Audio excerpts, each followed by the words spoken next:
Is that the No objection, stipulation? Your Honor. All No right. objection. You may proceed. Thank you, Your Honor. Heard you say your name. What do you do for a living? I'm a forensic psychologist. Okay. How long have you been doing that? I've been licensed to practice since 2002, so 24 years. Okay. In those 24 years, have you always practiced forensic psychology? And if so, what kinds of jobs did you have along the way? Yes, I have.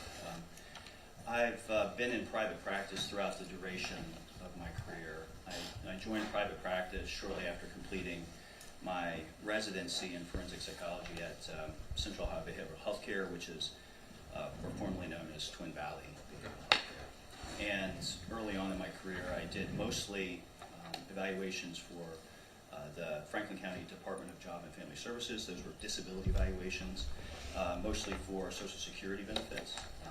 And then from there, I progressed to doing other types of forensic evaluations, both criminal and civil forensic evaluations. That work has remained steady, so it accurately reflects the current state of my practice, which is that I do mostly criminal forensic work, which is a lot of competency to stand trial, mental state at the time of the offense, violence risk assessment, sex offender risk assessment. I also do some civil forensic work as well, guardianship and testamentary capacity. Okay. I'm going to skip forward to how you got involved in this case. How did you first learn of Bruce Foster? I learned of him through a phone call I had with you, I believe, on February 8th of 2025. You advised that you had been retained by the family and were interested in having me do an evaluation with him. Okay. And that was something like 4 days or so after the shooting at the KDC One warehouse on February 4th, correct? Correct. Okay. Had you heard about him before that? No, I Okay. Didn't see it on the news? No, Okay. Hadn't met him before that, and all of the jobs that you've had never come across him? no. Okay. When you were first retained, tell me what your first time that you met Bruce Foster was. So my first meeting with him was on February 9th, so the following day after the phone call I had with you, and I met with him at the Licking County Jail on that occasion. Okay. When you met with him at the Licking County Jail, did you meet with him through video, or were you able to be in the same room as him? I was in the same room as him. Okay. And when you are going in there, did you have the specific intent of writing a certain kind of report, or what was your goal as you met with him? My goal was pursuant to your direction, which was to evaluate him and to form opinions about a few things, including his current mental state, his mental state at the time of the offenses, and his competency to stand trial. Okay. So when you say current mental state, you're talking about what we in the courtrooms call a competency report, right? Well, I think, yes, in part. I think that my impression was that you wanted me to see how he was doing currently, Yeah. and then contrast that with, or offer opinions to how that applied to either his competency, both his competency to stand trial and his mental state with respect to the events in question. Okay. With respect to the events in question, what I would have been asking is, can you look back 4 or 5 days? You're the closest in time. Can you tell me what you see? That's correct. Okay. You weren't asked to actually write a competency report, correct? No, I was not. Okay. Can you tell me what physical observations you did make of Bruce Foster when you first met with him? Yeah, I'd be happy to. So he was in the same room as me, brought in by deputies. My impression was that he was clothed in traditional jail attire. So his appearance wasn't particularly notable, but his mental status certainly was. Okay. You understood what he was charged of as they brought him in, right? That's right. Okay. And tell me what sorts of observations you made with regard to his mental health as opposed to his physical health. So there were a number of observations I made that I thought were notable at the time that I met with him. For one, and perhaps most notably, was that he evidenced a series of very delusional beliefs, and by delusional I mean beliefs that I understood to be fixed and false in nature, not consistent with reality. Let me ask you, as you walked into that room, did you have any of his mental health history? Very little. I recall that you had advised me that that he had had some involvement with the probate court, so that there were some indications that he had been hospitalized psychiatrically. Beyond that, I didn't have much details. You also advised that he has presented as paranoid and wary of his family, and so I should know that going into the interview as well. Safe to say, as you walked in, you didn't have nearly the collateral documentation that you had as you did your evaluations? No, at Okay. that point, no, I did not. Okay. As you got in there, how long, can you just tell me a basic idea? How long did you talk to him before you felt this is something where I can see mental illness? It didn't take long. Okay. It didn't take long at all. Maybe within the first 15 to 20 minutes or so, I started to develop very strong suspicions that he was seriously ill mentally. Before that 15 to 20 minutes, what was your impression? My impression was that he was guarded. I certainly had some reservations. I wasn't able to make any firm conclusions based on just introductions and going over the paperwork, though he did come across as guarded, a bit paranoid, a bit suspicious, wanted to know why I was there. My impression was that the only reason why he was willing to talk to me at that time was because I was sent there on your behalf. Okay. Have you had people who wouldn't talk to you in a situation like that? Yes. Okay. And he presented something like that? What's your impression? So in between, so he didn't flat out refuse to talk to me, but he was certainly reserved. He had a number of questions for me. He was very cautious and again, guarded in his approach to me, meaning that he didn't just agree or sign off to start talking to me. There was a feeling out process, it felt like, that he had a lot of questions and wanted to feel comfortable enough in order before he wanted to proceed. Okay. When you're doing an evaluation, there's probably a very standard battery of things that you have to go through. Is that fair to say? That's fair to say. Were you confined by that the first time that you talked to him, or did you follow that at all? Well, I followed what I would typically do in a situation like that whenever I'm asked to do an evaluation, which is that at the outset I kind of go over the parameters of why I'm there and explain to him kind of what the limits to confidentiality are. In this case, I advised that I was there on your behalf to conduct an evaluation for you, identified you as the client, and then went over kind of the purposes of the evaluation, what could be used, what could happen with the information that I collect. So in that sense, it was about the same. And then I proceeded to interview him, and at the same time making observations about his mental status, which is customary for the evaluations. Okay. So in this case, you hadn't been asked to make a report, but you were doing a lot of the same stuff you might have done. That's right. Okay. As you sit here today, you've got a lot more collateral records, and I know you've prepared a report. I see you found that I put one out there. If you could, I'm going to ask you to go from memory, and then anytime you need to, feel free to look down to it. As you come in here today, tell me what records you've seen that were most helpful to you. Let me explain. We went through a lot of testimony about lots of points of contact that Bruce has had with mental health or police along the way. Mm-hmm. If you would, illustrate for me some of the things that were most important to you in forming your opinion, and then I want to go through why those things were important to you. With respect to just the records, the things that stood out, certainly the information in the way of police documentation was very important for me. Why does that matter to you? Well, because it helps to demonstrate kind of the fact pattern of the case. It tells me what it is that he did from the investigation that was conducted into the events in question. Okay. And then how about other data points, collateral records that were helpful? So his mental health records were very important in my opinion. There were mental health records or psychiatric hospitalization records and Columbus police report records concerning calls that have been made with respect to his mental health. So I was able to review those, and I found those records of his past psychiatric history and his history of mental illness prior to these events in question to be very important. Have you done evaluations on people who didn't have any past contacts with the police or mental health? I have, yes. Okay. Do those people, are they just hiding their symptoms better? Are they younger, older? Can you tell me in the spectrum of things you've seen how people fit? Sure. So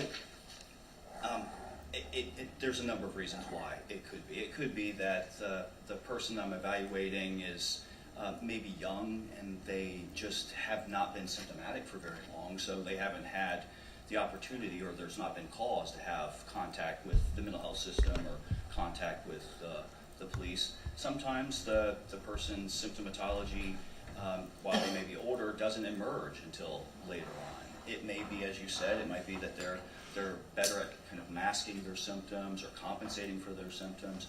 With respect to Mr. Foster, it seemed to be a fairly textbook case, quite frankly, of cases of serious mental illness, which is that there was a established record of him evidencing serious mental illness to the point that it required involuntary commitment on at least 2 occasions, both of which occurred in 2022, therefore predating the events in question by a couple of years. Okay. Is it important to you that it predates by a couple of years for establishing a pattern? It is, yes. It helps to establish that the person has a track record of serious mental illness. It's said a little bit differently. If I'm doing an evaluation and the person has absolutely no psychiatric history, no record of any symptomatology, then that's a bit atypical, because usually in my line of work, and usually the evaluations I do, there's usually some indications of mental illness before I'm getting to see them. Okay. And that was the case here, correct? That is correct. Okay. How many times throughout the course of that first meeting until you sit here today have you met with Bruce Foster and been able to converse with him one-on-one? 5 times. Okay. Do you know how many hours that's taken?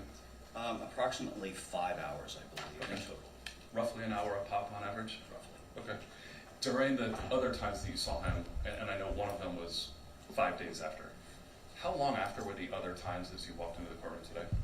So I met with him first in February of 2025, then I met with him again in October of 2025, then in November of 2025, January of 2026, and July of 2026. And at times that was for you to complete reports, including the NGRI report that you're here with today, correct? That's right. Information from all those interviews was utilized to inform my opinion with respect to the report that I wrote. Okay.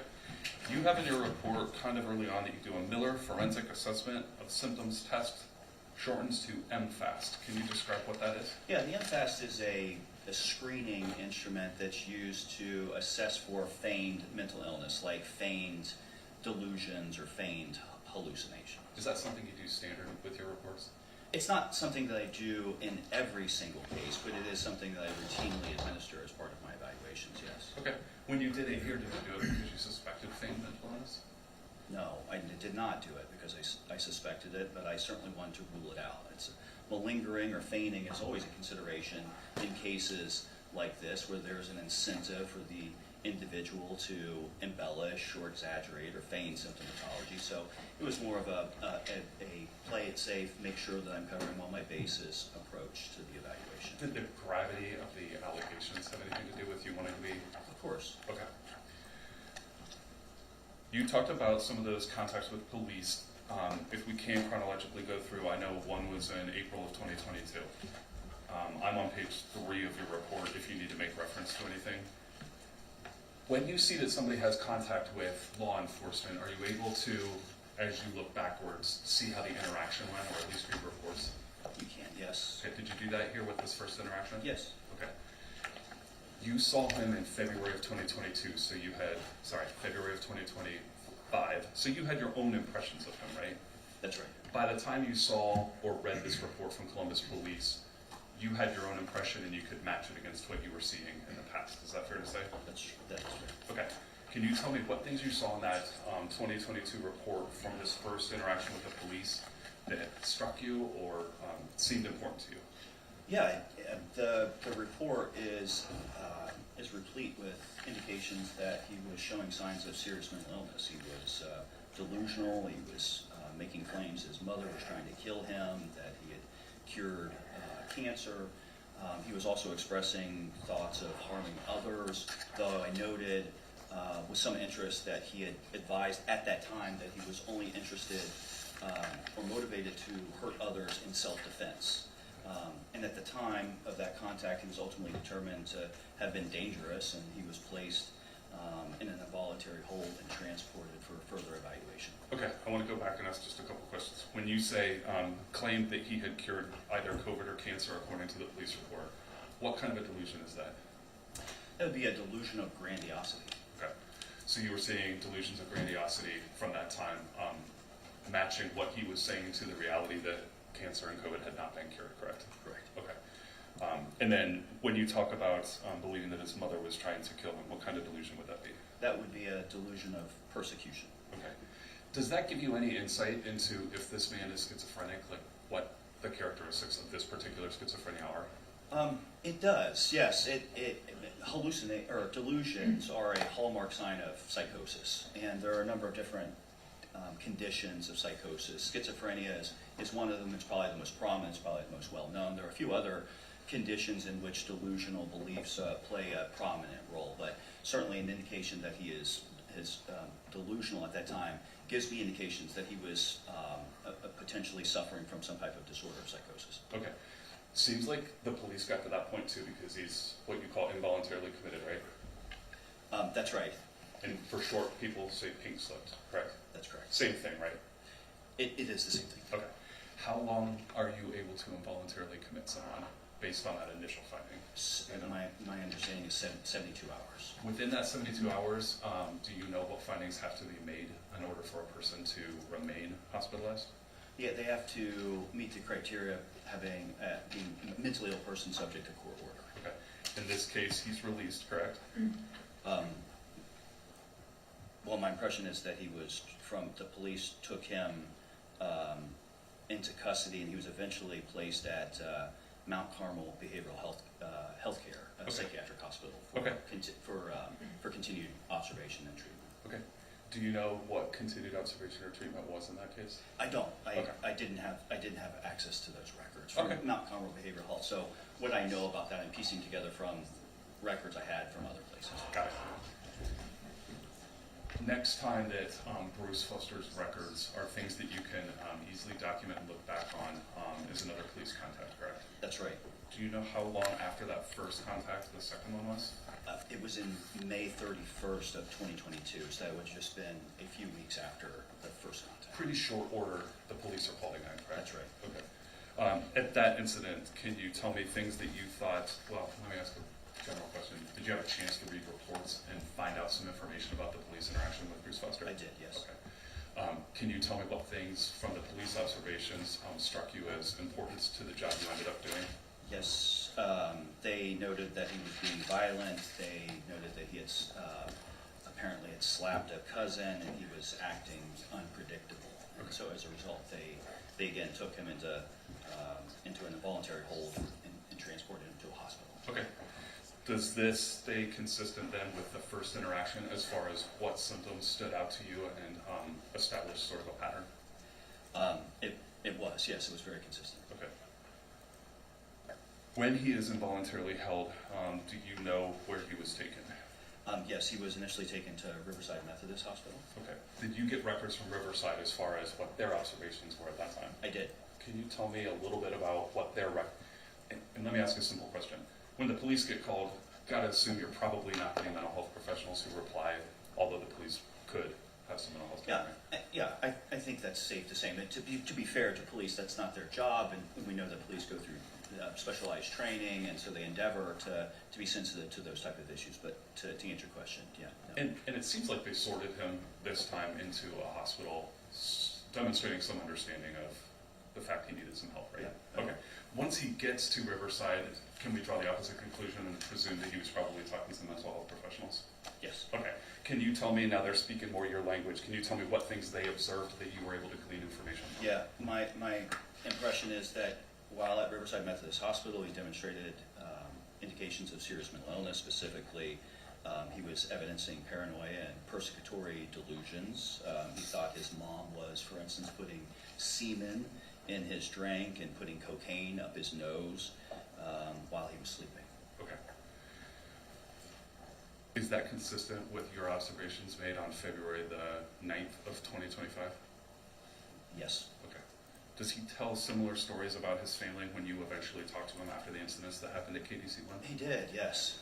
Do you see things that are discrepancies, as in things that he said back then when he was hospitalized that he was no longer saying later on? No, it remained fairly consistent. So he was saying a lot of the same things to me then as he was back then. Are you able to see upon his discharge if he was prescribed any medications to help with his symptoms? Yes, so from the review of the records, it's indicated that he was prescribed Abilify, which is an antipsychotic medication when he was out Mount Carmel Behavioral Health Care. That was the first time he was hospitalized after the first incident. And there's also indications that he was not taking that medications as prescribed. How do you get an indication he's not taking the medication? Because they asked him about it, made that determination that he wasn't being adherent with that medication while he was at Riverside. Okay. And they can't make him take medication, right? Absent a court order, no. Okay. And there was no court order in the records in this case, right? That's right. Okay. Why would somebody who's being told by doctors don't take a medication refuse to being told to take a medication, refuse to take a medication? All kinds of reasons why a person would refuse to take medications. My impression in this case is that Mr. Foster was convinced that there was nothing wrong with him mentally, and so he was not taking the medications because he did not think it was indicated. Okay. What do you make of somebody in Mr. Foster's condition, as best as you can guess looking backwards? What do you make of him saying he doesn't think there's anything wrong with him? I think that's textbook serious mental illness.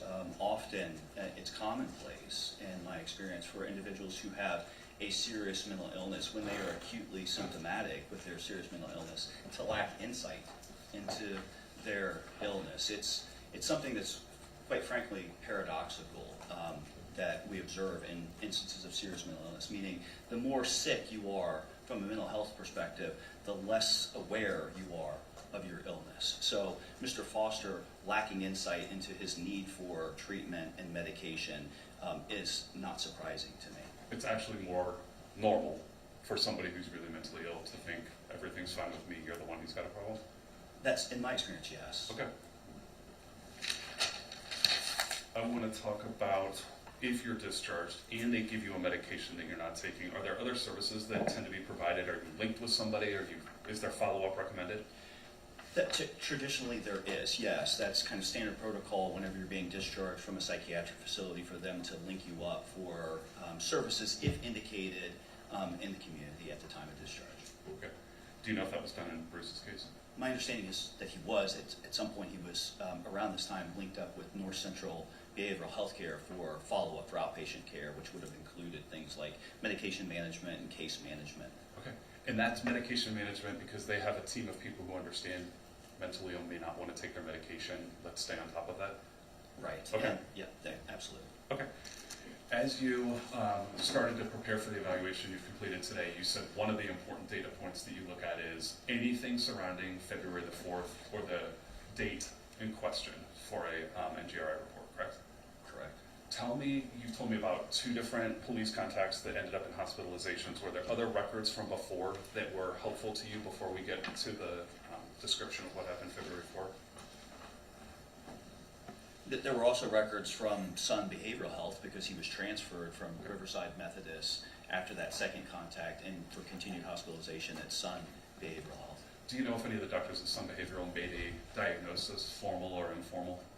Yes, the records indicate that he was diagnosed with a bipolar disorder when he was at Sun Behavioral Health Care. Okay. Symptoms that he was showing back then? Again, paranoia, claiming that his mother and his cousin were colluding against him. He was noted to show grandiosity and delusional beliefs. Okay. Wow. Those findings from those mental health professionals match up with what the police had said and with notes that they had taken? Yes. Okay. As you get on forward to February the 4th, what things were provided to you to prepare your report that you're here to talk about today? So in addition to the records that we've discussed, I was also provided reports that were authored by Dr. Ledgerwood and Dr. Stinson, and as well as a report that was prepared by Dr. Smith. Okay. Dr. Ledgerwood, is that a doctor that you previously had talked to about this case? No. Okay. When you get a report for that, that would have been a competency report, correct? That's correct. Okay. Did you use that as a data point in arriving at your conclusions that you did for the report today? Sure. Okay. What did you see in that was noteworthy to you? So Dr. Ledgerwood evaluated him not long after the events in question. I believe she met with him in February of 2025 to complete a competency to stand trial Rather than a number of days, can I ask you a more general question? If he was psychotic during the incident and was psychotic when he went into the jail, do you know if she would have seen him in his psychotic state when she interviewed him, or would it have been after he had received treatment? It was before he Okay. received treatment. Are you sure about that? Well, I'm not sure what treatment he was receiving in the jail at the time. So maybe he was receiving treatment in the jail, but I do know that when she met with him, she characterized him as being decidedly ill, seriously, and psychotic. Okay. What are the things that she notes that proved to be data points that you used in arriving at your conclusions?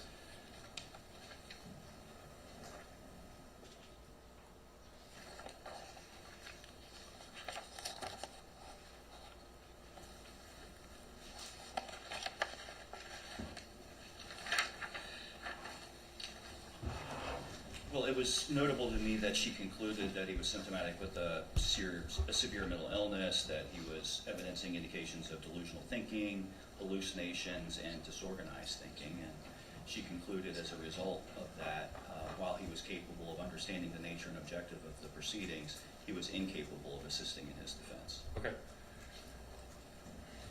If that conclusion is made and somebody is then treated, do you know, and let's be specific to Mr. Foster, where treatment may come from?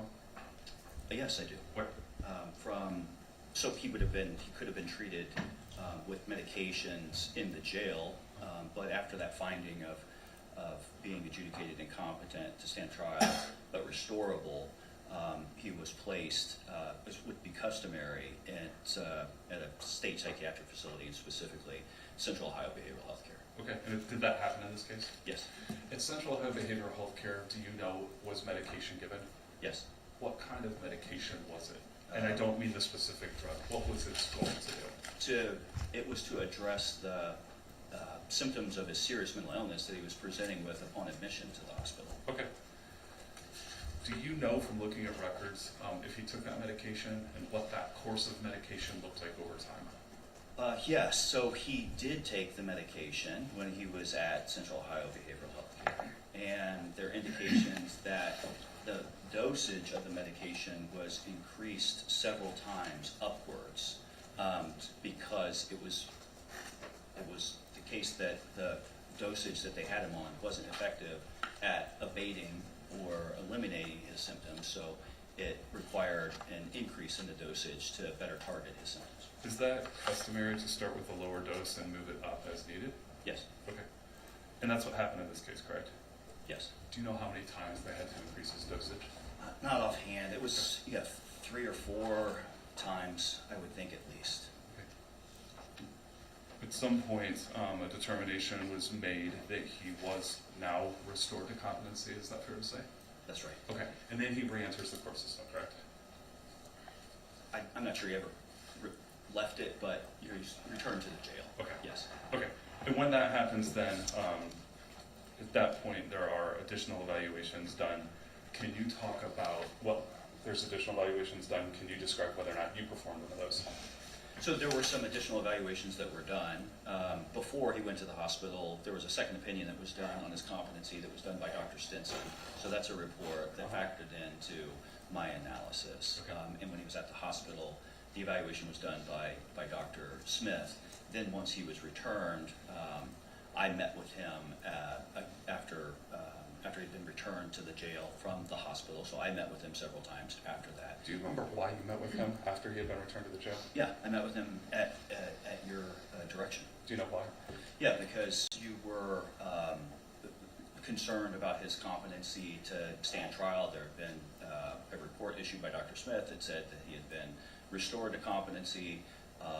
You wanted to make sure that that was the case, so you asked for a second opinion on that, and also you asked me to continue to evaluate him to collect information that would be germane to offering an opinion as to his mental state at the time of the offense. If somebody is treated with a psychotropic medication and within something like 3.5 months has been on that medication, do you expect all symptoms to be gone? I'm not sure I would expect it or not. I wouldn't be surprised if all the symptoms weren't gone, given what we know about serious mental illness and how treatment refractory, meaning how difficult it is to treat some of those symptoms and how some of the symptoms may persist just in lesser forms. So if you're saying that, would I be surprised if a person who had been on medications for 3.5 months wasn't completely asymptomatic? That would not be surprising or atypical in my experience. How about as historians of their own life, once they've been medicated, are they generally able to describe with accuracy things that they've been through? I think yes or no. So it's not like that they're not able, they're not reliable historians, but at the same time, there's a lot of things that happen that can filter or skew or somehow alter their recollection of events. Time is one of them. Being exposed to other people and having them talk to them about the case is another. By virtue of the fact that it's just a different mental state. At one point that in time their mental state is this and you're able to capture it, and then afterwards they're in a different mental state. So it stands to reason that their recall of things may be different as a result. Is this more within the general human experience that having people talk to you about the same thing over and over, Of course. might start to change the way you look at it? Okay. Something that we can draw from our own experiences and perhaps understand a little bit better than some of the other things. Yes. Okay. Can you tell me, as you look through the police reports, because now that's really the crux of what you've been called here for today. As you look through the police reports, you had the benefit of at least 2 other police contacts before you read this report, correct? That's correct. And you've had doctors who have filled out reports contemporaneous with both of those police contacts back in 2022, correct? Correct.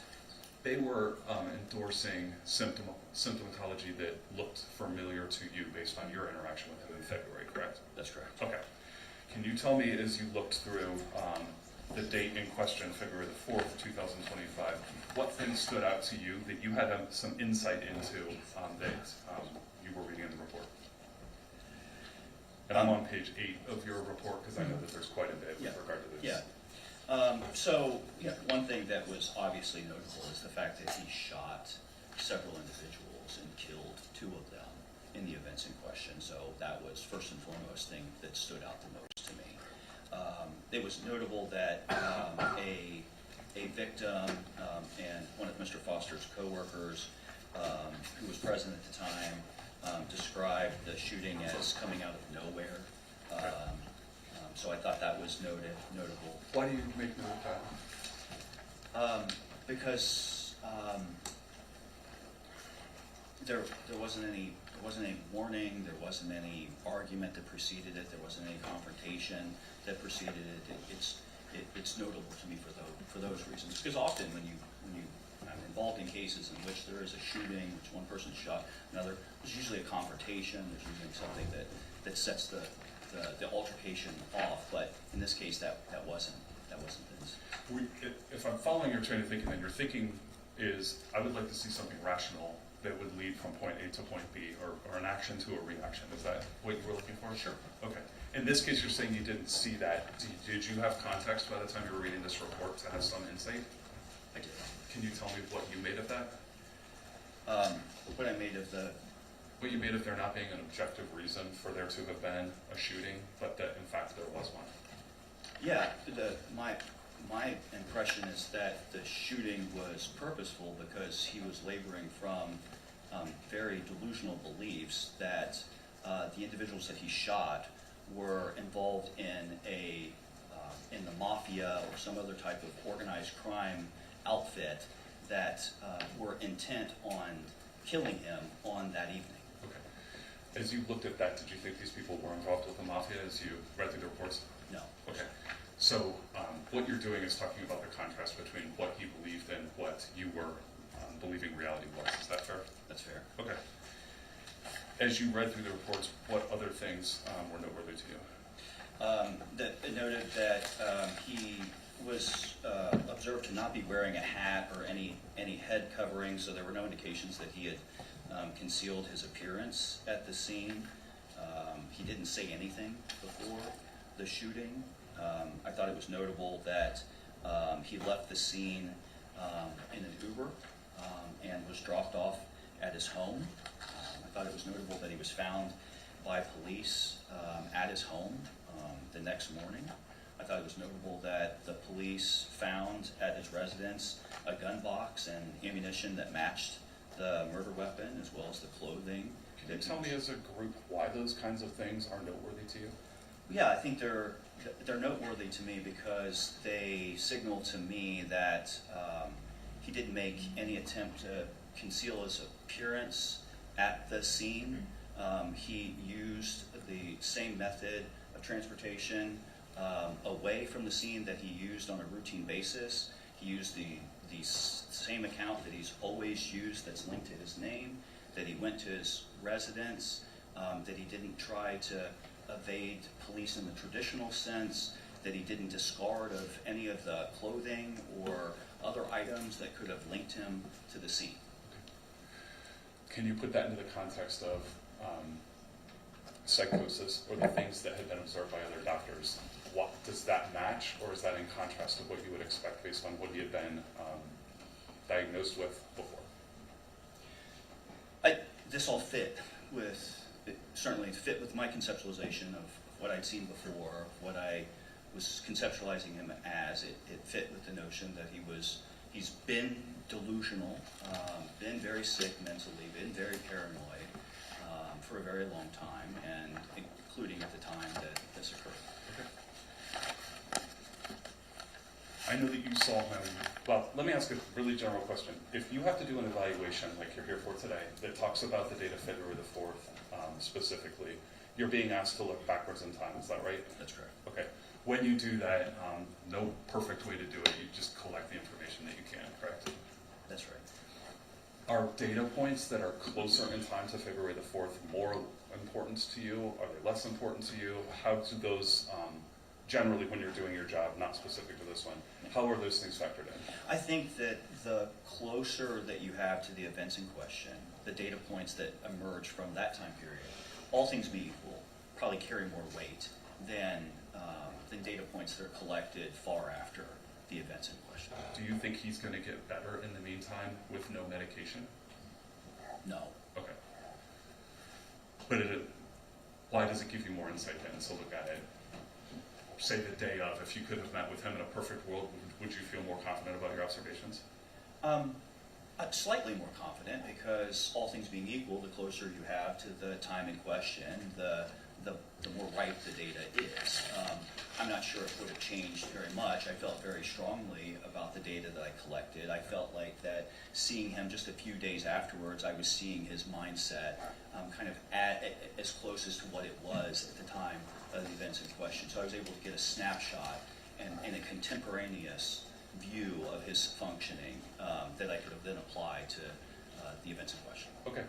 Did you watch the video of him in the KDC One warehouse something like an hour and 20 minutes or an hour and a half before? Were you able to watch that video where he's kind of rocking and moving his hands? I was able to see the video, yes. Okay. That's pretty contemporaneous with the things that happened at something like 10:19 p.m. on February the 4th. Does that sound right to you? That does. What do you make of what you see as far as his body language in that video an hour and a half before? He's definitely acting strange. He's appearing to talk to himself. There's no one else around, and while he's wearing a mask, you can see that his mouth is moving in a manner that seems to be consistent with somebody talking to themselves. The way that he's behaving, his body language, his motions, his facial kind of expressions signal to me the indication of some agitation. He seemed to be some upset. So he appeared to be talking to himself. He's acting erratically. He's there for some time. This goes on for a while. So it's very notable. It certainly fits with my conceptualization, fits with the other data points that he was seriously ill mentally at the time. And then if we back up, are you able to see him on video when he gets dropped off by an Uber and is walking into the KDC One building on February the 4th? I do. Okay. When you see that, do you see that same body language or anything that looks indicative of what you saw later when he's in front of the bags of chips? No, not that I can recall, no. Okay. Another data point that is as close in time as we have after February the 4th is when he's taken into custody and interviewed. Did you have a chance to watch that interview?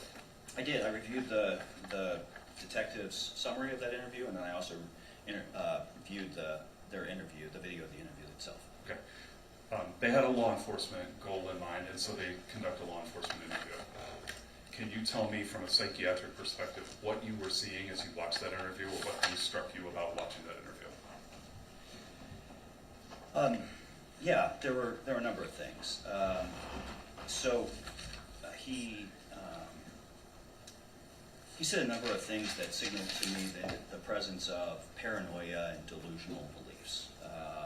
He was saying things like that his mother was trying to set him up, that his parents had drugged his drinks. He said things like that he's being targeted and that a lot of people want him dead. I made a note that, and I thought it was notable that he told detectives that he thought that KDC, his employer, perceived him to be a good employee. Why do you think that's noteworthy? You saw records in contrast, right? Yeah, I'm not sure. I've since come to be aware that he wasn't a good employee and that there was some discussion of terminating him. I'm not sure he was ever made aware of that, but certainly he was. I don't think KDC viewed him as being a good employee. Would you expect a person with acute psychosis to be a good employee? No. Okay.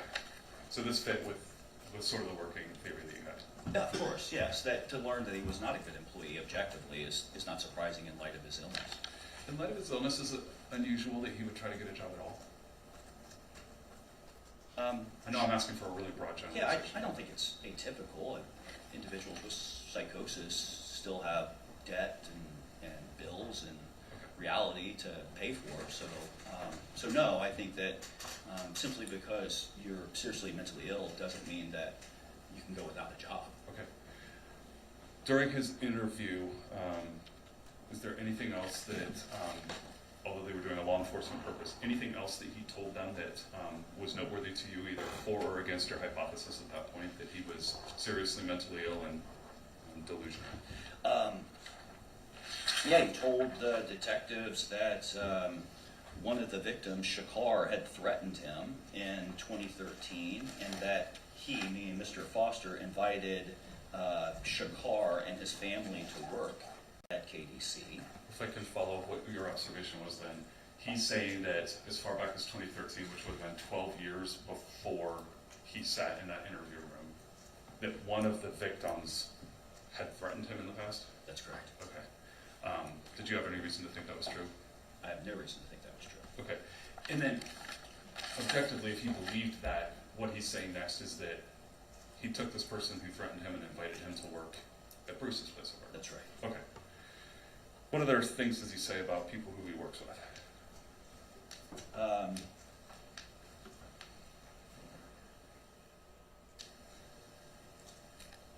Well, he told the detectives that he would never harm someone unless his life was in danger and he had to defend himself. He told the police that he was shot in 2012, that he still had bullets inside of him. Now, he's telling detectives that he's been shot in 2012 and still had bullets inside of him. Is that something that you believe happened? No. How about, as you watch that, do you think he believed that that happened? I'm certain that he was convinced that it happened. Okay. Your Honor, may I have first witness? Sure. I've got something marked as Defendant's Exhibit C. Could you take a look at that? When you're done with it, just let me know. I'm good. Do you know the date on the record that I've given you? I see a date of 11/1/2024 and another date of 10/13 or 31/2024. Those are two consecutive days, end of October, beginning of November in 2024? That's right. Okay. And there's another date of 10/28/2024 on here. And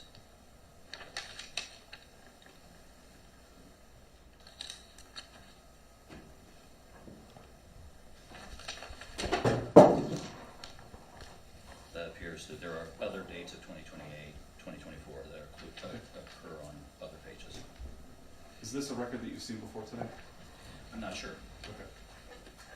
Have you had a chance to look at it and understand what it is? I think so. Okay. It appears to be an. I'm sorry. Yeah. Tell me what Defendant's Exhibit C is. I believe it's an X-ray of different parts of his body. Does it endorse why there would be an X-ray of different parts of his body? There was suspicion that there was bullets in him. Okay. Do you know what the outcome of those X-rays were? If I read it correctly, there was no finding of bullets or any metallic objects in him.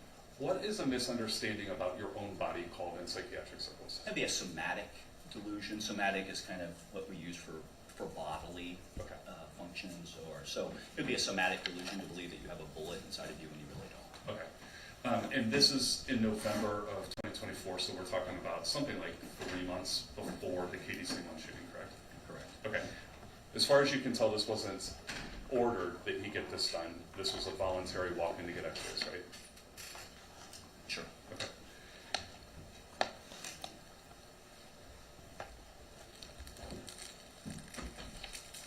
Were there other data points, or I'm ready to sort of skip ahead to your one-on-one as you did your evaluation? Are there other things that you would like, that you took note of that weighed on your decision? With respect to his interaction with the police? Sure. Yeah.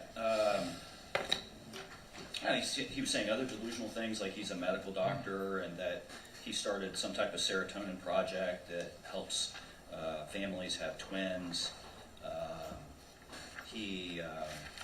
He told detectives that he had been issued a pardon by a Franklin County judge stemming from an incident that occurred when he was 13 years old involving the mafia. And he told them that, according to their report, that the mafia wanted him to be depleted. Okay. There were other things that I noted that were important and factored into my analysis, but that was based on my review of the video of his interview with detectives. What about the video did you note it's not specifically written on the report? I don't know exactly what's specifically not addressed in the report, in their report, meaning the detectives. Yeah. But I did note that that he had said a lot of other delusional things. That he's an ambassador for Chipotle. He gave them stock advice that Chipotle stock dramatically increased when, because of his advice, when that he wanted the detectives to contact, wanted to know if a judge could contact Chipotle about getting him his return on investment for his stock advice, that he pulled strings for Ohio State, that he would like to appear before a judge, and so that he could tell the judge the truth. Okay. And that he was intent on making sure the detectives provided the judge with the video. When you say the video, do you mean the video of the recording they were doing? I believe so, yes. So he was aware he was being recorded in that interview? Yes. And wants to get it to a judge? He wanted to get, if not in front of the judge, wanted to make sure that the judge saw the video. Okay. In the context of what you already knew about him and his mental illness, can you tell me why it would make sense that he wouldn't just tell them if he wants this to get to the judge? Yeah, he didn't trust detectives. He had a very systematized delusional belief system, meaning that it was just delusional beliefs that interfaced with a lot of different aspects of his reality. And so he thought that police were involved with the mafia. He couldn't trust the police because he thought that they were or could be part of the conspiracy against him. Okay. You watched that, and you had all these other collateral data points. You eventually did the report that you've got with you today, correct? Yes. Can you tell me in preparing that report when you met with Mr. Foster, I don't need the date, just roughly like a month in a year? So the first time was in February of 2025. The second time was in October of 2025. Sorry, I'm going to stop you even though I just told you to list it. The first time he would have been in his psychotic state, correct? That's right, which is in February of 2025. The other times that you saw him, had he been treated at Central Ohio Behavioral Health? That's right. So he had been restored to competency and returned to the jail. Okay. Can you compare and contrast before and after medication? Yeah, I was a radically different person. So when I met with him those other times, meaning after February 2025, when I met with him first in October of 2025 and then November of 2025 and then a couple of times in 2026, he presented as clinically stable. So he wasn't delusional. He was much more organized in his thinking. He wasn't grandiose. He wasn't paranoid. So he's dramatically different than how he appeared the first time I met with him. Okay. Did that change anything about the working theory that you had up till that point? No, I didn't. Okay. Once you interviewed him to prepare the report, as far as looking backwards now to February 4th of 2025, Can you tell me what things were important to you to gather as far as data points to make a conclusion?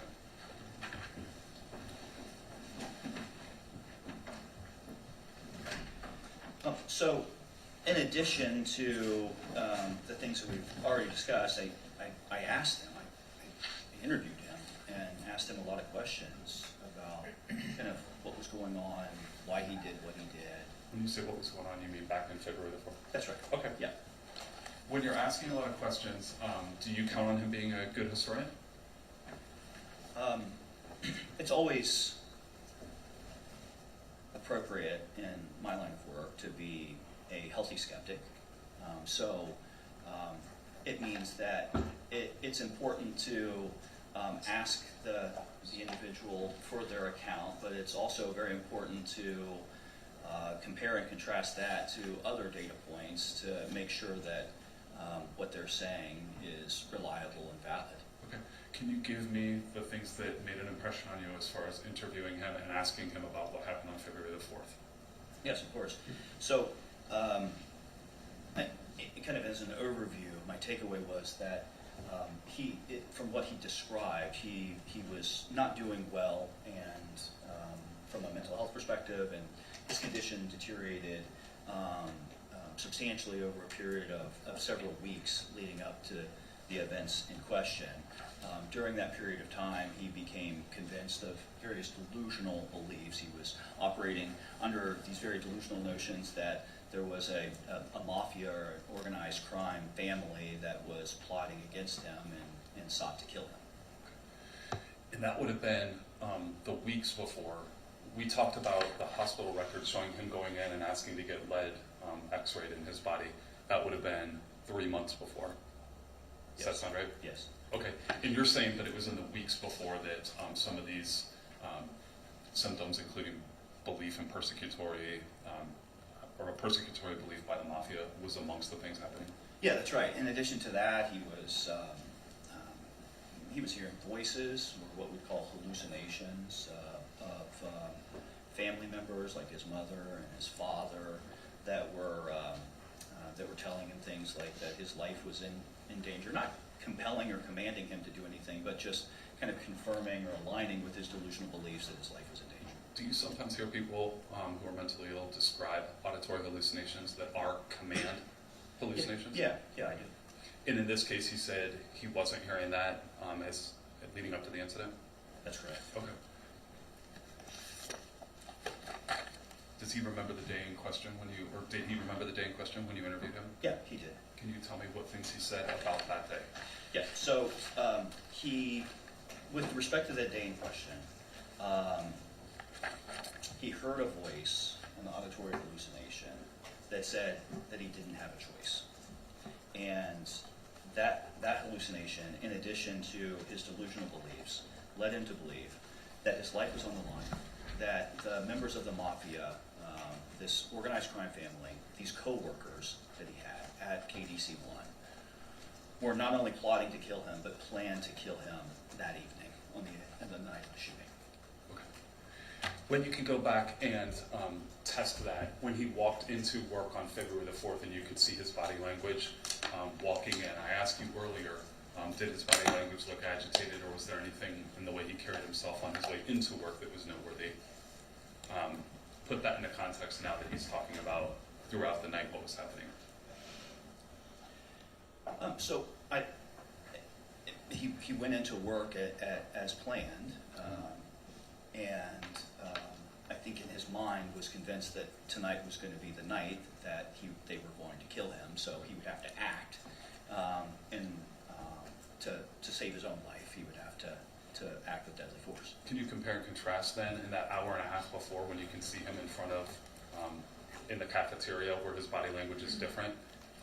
Would this match the story that he was telling you as a data point?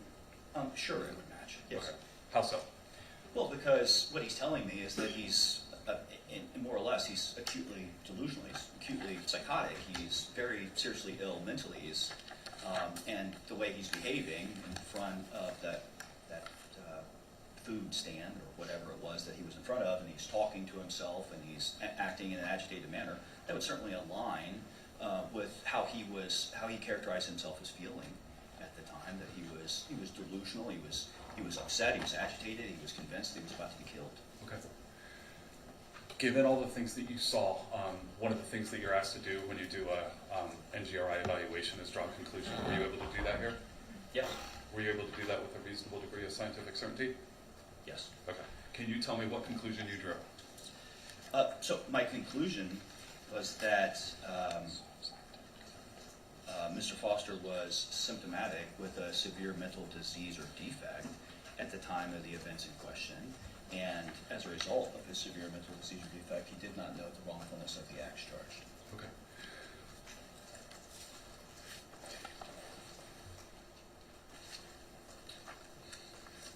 Can you tell me when you have an opinion like you have, if you're open to other interpretations?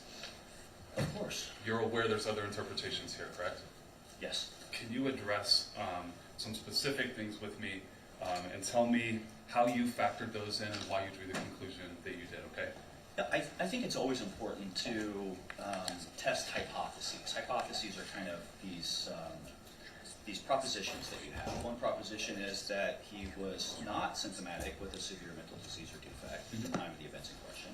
Another is that he knew the wrongfulness of the acts charged. Another hypothesis is that he was symptomatic with a severe mental disease or defect, and as a result of that, did not know the wrongfulness of the acts charged. So it's always important to, in my analysis, to consider data that might be outliers, that doesn't neatly fit in one column or another, right? In the column of he did know the wrongfulness, or in the column of he did not know the wrongfulness. And so it's not uncommon in cases for there to be some outlying data, some data that doesn't neatly fit into one category or another, or some data that might suggest that he did know the wrongfulness of the act charged. And so there were a few data points that, in my mind, may have signaled that he did know the wrongfulness of the act charged. I want to go through some of those, and then you just let me know how you factor those into the conclusion that you did draw. Sure. You're aware that after the shooting and before police arrived, Mr. Foster left the KDC One warehouse, right? That's correct. Okay. That could be consistent with somebody who's getting the hell out of there because they don't want to get caught by police, right? Of course. Okay. Tell me how you evaluated that data point in drawing your conclusion.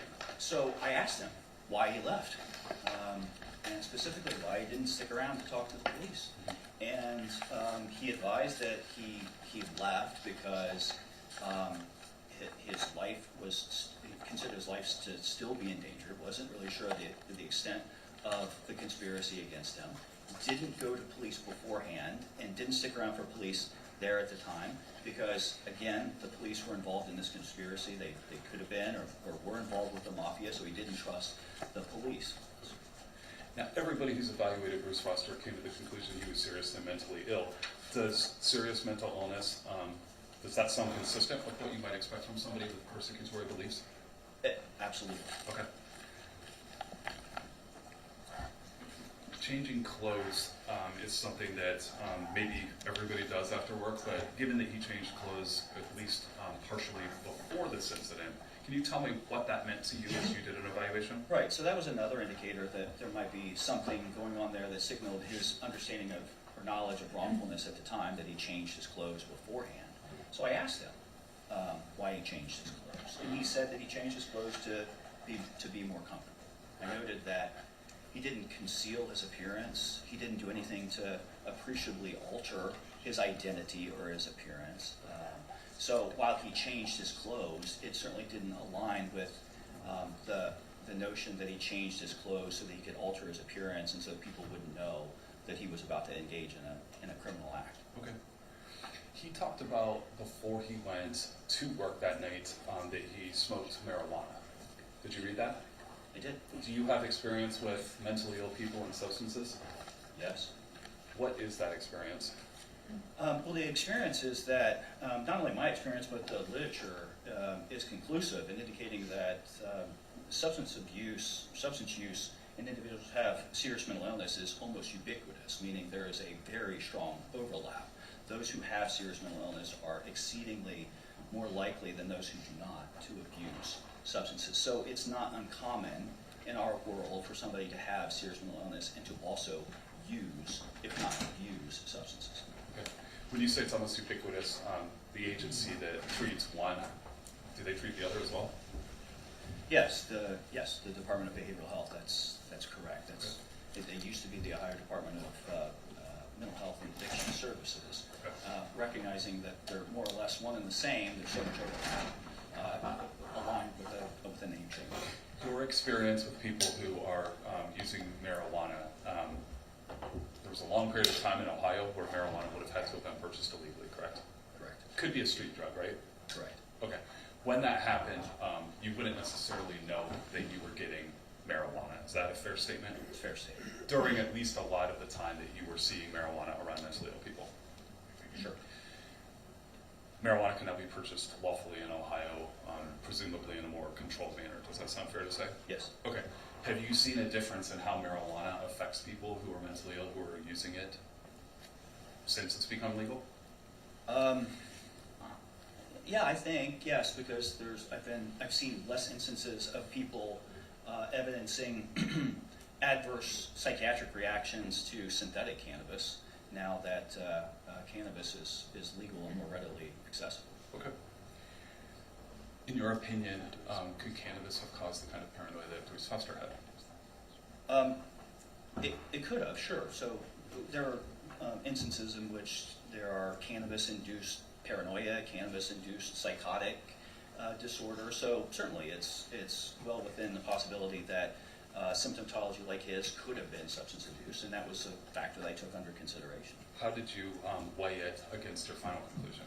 Well, I noted that there were a number of compelling data points that didn't align with, and quite frankly, ruled out the possibility of a cannabis-induced psychosis in this instance. Most compelling of those data points is the fact that he remained acutely psychotic, decidedly delusional, decidedly ill, seriously, for many weeks, if not months, after the events in question, when in a controlled setting and thus distanced from cannabis. Can you be specific about the controlled setting?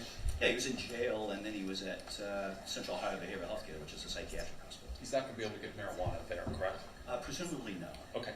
And then as you evaluate him, do you see a difference when he's in that controlled setting about his paranoia and psychosis? So when I saw him in the controlled setting, and he was not treated, he was acutely psychotic. And then when he's in a controlled setting but under now pharmacotherapy being treated, then he was much different. Okay.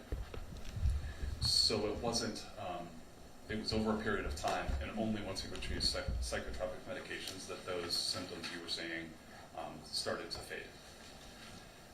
That's right. That's right. That was one data point. Another data point is the fact that he's been evaluated by 6 doctors just over the life of this case, and none of the doctors have arrived at the conclusion that he was suffering from a cannabis or otherwise substance-induced psychosis. Is that a diagnosis that can be made? Yes.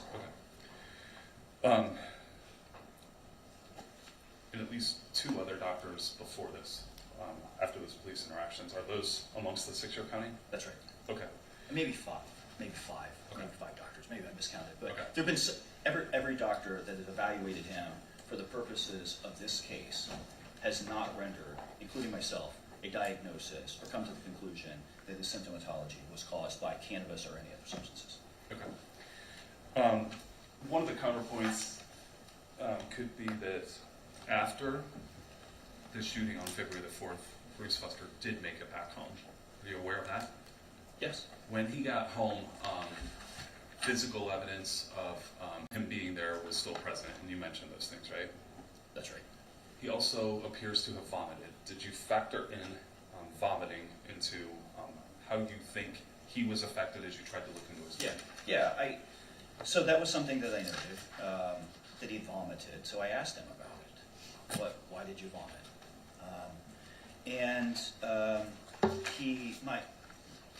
My opinion is, based on what he had offered, is that his vomiting wasn't out of remorse, but it was because he was distraught over having been put in a life or death situation and felt that he was forced to take these lives of these other people that he didn't really want to have to do, but he felt forced to do that. and he was distraught over that, which I found to be a reasonable reaction to a circumstance like that.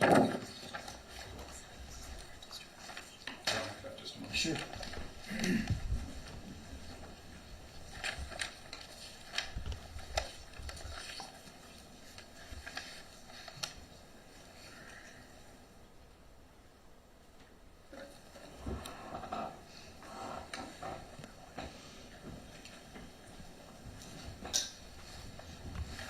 Doctor, I think you've already said it, but I'm just maybe going to ask you to repeat yourself. What was your conclusion about whether or not Bruce Foster knew the wrongfulness of his conduct on February the 4th, 2025? He did not know the wrongfulness of his conduct because of his severe mental disease or defect. Thank you. You're welcome. Why don't we take a recess, come back 10 minutes, and we'll resume cross-examination. All rise. We're on recess.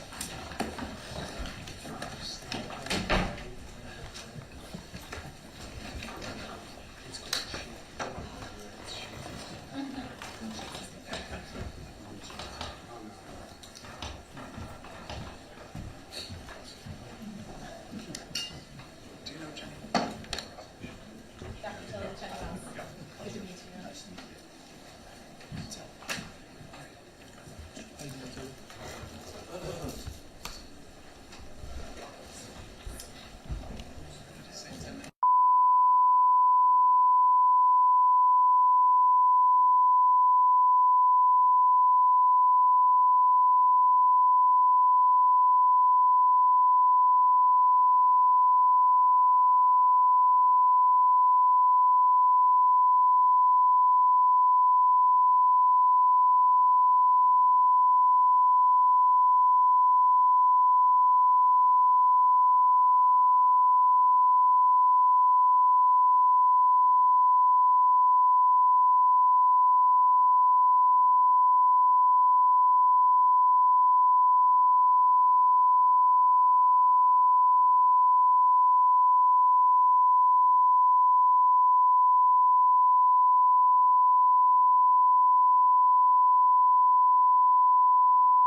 You were retained in this case in February of 25, right?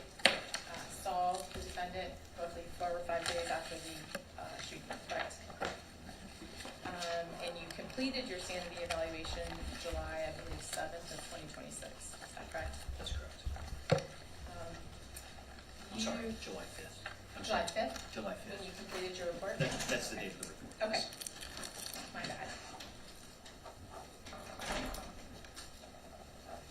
Now, when you're conducting a sanity evaluation, is it typical for you to meet with the defendant 5 times to complete that report?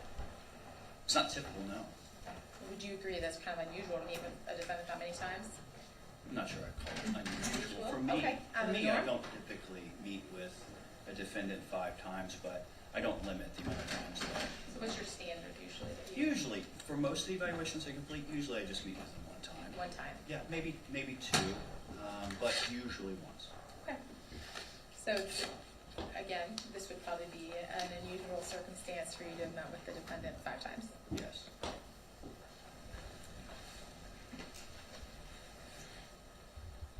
Do you recall writing a letter on January 13th of 2026, I believe to Mr. Troy, indicating that you had reached a conclusion that the defendant was or did not know the wrongfulness of his acts? I do. Correct. Okay. So then at that point, you've reached your conclusion, yet you go and see the defendant again on July 2nd. Is that correct? I did. So why did you do that? So there were some things that I wanted to follow up with him on. Things that, quite frankly, could have changed my opinion. So while I had concluded in January that my opinions were what they were, and ultimately they did not change, I felt it was important enough to go back, considering the nature of this case and. So what kind of things were you wanting to kind of follow up on? I can't remember. I can't exactly remember. I think that maybe I didn't ask him about why he vomited during my previous interviews, and so that was something that I hadn't asked him about, and I think that was one of the reasons why I wanted to circle back to him and ask him Now, about that. at this point, you were aware that Dr. Stinson had done an evaluation and come to a conclusion, correct?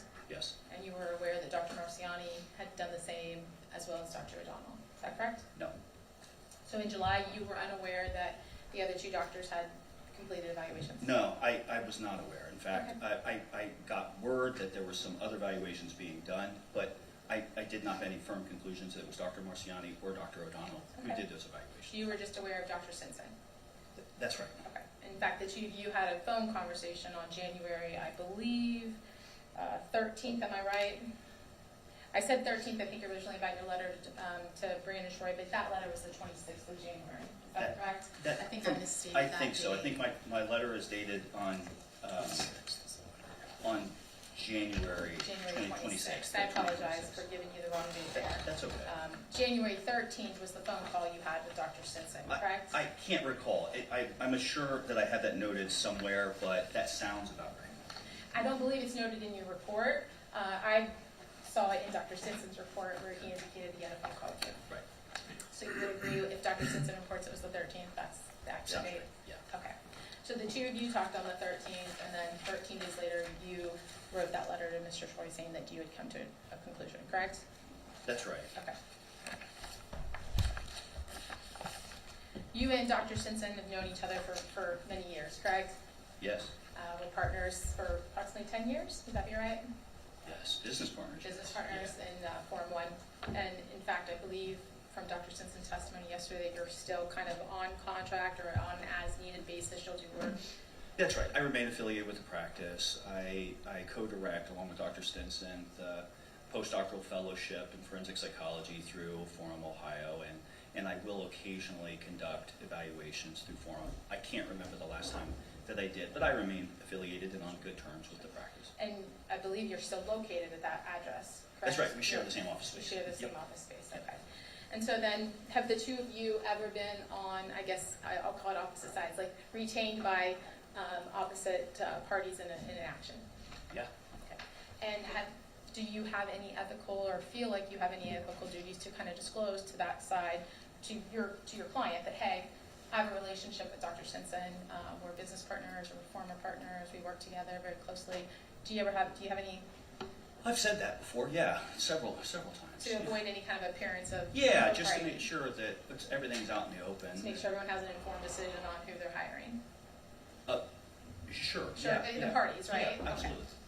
So when you got retained on this case, did you discuss with Mr. Shroy that Dr. Stinson and I are partners, or did he already know that? I have no idea. So if the timeline is correct, I came onto this case way before Dr. Stinson did, because I was the first one to see him. I'd been retained just a few days after the events in question. I learned of Dr. Stinson's involvement after the fact, after Mr. Shroy advised that he had been appointed by the court to conduct a second opinion of his competency to stand trial. That's when I learned of his involvement in the case. And at that time, did you think I need to tell Shroy about our relationship or no?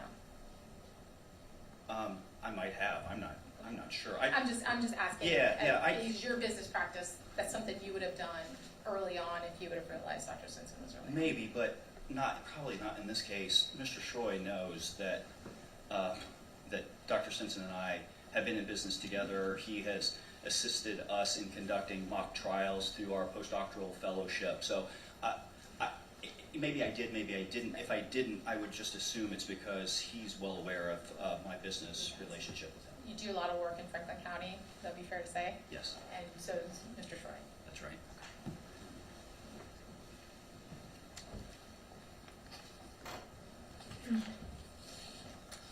So we've talked a lot about conducting a sanity evaluation, how you first take a look and see if this person has a severe mental disease or defect, right? And then you go on to the next step, which is, did that impact their ability to know the wrongfulness of their acts? Is that fair to say? That's fair. And so, start with the severe mental disease or defect. I think all, as you already testified, agree that Mr. Foster has a severe mental disease or defect, right? That's correct. I believe diagnosed schizophrenic, is that right? I'm not sure if I even rendered a diagnosis. No, in the records that you've reviewed. Yeah, I Correct. think schizophrenia, yeah, is the most And- common diagnosis. I think psychosis, there was a lot of talk about psychosis. That's right. And so, at that time, would it be appropriate term to say he was psychotic? Yes. Okay, all right. Folks that have schizophrenia, they can know the wrongfulness of their acts, correct? Of course. It's not something that says, oh, you're schizophrenic, you won't know the wrongfulness, right? That's It's not right. that clear cut. That's right. Folks are psychotic, they can know the wrongfulness of their acts, right? Of course. Okay. What's a psychotic break, when you hear that term? Psychotic break is probably a more colloquial term that's used. A psychotic break is, in the nomenclature that I'm familiar with, would be associated with somebody who has developed and become acutely psychotic, meaning that they've developed this illness in which psychosis is a prominent feature, and that at one point they weren't acutely psychotic, and then there's that break or this transition in which they now become acutely psychotic. So that there's a period in time in which we can tell that before then they weren't acutely psychotic, and then after the fact we can tell that they definitely are. So when you think about a break, it doesn't have to be like that, it's over time? Because when you talk about acutely psychotic, you can be acutely psychotic for a Extended long period of time, right? Yeah, and Okay. I would say Okay. that it's more common for it to be over an extended period of time than it would be over a very short period of time.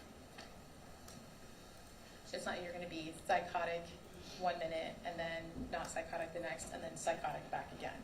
Well, that's Not normally how yeah, that goes? that's fair. I mean, so the symptomatology, psychotic symptomatology, delusional beliefs, hallucinations, these things that make up what we consider psychosis. These things can wax and wane, right? So a person can be what we would consider psychotic over a period of, say, 30 days to 6 months. It doesn't mean that every single day in that period of 30 days or 6 months that they're acutely psychotic, that they are acutely delusional, that they're hallucinating all the time. So you can see some ebb and flow in that. Even within hours? Sure. Sure, okay. So we go on to wrongfulness, right? So you would agree that when you're taking a look at wrongfulness, you look at different factors or different, I guess, indicators. Would that be good to say? Yes. Defendant statements, right? and behavior during the act, Yes. before the act, Yes. and right after the act. Of course. Those are probably the key time period. Would you agree with that? Agree. And then, within that time period, lying about the offense, being untruthful about what Of course. their act or their involvement in the act, Of course. is that a factor? Yes. Denial of the act, Sure. refusing to cooperate with either law enforcement or an investigation into that act. Could be an indicator. Okay. Yep. And then what about later accounts of the act, like not right after, like months later, Mhm. those accounts, you take those into consideration as well? Yeah, of course. And I think we talked a little about attempts to evade capture, correct? That's one of those factors. Sure.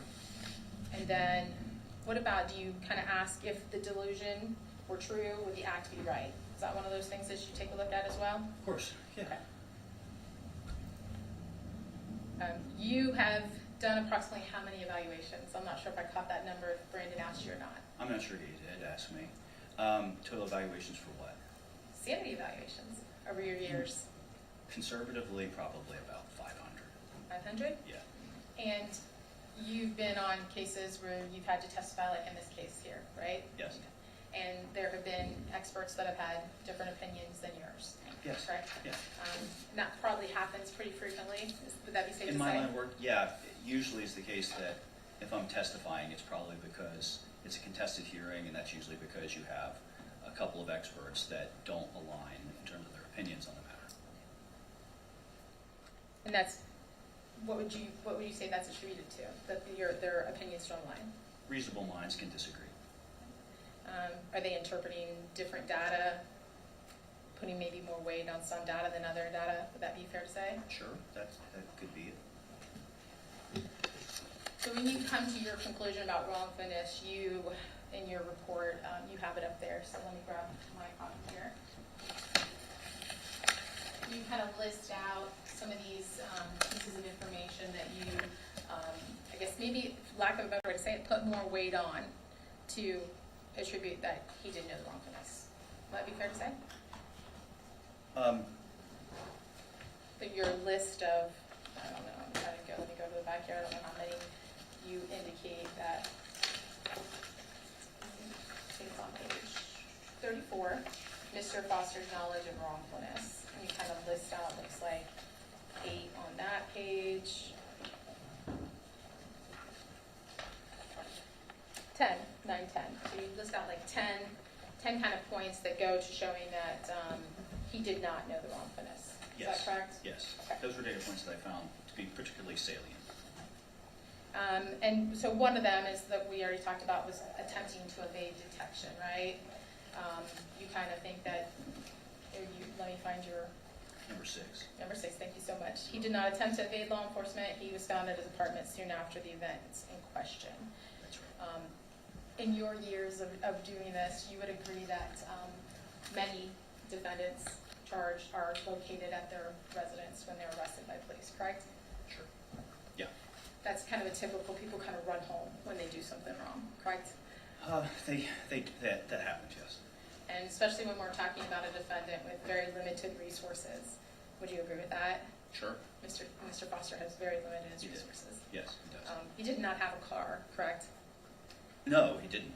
So he was at the mercy of the Uber, picking him up and bringing him to work every day, correct? That's correct.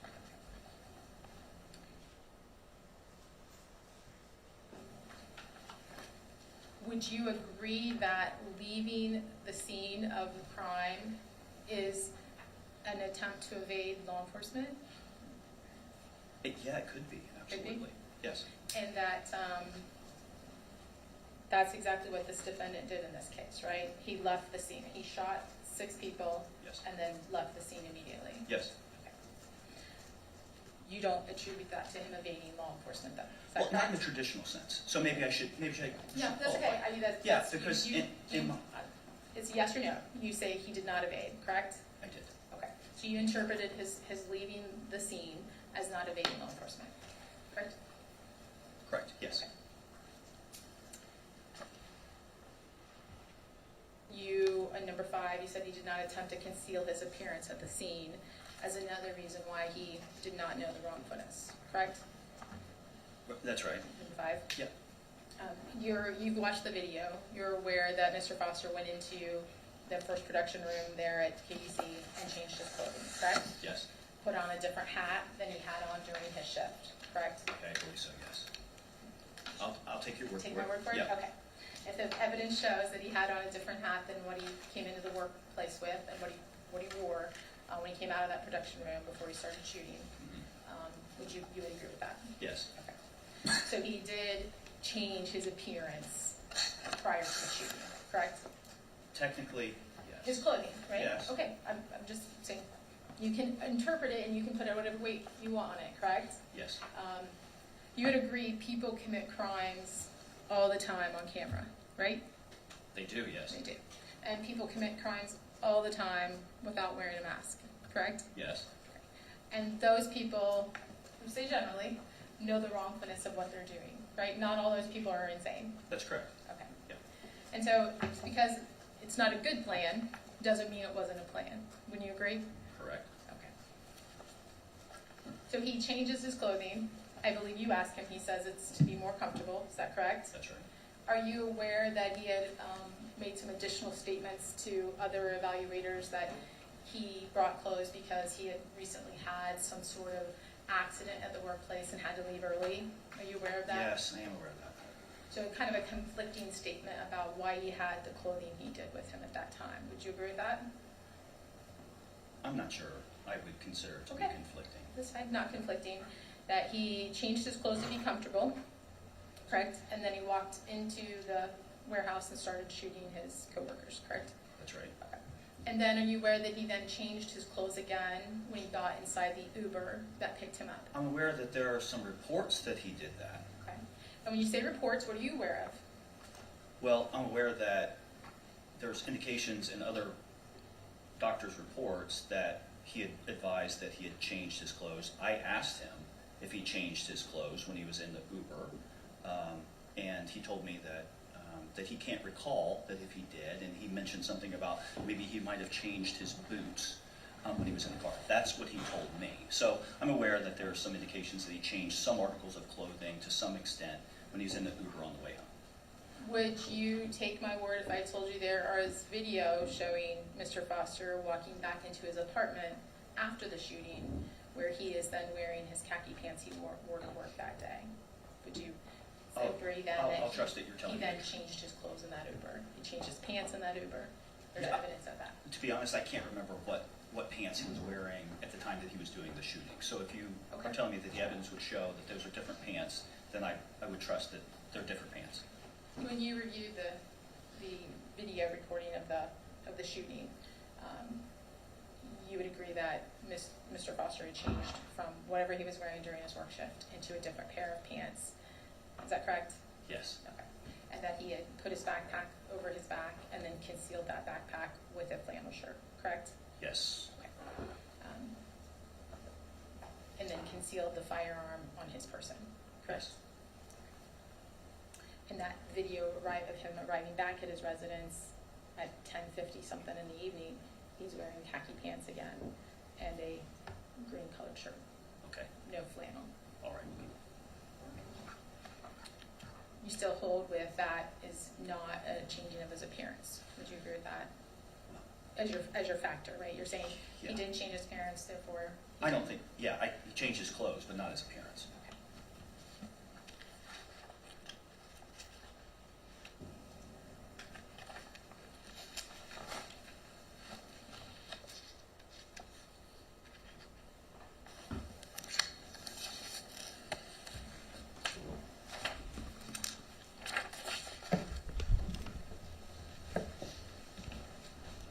Let's talk about the denial of the act, right? That's one of the factors you look at. Did he deny that he had done this?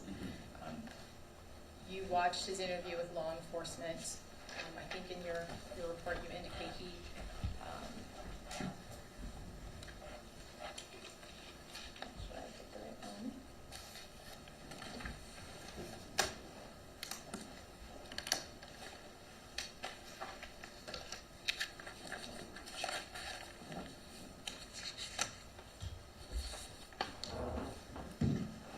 Number 4 on page 35 of your report is kind of a counterpoint that you were engaging in, like saying, okay, these are the things that I found that show he doesn't know the wrongfulness. Yep. These might show he did, but I'm going to counterpoint it out. In number 4 it says, while he did not tell defendants what he did not deny the acts either. That's right. That was your interpretation of watching that interview. Yes. Do you recall the part where they're confronting him? It's toward the end of the interview. They're confronting him about shooting his coworkers, and he asks, "You think that was me? You think that was me?" Do you recall that part? No. I'm going to play a short snippet for you. So, and then I'd like your opinion. Okay. Maybe that's something you missed in that interview. Do you take that as a denial? Okay. Yeah.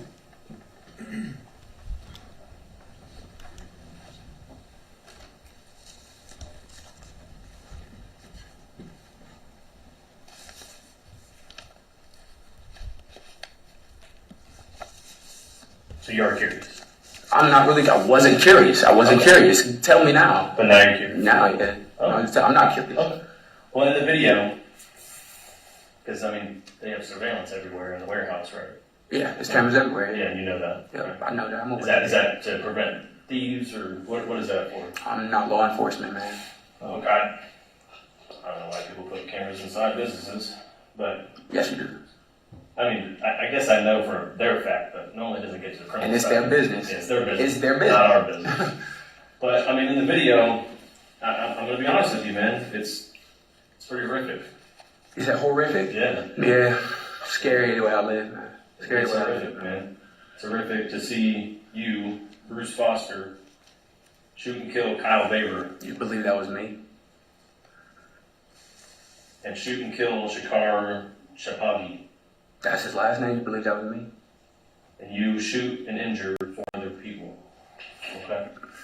Before we leave, No, I don't we'll believe explain so. the charge. So you are curious.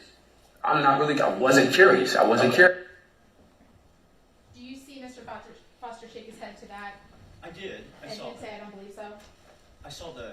I didn't hear what he said, but I You did don't see. hear the "I believe so"? Do you want to play it one more But time? you could if you'd like to. If I maybe- see that there were some texts that came up, and that he said, it said, "I don't believe so." So I saw that. So if you're saying that's what he said in that moment, Well, if you don't hear it, I can play it again, so that you could, if you if feel you'd more like to. comfortable Yeah, with that. I would like to see if I Sure. agree. You can.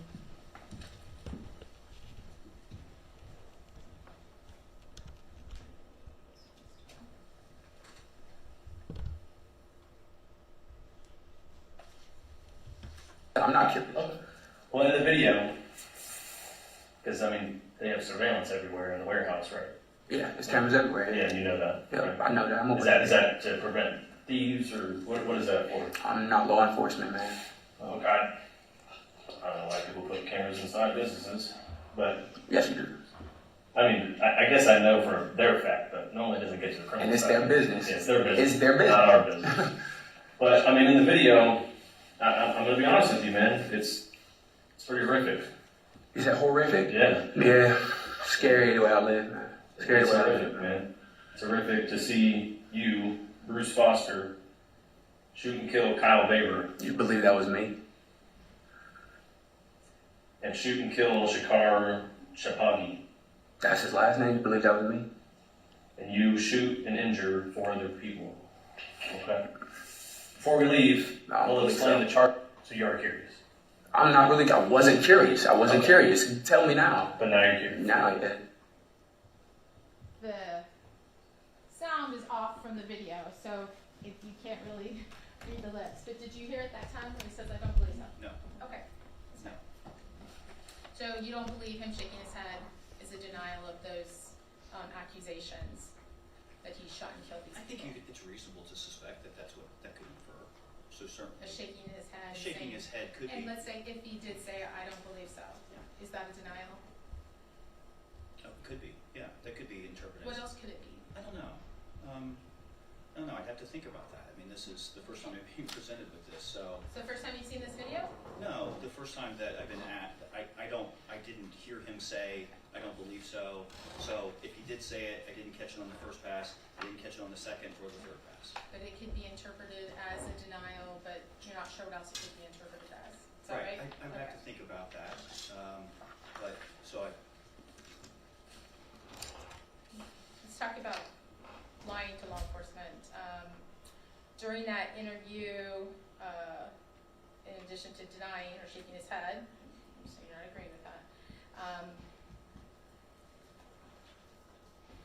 tells the police he had to kill them before they killed him. Is that right? That's right. No, I apologize. No, he does not say that during to the police. I apologize. Let's strike that, Your Honor. I misstated that. During the interview, he says he doesn't know who Kyle Weber is. He doesn't know who Kyle is. I don't know Kyle, right? In this In this video. interview with the law enforcement officers. Do you recall that I do. part where he says, I don't know who Kyle is, right? Right. And then later, as he starts meeting with yourself and Dr. Stinson, Kyle becomes part of the conspiracy. Is that correct? Well, I'm not sure if he becomes, but it was clear to me that Kyle was a prominent figure in the conspiracy throughout my interviews. He does not tell law enforcement that, correct? Right. Okay.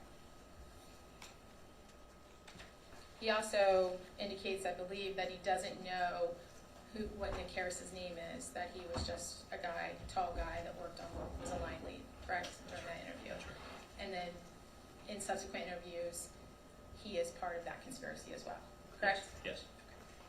So again, more misrepresentation to law enforcement. Do you agree?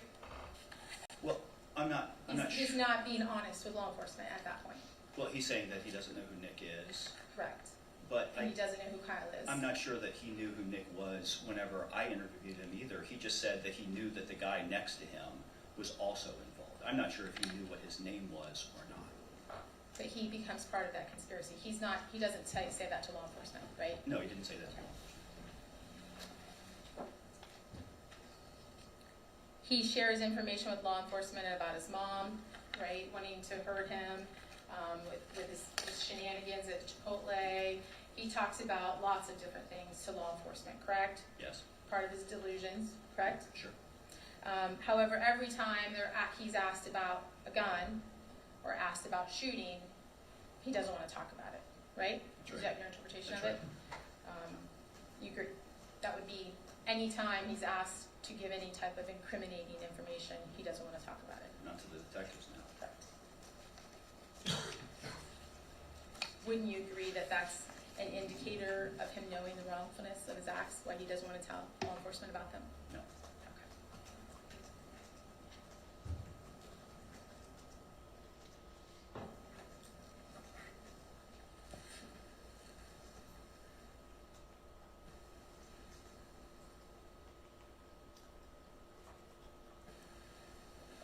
When you meet with Mr. Foster, you've indicated that he did. How do you find out that he vomited after the shooting? It's in the detective's summary of their interview. So you don't ask him why he vomited initially when you're meeting with him, Yeah, correct? I think I missed it. So. Did you review Dr. Stinson's sanity evaluation? Yes. And in Dr. Stinson's evaluation, he says he puked because he was stressed out. He came home, he puked, and he was stressed out. Is that right? I can't recall. Do you recall what his statements to you were about what happened after the shooting? About why he vomited? Well, did he even tell you that? Didn't he tell you that he blanked out? He doesn't remember? Well, he did say that he wasn't able to remember, yes, and then when I asked him why And he when you vomited. prompted him? Yeah.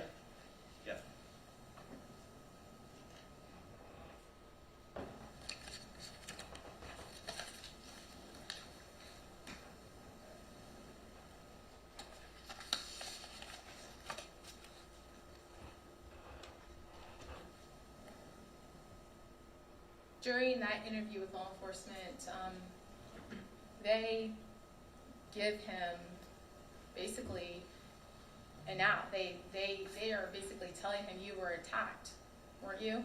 Do you recall that conversation about asking him if he was attacked at work? You were attacked. Do you remember those conversations in that interview? Vaguely. And him denying, him saying I'm all right? Mm-hmm. I do remember that. He had an opportunity to tell law enforcement that they were conspiring against him, didn't he? He did. During that just piece that we watched and throughout that interview, Mr. Foster doesn't appear to be scared of law enforcement in that interview. Would you agree with that? No. He doesn't You appear think to he be looks scared. scared? No, I agree. He does not appear to be scared. Thank you. In fact, he's, gets animated during that interview, correct? He And does. kind of hits that table. That's right. Doesn't appear to be fearful at all during that interview. No. In fact, during that interview, he basically says he's smarter than everybody else, doesn't he? I don't know if he used those exact words, but he definitely indicated that he was smarter. intelligent and conveyed that he had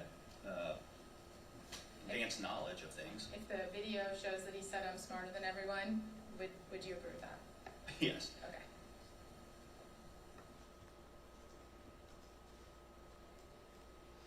During those interviews with Mr. Foster, in the, 18 months basically of your contact with him, give or take, right? He talks about how he believed his coworkers were conspiring against him, right? He thought people wanted to kill him, right? That's right. Throughout all those interviews with him, he does not ever report to you seeing his coworkers with weapons, correct? No. He doesn't ever report to his coworkers coming at him in any kind of aggressive manner, correct? Well, no, not at work, but he said things like that. Happened in 2013, Yeah, right? yeah, Okay. that's I'm right. talking about his during that period of time where he believed that they were wanting to kill him, correct? That's right, no. Okay. So there's none of that, right? He doesn't report anybody ever hit him, attacked him. They never had any weapons, never came at him in any way, shape, or form. No. No visual hallucinations of anybody with weapons. No. And you indicate he had some auditory hallucinations, but no command hallucinations. That's correct.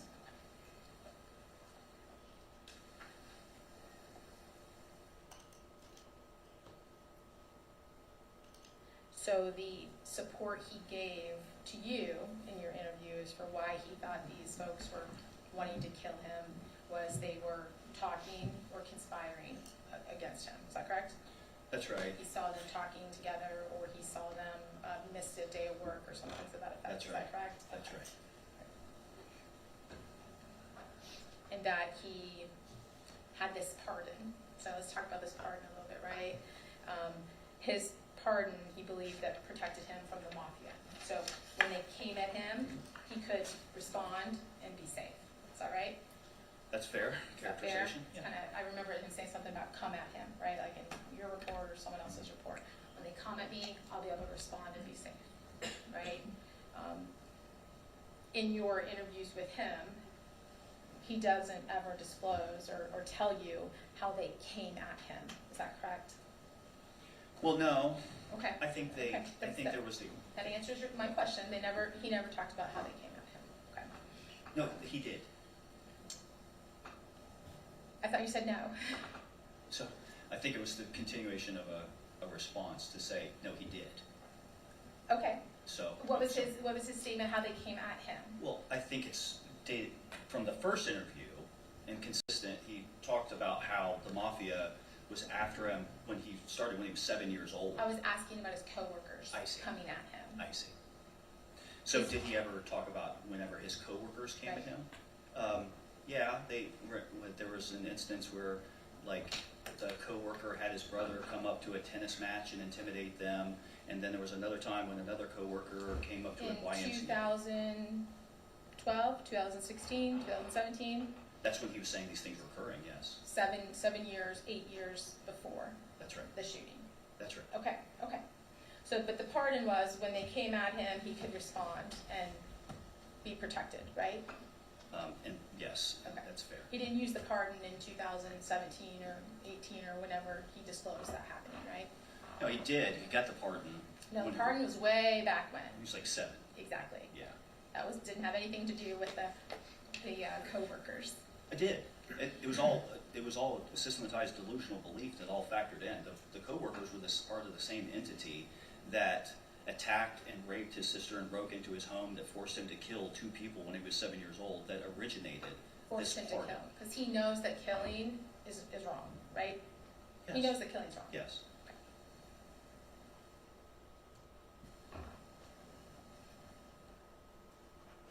Even in his delusion, he knew killing was wrong. Of course, yeah.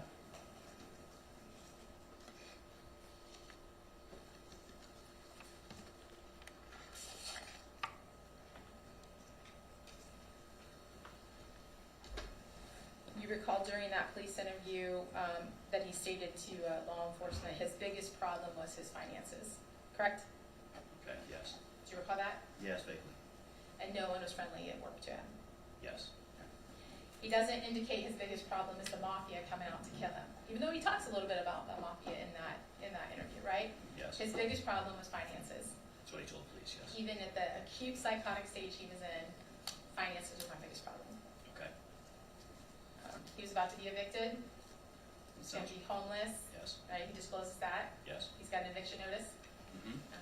Chipotle was no longer putting him on the schedule where he thought he'd been fired or released. He'd gotten that email that said, thanks for your service, bud, don't come back, That's right? Yes. His job was in jeopardy at KDC, right? And he knew his job was in jeopardy at KDC. Well, I'm not sure to the extent. that Okay, knew. if he acknowledged to another doctor that he knew his job was in jeopardy at KDC, would that then tell you that that's what he was aware of at the time? Oh, sure, that would. Okay. Yeah. And how about all the corrective actions that he'd been given at that point, right? He had been counseled on January 8th of that year, right? That, hey, this is your final warning, right? You've been late, you've been absent, no calls, no shows, all these different times, final warning. Any more points, and you're gonna be terminated. That was communicated to him, you agree? Agree. So he knew that. Final warning for his work performance as well on January 8th, Right. correct? Right. Any more screw-ups, basically, you're gonna be terminated. Okay. And then he was found sleeping in the office on January 10th, right? He was sent home early. Okay. You agree? Agree. Okay. And then someone talked to him about that on January 21st. You agree? Agree. And in that communication, he was aware somebody had reported him for sleeping in the office, That's correct? right. One of his coworkers. Right. He also acknowledges that he was aware, or that he was spoken to about his tardiness the day before the shooting, correct? Yes, Okay. And then he showed up late the day of the shooting as well, correct? that's right. Okay. So it would be logical to conclude that he was aware his job was in jeopardy at KDC, given all of that, as well as his own admission to another doctor. That's logical to conclude that, yes.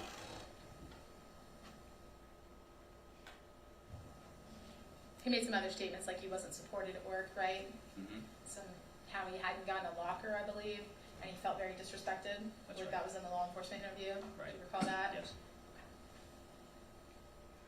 So in your report, you indicate as one of the supports for his not knowing the wrongfulness that the acts were objectively random. Can you explain for me what that means? It was back on that same page, I think like 30.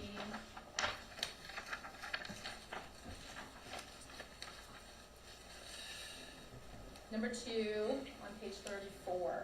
Yeah. As him not knowing the wrongfulness. The acts themselves were objectively random and completely unprovoked. So I get that completely unprovoked. What do you mean by objectively Really random? random, meaning that they're outside of his viewpoint, there was no reason for him to shoot and kill or try to kill employees. That would, to me, the fact pattern was this was random. Everybody that was interviewed described this as coming out of nowhere, and they knew that he wasn't a great employee, but there wasn't any indication that he was at risk of being imminently fired.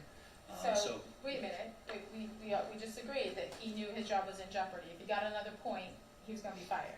Yeah, he also told detectives that he thought that they Just a thought he was minute. a That was good point. my question was this, right? We just went through that and said yes, he was aware he was going to be fired. Yeah, that's right. Correct? That's Or his job was in jeopardy. I'll call it that. And he didn't randomly select his targets, right? The people he shot were not randomly selected, correct? No. Okay. They They were folks that he worked with. They were folks in the QA division that he was in, correct? Sure. They were folks that were having to pick up the slack when he was calling off and not coming into work, right? Yes, There were folks that had to do his job because he was kind of slow at it, right? yes, There were the folks that narked on him for sleeping in the office, right? yes. So those weren't randomly selected people, right? I'm not talking about his delusion. I understand in his delusion, I understand his delusion, but these people were selected, right? Yes. That's who they were, Yes, his coworkers that's right, that he worked with on a daily basis. that's right. And then the line lead and the supervisor of second shift, those were the folks that he also worked with on a daily basis, right? That's right. Those were the folks that put up on the board QA's dropping the ball, right? They're the ones that told him he needed to hurry up, he was holding up the line, right? Sure.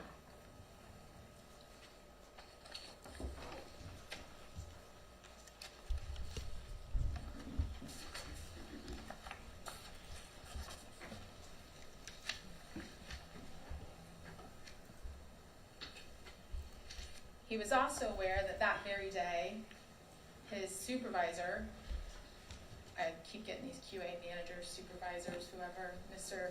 Bignet, was in their staff meeting that day at the beginning of the shift, or just after the beginning of the shift, and he announced that there was a vacancy in the QA department, correct?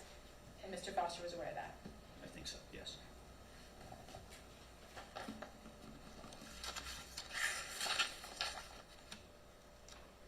So, as an alternative theory, taking all that into consideration, those targets don't seem so random, taking all that into consideration, do they?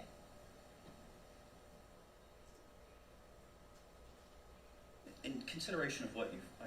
Right, everything we just kind of talked In about. consideration of that, yes, it seems less random, yeah, given Thank that you. what you just said.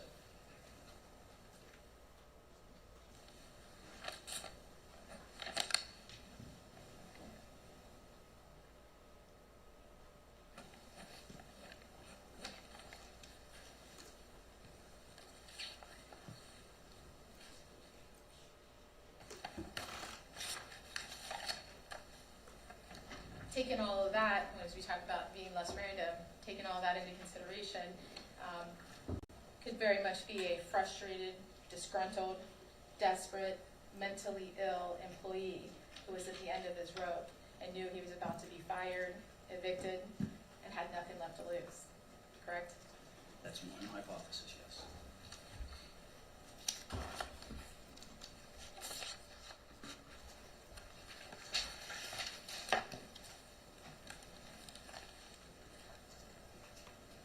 It's hard to tell from your report what dates the defendant made the statements to you that you have in your report, right? So something he said, I decided around 10:30 to shoot my coworkers, right? What date did he say that to you? Was that in February? Was that in October? Was that in November? Was that in January? Was that in July? Yeah, I can't recall, I don't know. So you kind of mush all those 5 interviews together into, here's all of his statements, right? Yes, Throughout your interview. So it's hard to tell because it appears when you start to look at this from initially the first police interview to then your meeting on the 5th to then as it goes on down the line that the delusions or the conspiracies continue to expand. They continue to get bigger. They continue to encompass more people to explain his actions. Would you agree? I'm not sure I'm not sure I agree with that. You do the MFAS, right? That's to determine if this person is malingering. If I say faking, is that fair, or is that? Yeah, because the test doesn't determine if the person's malingering or not. It does determine if the person's faking or feigning, so I think that's Feigning, thank you, I think feigning. that's an accurate Okay, conceptualization. okay. And tell me a little bit about that test, because I believe is a scale to 10, is that right?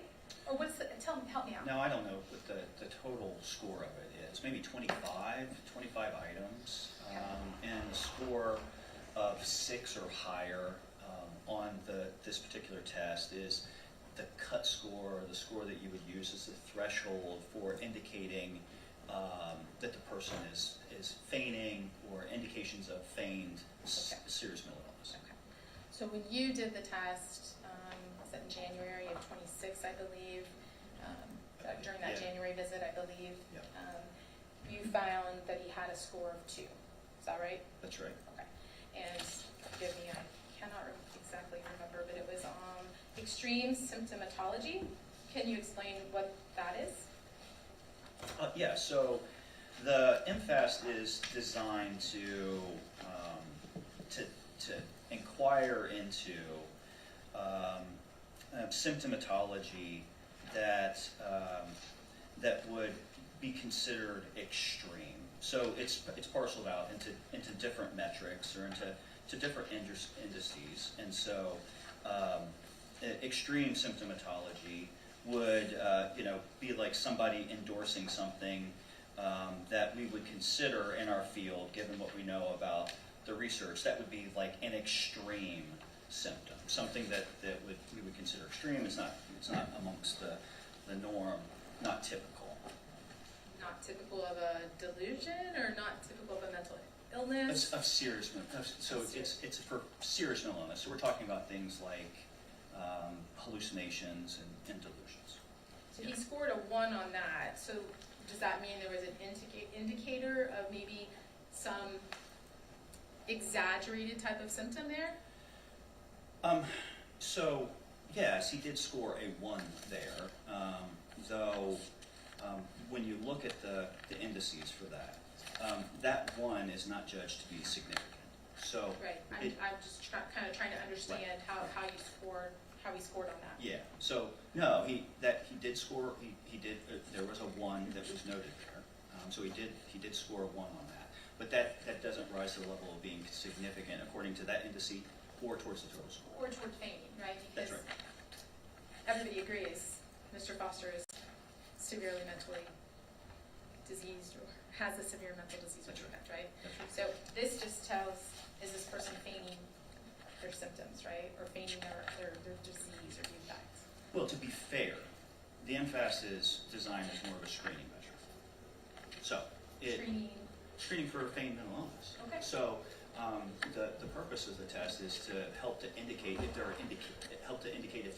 are signs or indicators of feigned mental illness. It's designed to be paired with a more robust assessment in the event that there are indications that they've reached that cut score of 6 or higher on the test.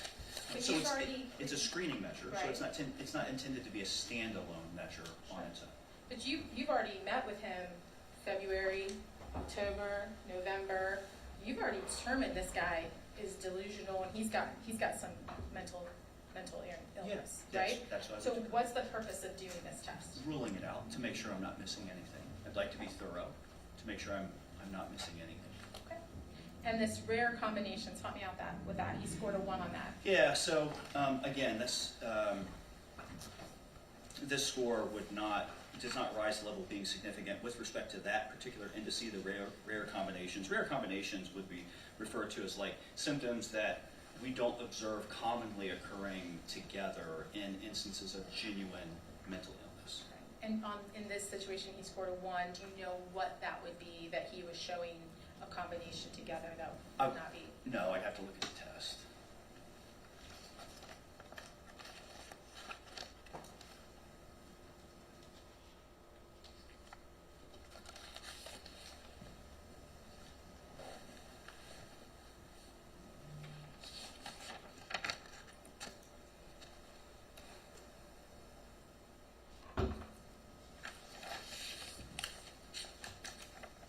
I think on direct, you talked about, or in response to, I think, the questions Mr. Shroy asked you about data collection, and the more important information is gathered earlier in the process than later. Is that accurate? So the closer in time you talk to a person, the better the information is? Is that Yeah, accurate? I think that it carries more weight. Okay. So in this situation, the police interview would be the most near in time to the act, correct? Well, the video. The statements, right? The video of the police, him being in the warehouse would be the closest, but then the police interview would be, his statements. That's I right. apologize if I should have said statements. yeah, Because we're talking about interviewing this subject, right? right. And the closer, sooner you can interview him after the act, the better. All things being equal, yeah. Okay, all right. And so the interview with the police is probably the most close in time statements that he makes to the act. Yeah. Okay, with the statement earlier that we talked about, the most important thing in determining wrongfulness is acts, before, during, and right after, right? Why does it matter how soon you interview this person if we're looking at the behaviors and the acts at that time? Yeah, it's a valid question. So it doesn't matter. So it doesn't mean that a evaluation is any less reliable because you collected the data 6 or 7 months afterwards. So we don't want to be misunderstood there. But it is great in my line of work, especially when we're dealing with a evaluation of a person's mental condition at the time of the offense, to get that snapshot, to get that data as close in time as possible. Well, you get to see him under the delusion, correct? That's right.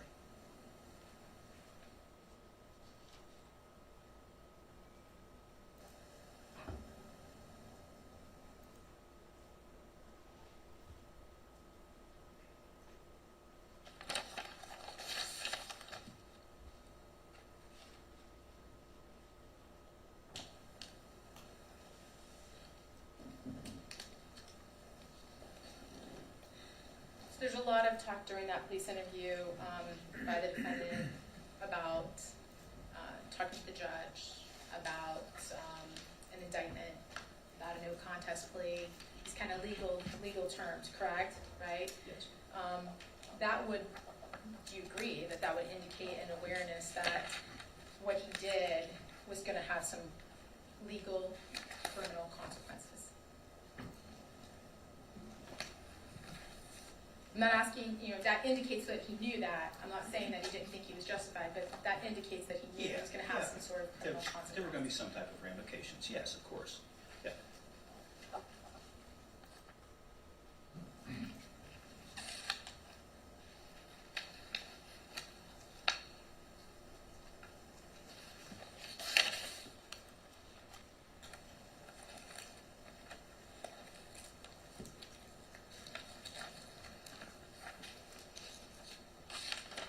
May I have just a moment, Your Honor? Sure. Thank you.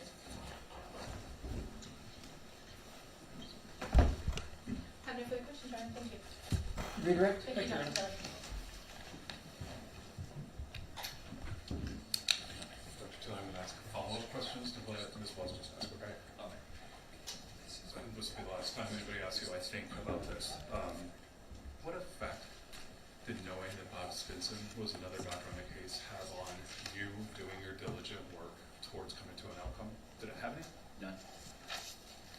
Did anything change about what you would do in a psychological evaluation because you knew Dr. Stinson was on the case? No. In hindsight, you know you were hired quite a bit before Dr. Stinson, is that fair? Yes.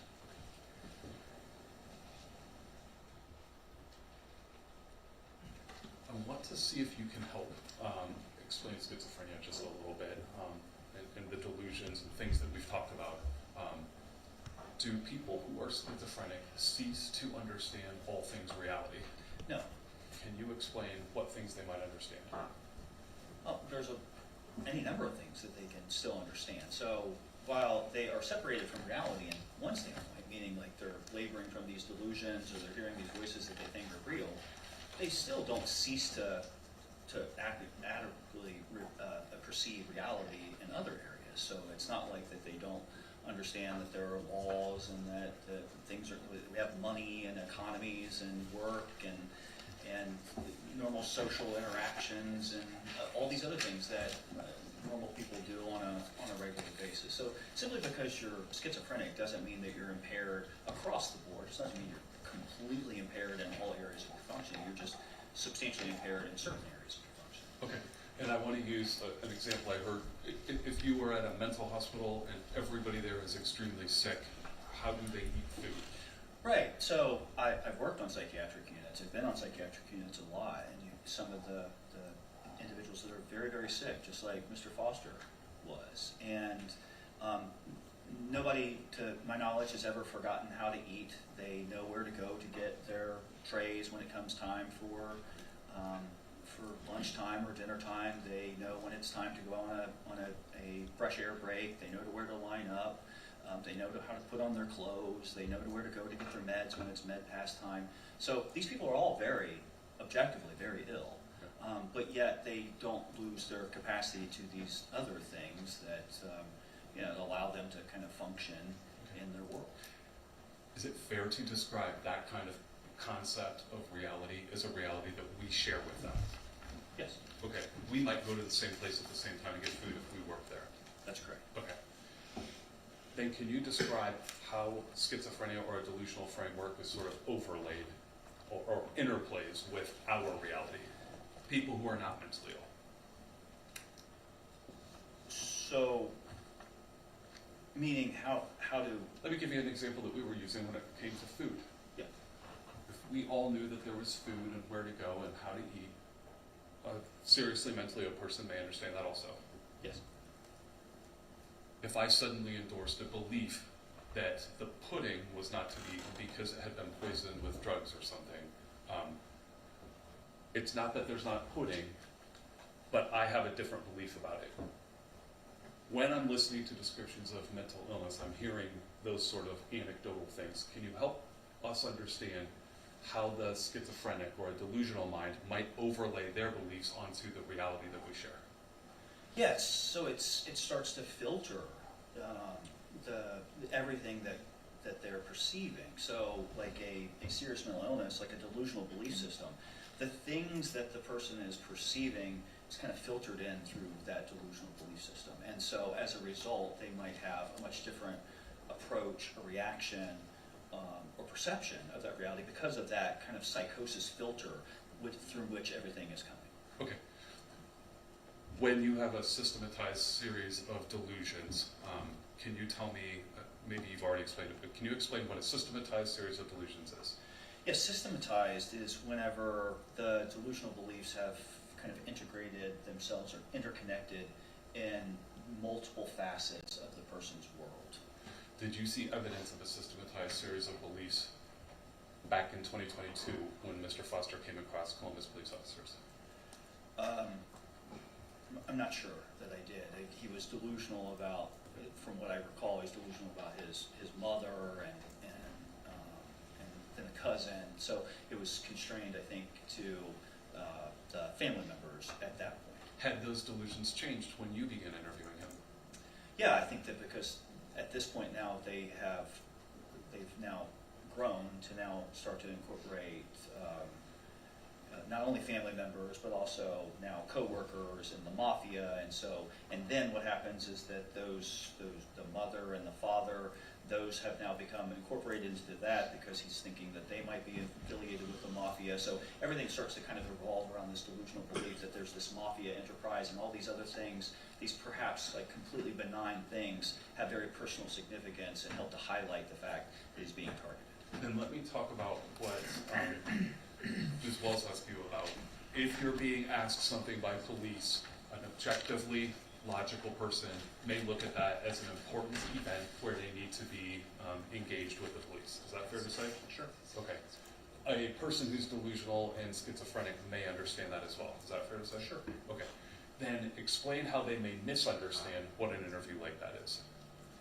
Well, if they're paranoid and thinking that the police are aligned against them, that the police are part of the mafia, that they could be involved in this conspiracy, that they're one of the same, well then they might approach it much differently. They might not see it as a safe space or someone to disclose their concerns to. Instead, that's part of the enemy, and as a result, they would be understandably reluctant to divulge certain information. What evidence that he wanted to talk but wasn't willing to in that venue did you see from that interview? What he wanted to get in front of the judge. He advised that he would disclose certain events to his lawyer or to a judge. And in my impression was from that video, he was very eager to get in front of a judge and to explain what had happened. Okay.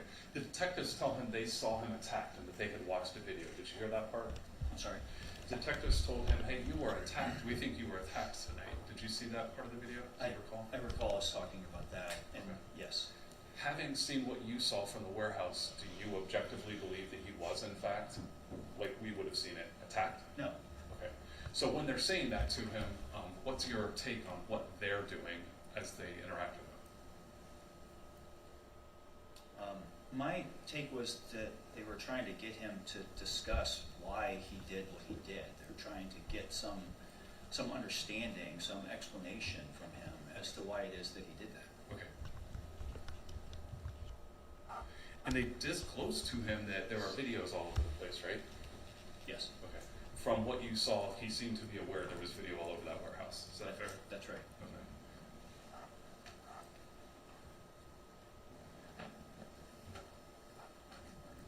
Can you tell me from having watched it what awareness Bruce would have had about a search warrant having been executed at his house already? I'm not sure. Okay.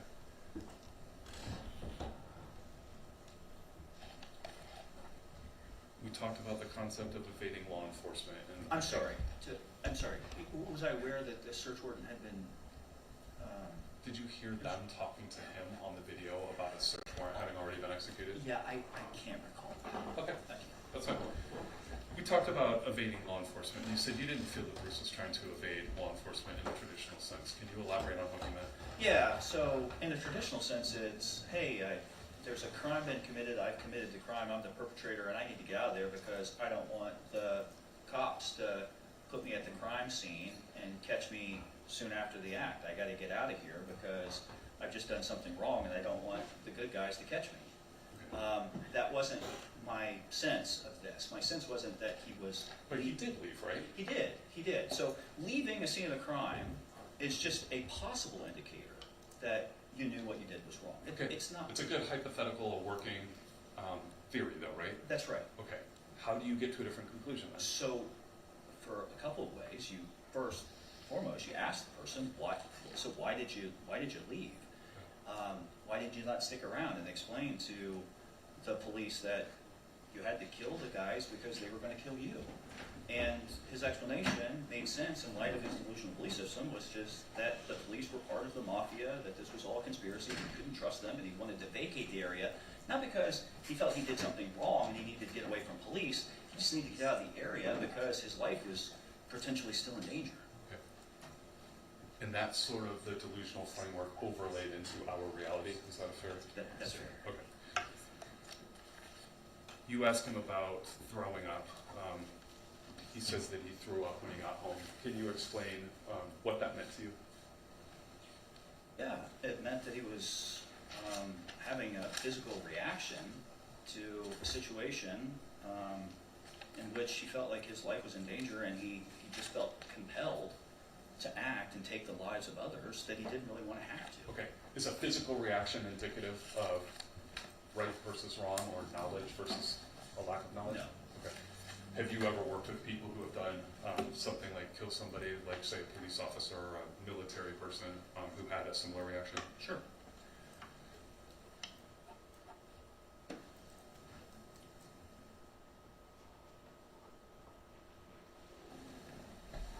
When you heard the prosecutor asking you about, did any of those coworkers ever have a gun at work, or did Mr. Foster endorse any of them having a gun at work? Can you describe what significance, if he had seen a gun at work, it would have had to you? If he would have told me that he saw them have a gun at work, I probably would not have believed him, first and foremost. And I probably would have been interpreted as a facet of his delusional belief system, like a lot of other things he was telling me that I was fairly sure were not true. Okay. He never did endorse that to you, right? Correct. If he's trying to exculpate himself or say that I wasn't guilty, that would have been a convenient thing to say, right? I think so. Okay.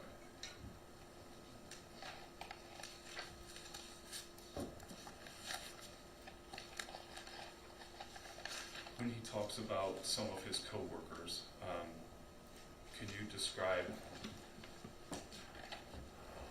the things about them you know to be true versus what he endorsed about them and the discrepancies between the two? What do you know that he knew of his coworkers?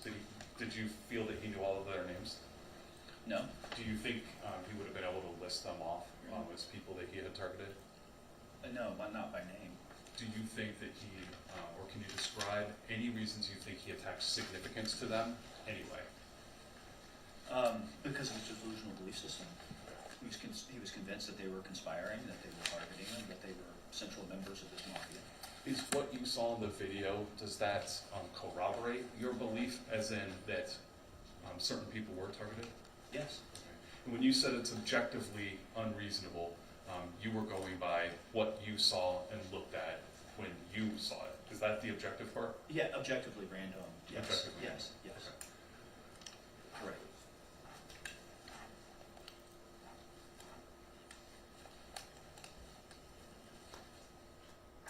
You were asked about Mr. Foster understanding it's wrong to kill.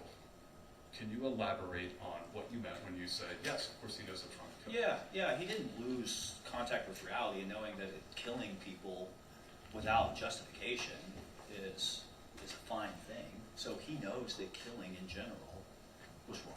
So he was never detached from reality in that respect, that it's totally fine to take the life of another person. Okay, then in this case, why would it have been different? Well, in this case, it's because he felt completely justified because of his delusional belief system, because of his severe mental disease or defect, that he felt his life was at imminent harm, that these people were going to kill him, and that he was pushed into a metaphorical corner in which it was either a do or die situation. Either he had to get them before they got him. And so, in this instance, he felt justified in his actions because he delusionally believed that they were going to kill him if he didn't take action. And that doesn't mean he was okay with it, it meant he felt he had to. I don't think so. I don't know, not at all. I think that he was very conflicted over that. I think that he did not want to have to act in that way. I think that was the reason why he was distraught afterwards, because he was put in a position, a no-win position, in which he had to take the life of two other people, in order to save his own life. Judge, I don't have any further questions. Thank you. Recross. Your Honor, just a couple more about just like out of here. All right, let's go back to this justification, right? Like, he knew killing people was wrong, but he thought he was justified, right? Yes. In his delusion, right? That is no different than somebody without a delusion killing someone and thinking they're justified and being wrong about it, correct? They know what they're doing, they know killing's wrong, they just feel justified in it. They think they have the law on their side, so to Sure. speak, right? Okay. He thinks he's got a pardon on his side, right? He does. And he thinks that these people are going to kill him, right? So he feels justified. If this were a non-delusional person who shot an unarmed person and then chased another fleeing person and shot them in the back, Yeah. that would not be self-defense, right? That would not be justified. No. Okay.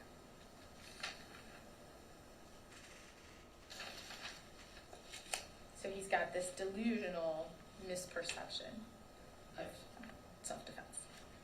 Correct? Correct? Yeah, I think so.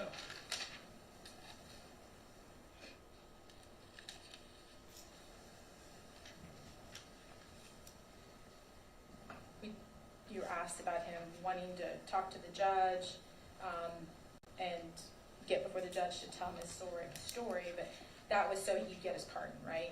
That was so he could get the justification from this killing that he had done, right? Knowing that he had killed these people and that it was wrong, that's why he needed to go see that judge to get the pardon. Well, my impression is that it was a little bit more than that. I don't think he was going to get the pardon from the judge. I think he knew that the judge would know about the pardon. And so He got the pardon from the judge last time, from right? Franklin County judge, right? yes. He got the pardon from the judge last time. So he was planning on getting to that judge to get that pardon taken. I think so. The judge. I'm not sure which judge he had in mind.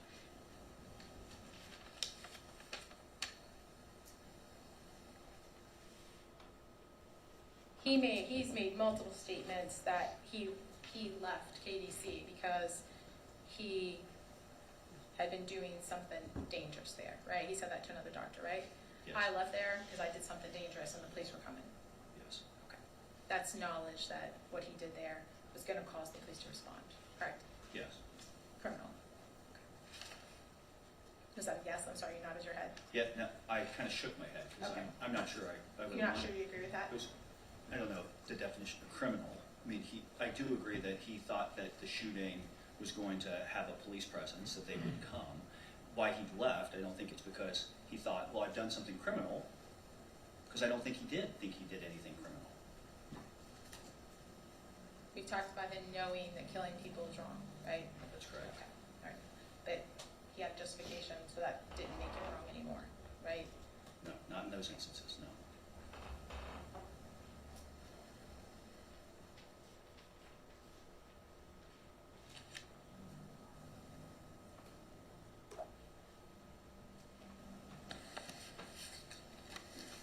He believed they were conspiring to kill him. He waited to the end of his shift when he knew all of the QA inspectors would be back at that QA room, right? Yes. He also knew guns were not permitted in the warehouse, right? Right. Hence why he concealed it in his backpack, changed his clothes, and then concealed it in his pocket, correct? Because he knew if someone saw him with a gun, that would probably not be able to do what he was setting out Yes. to do, correct? Yes.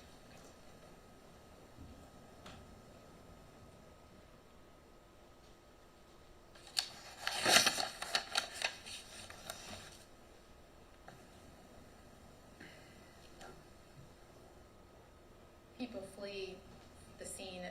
You give a variety of reasons, for why people flee.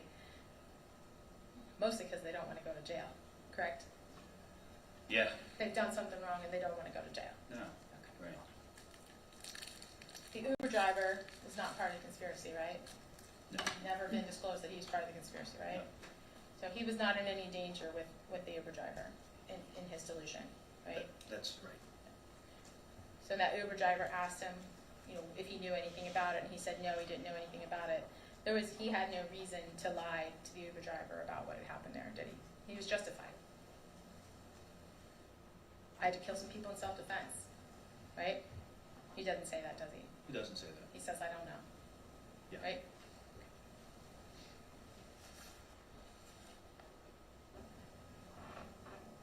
Thank you.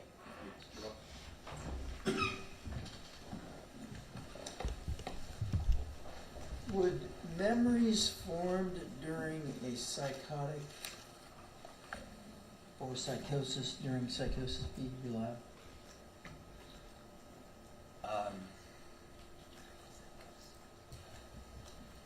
They could be.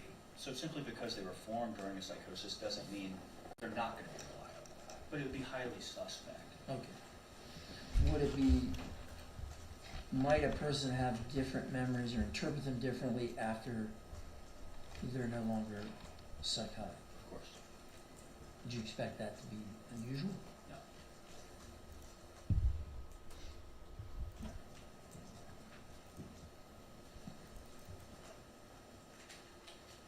Redirect based on my questions. No, thank you. Recall based on my questions. Okay, thank you, Doctor. You're welcome. You may step down.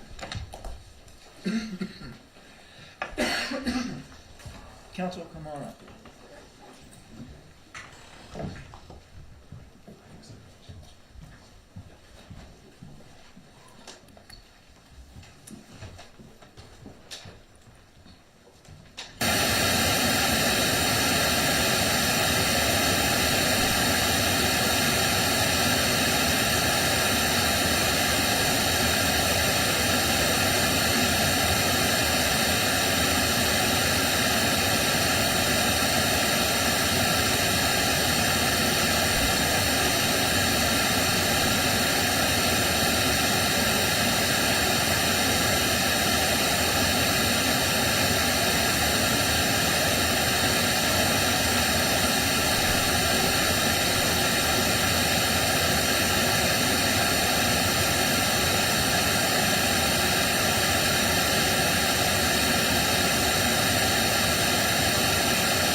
All right.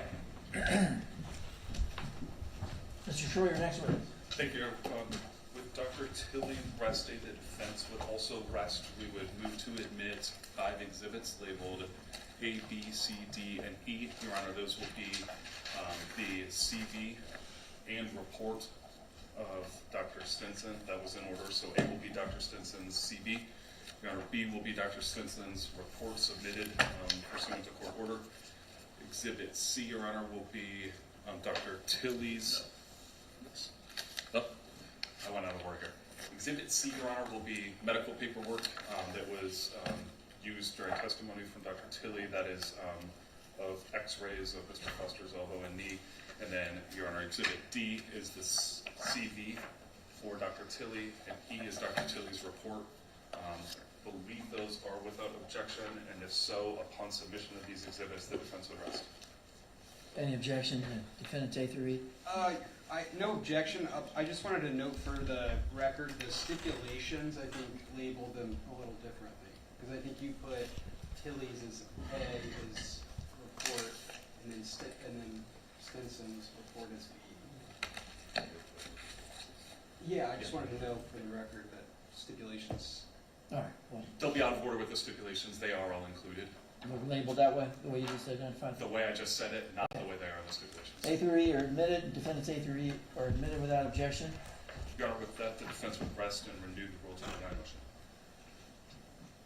motion. Care to argue the motion? No, Your Honor. All right, Rule 29 motion is overruled. Your Honor, may I approach with the exhibits for the Sure. court?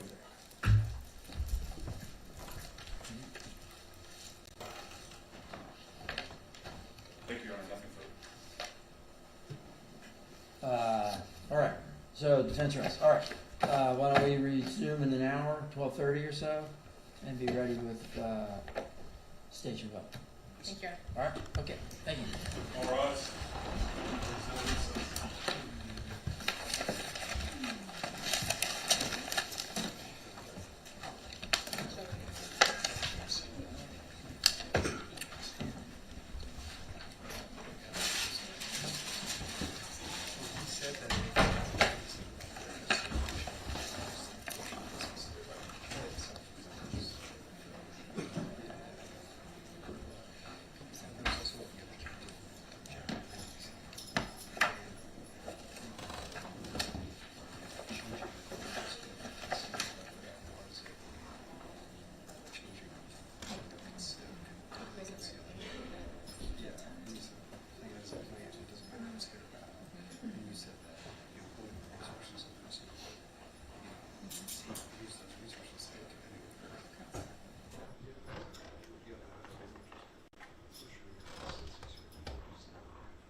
testimony of this case now being heard as truth, the whole truth, nothing but the truth, so help you God? I do.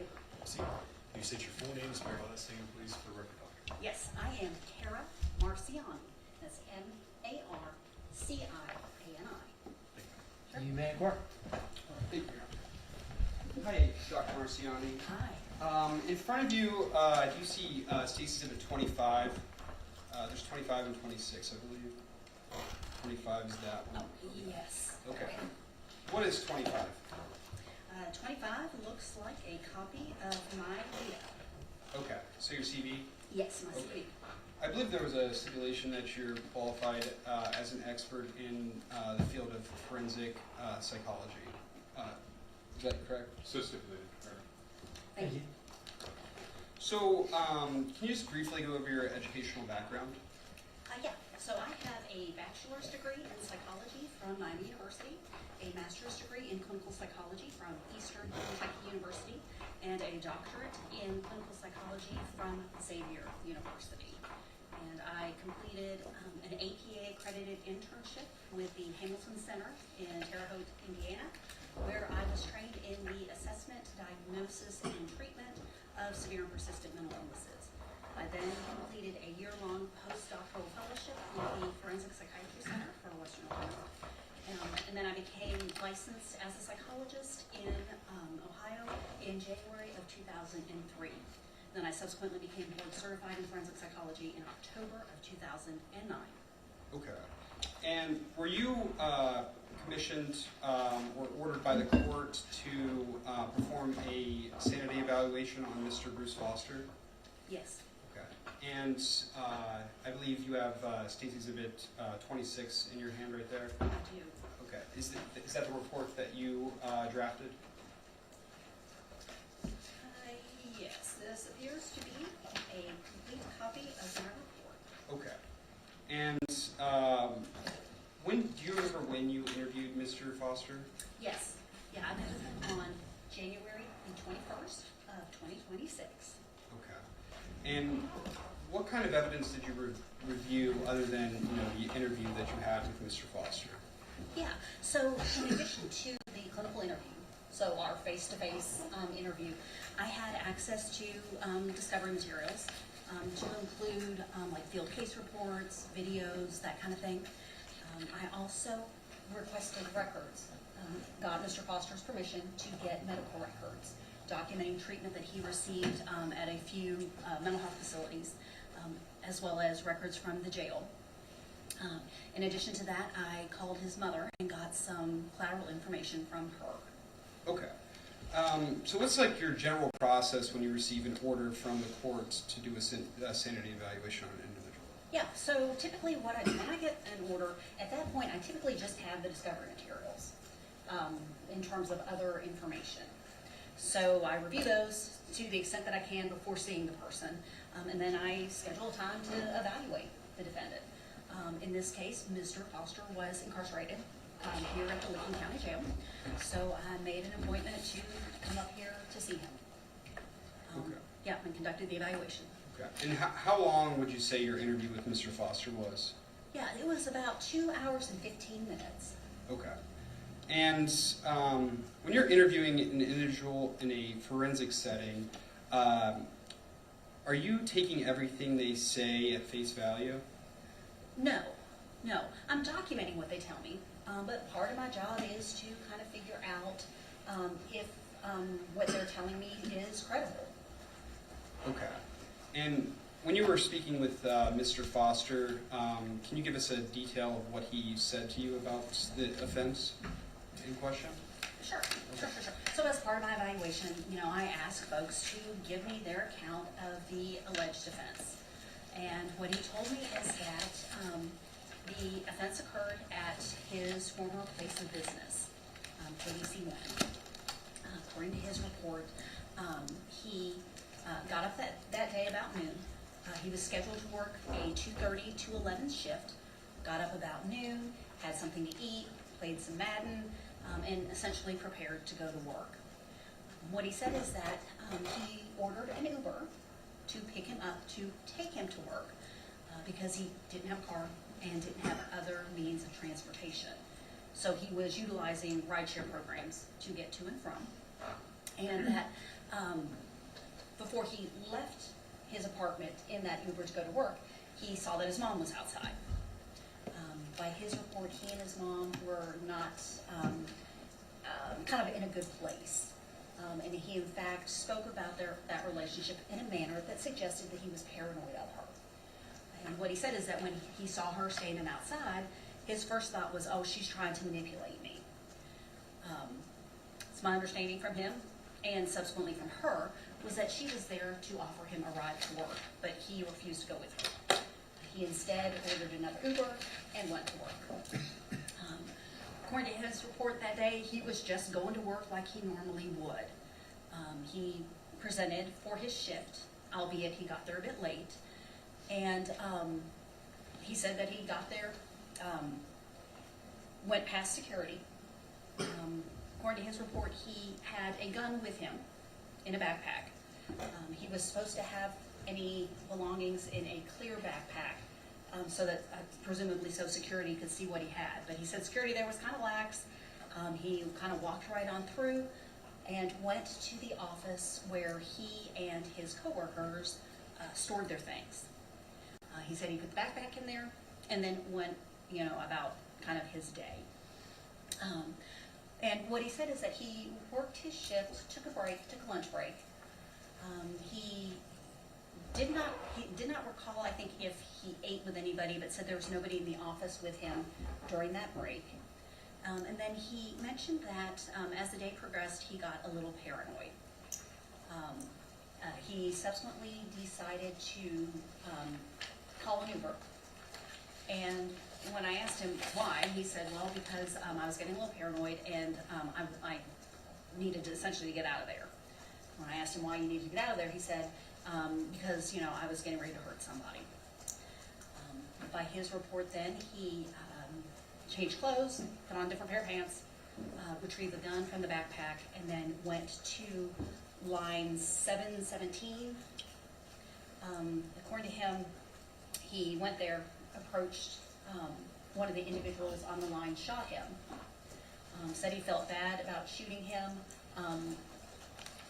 shot him nonetheless. The other individual at the line took off running. He shot at him and chased him. He then said he proceeded to go back to the office where he had stored his backpack, where he encountered 3 people, and proceeded to shoot at them as well. According to him, a struggle ensued for the gun. He lost control over the gun. He then left, got his Uber, and went home. Okay. And so you said that he was getting paranoid. Yes. And then so he decided to call an Uber so he could get out of there. Yeah. I'm looking at page 15 at the bottom, going on to 16 of your report. Yeah. Which is State's Exhibit 26. So if you look at the start of the last sentence on page 15, you said Mr. Foster got too paranoid after taking his break, in response to which he clocked out of work, that portion? Yes. Okay. And did you ask him why he, clocked out? Yeah, and he told me he was upset that day. He didn't like the line that he was assigned to. And he had been having a lot of life stressors. And those stressors included being let go from another job that he needed to sustain himself financially. So he had lost one job he needed. He was in financial distress, was at risk of being evicted, and was having trouble maintaining his phone service.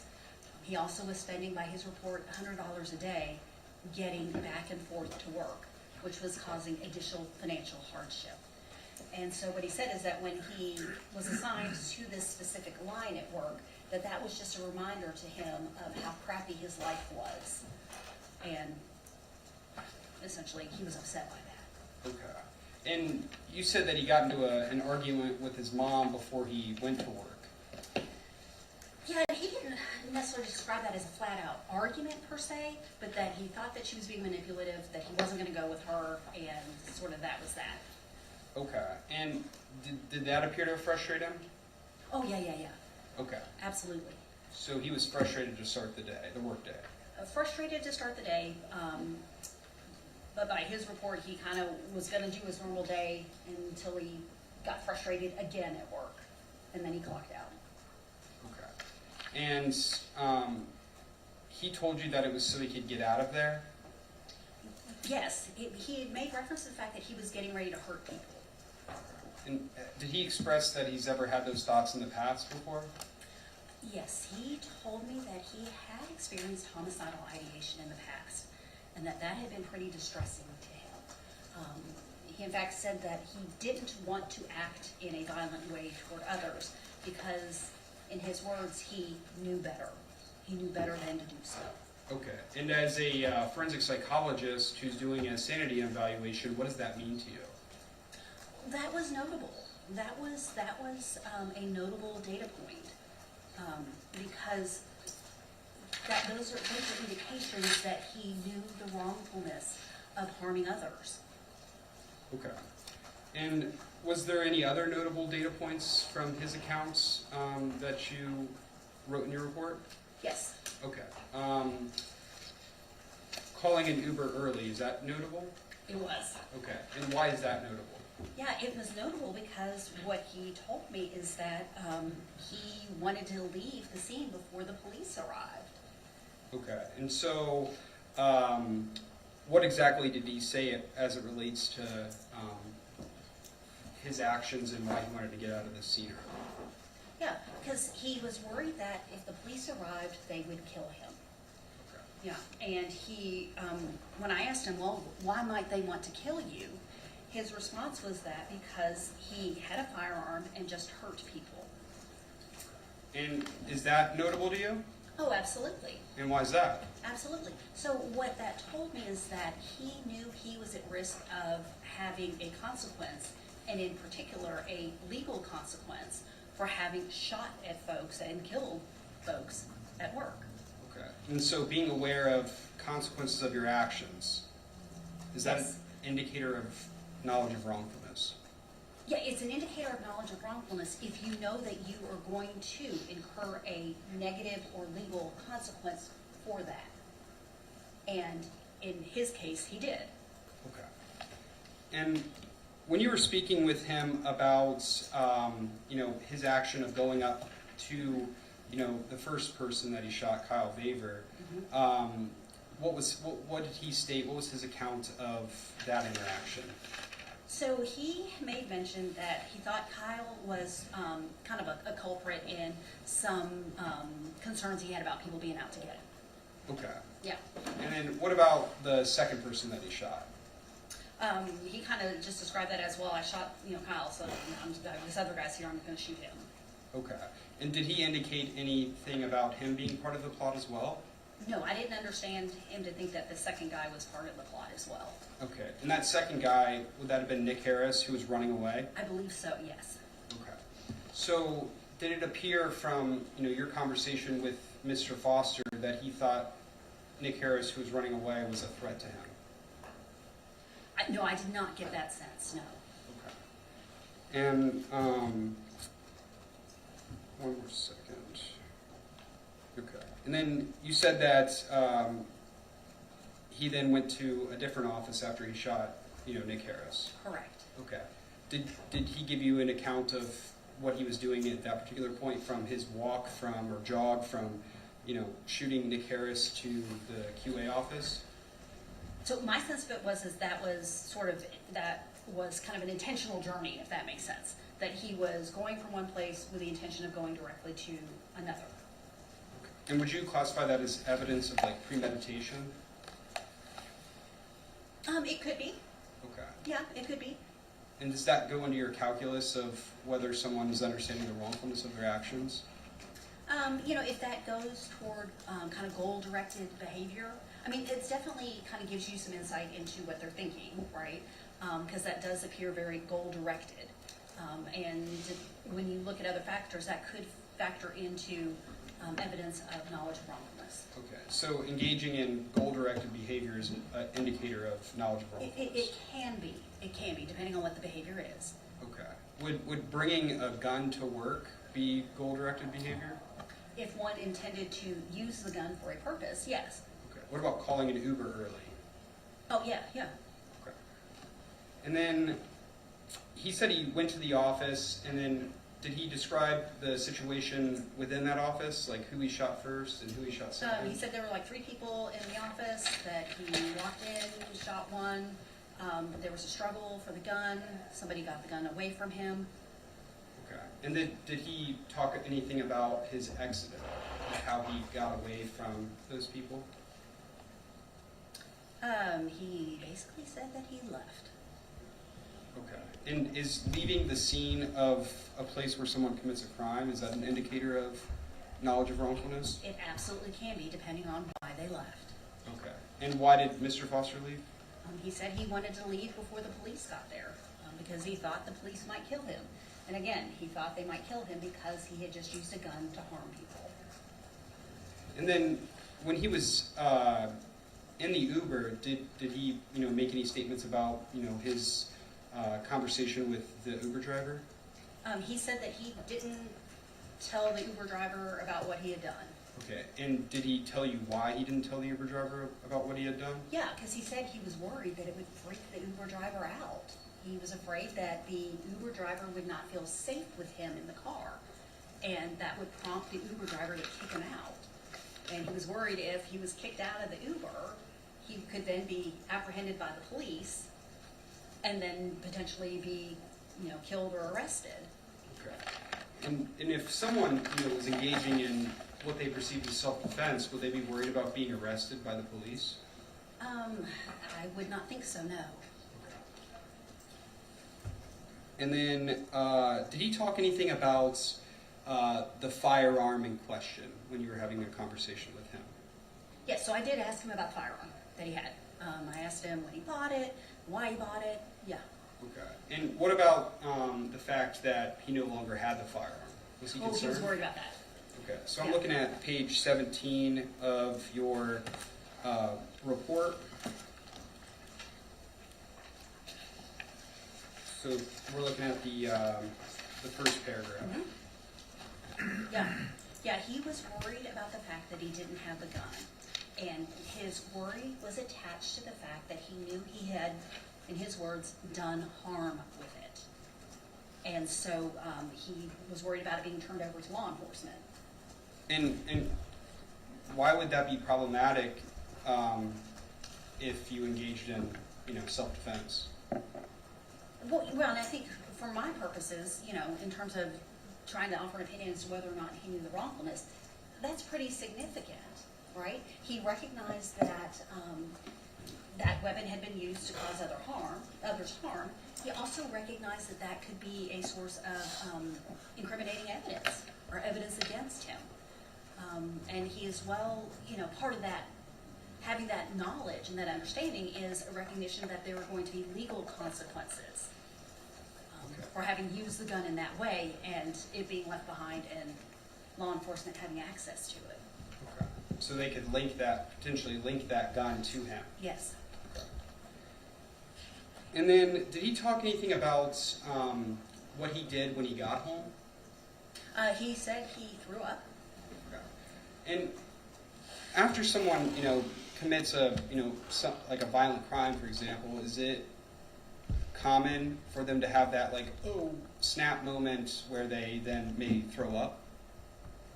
And whether or not they throw up, I don't know. It is common for people to have what I call, and pardon my language, sir, an oh shit moment.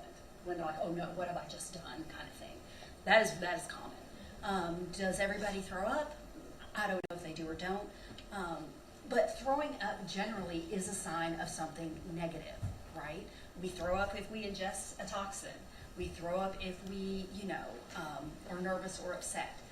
It generally doesn't occur in response to joyful, occurrences. Okay.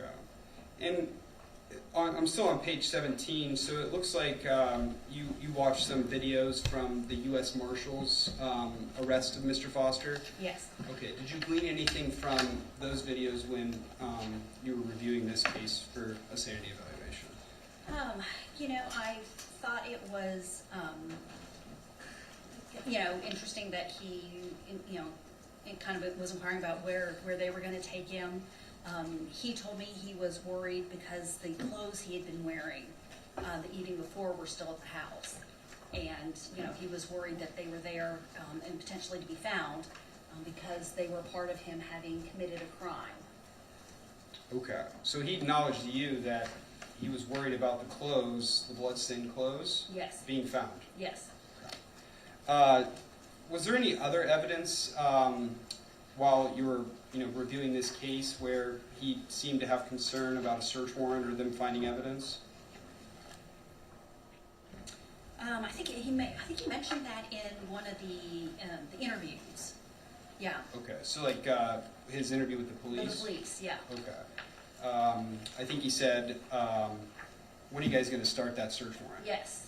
Okay. Is that something that goes into worry about them finding evidence? Yeah, I think it tells us a couple of different things.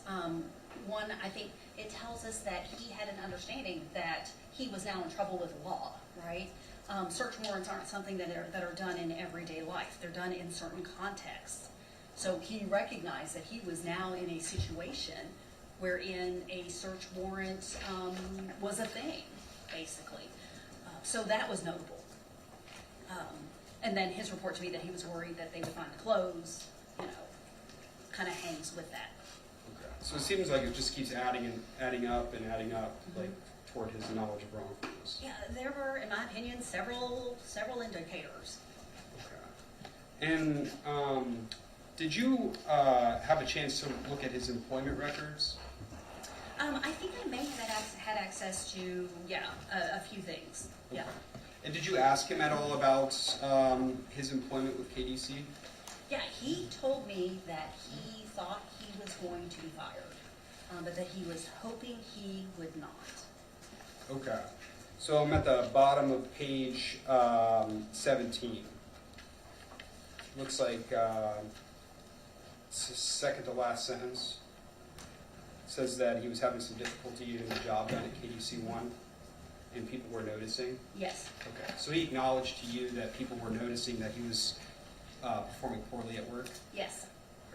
and that he was on notice that he was probably going to get fired, just hoping not. Yeah, he told me he thought he was going to get fired, but that he was hoping he did not. Did he talk about with you anything about financial hardship? Oh, yeah. Okay. Can you go into detail about that? Yeah, as I previously mentioned, he indicated that he was in dire straits financially. He, for a period of time, was working 2 jobs. He was working at Chipotle, doing what sounded like kind of like an early morning kind of shift. He was also working at KDC One while trying to go to school, while trying to go to college. He had been let go from Chipotle. So he was without that income. He was without a car. His mom had been helping him get back and forth to work, but she couldn't do that anymore. So he was relying on ride shares, and that was costing him $100 a day. And I think he was making like $18 an hour at KDC One. According to his report, he couldn't keep his phone service on. He also had gotten an eviction notice from his apartment. And so did he seem disgruntled about that? He was absolutely distressed, and yes, I think there as well was disgruntlement in there. From the standpoint that I think he didn't feel like he was getting respect at work as well. And so I think that was kind of fueling some of his emotions around the work piece. And I think as well, he was trying to make it, and he just couldn't. Okay. And you said that you're when you're talking to someone, you might might have some suspicions, or you're taking things they say with a grain of salt, right? Yeah, we're always looking to kind of verify, cross-check, basically, what folks are telling us. And is there any screening tests that you can run on an individual to see if maybe they're faking things or feigning, or that's potentially like giving you some evidence toward potential malingering? Oh, sure. So It's not uncommon in the context of a forensic evaluation for a defendant to fake stuff. Sometimes they'll fake that they are mentally ill, sometimes they'll fake that they have no memory of anything, sometimes they'll fake that they have an intellectual disability. The reason being is that for some folks there is the potential for secondary gain. So malingering is always kind of on our radar. Okay, so in the context of a sanity evaluation, secondary gain would be maybe avoiding criminal responsibility. Yes. Okay. And in the context of like substance abuse, it could be exacerbating your symptoms. For the DSM, there's those 11 factors, right? So I could say I have more than 5 or 6, and maybe I can get some housing if I'm homeless, right? Sure. Exaggerating your AOD issues could have a secondary gain of you getting into like a sober living house or residential treatment. Okay. And so, did you ask Mr. Foster at all about his goals for this process?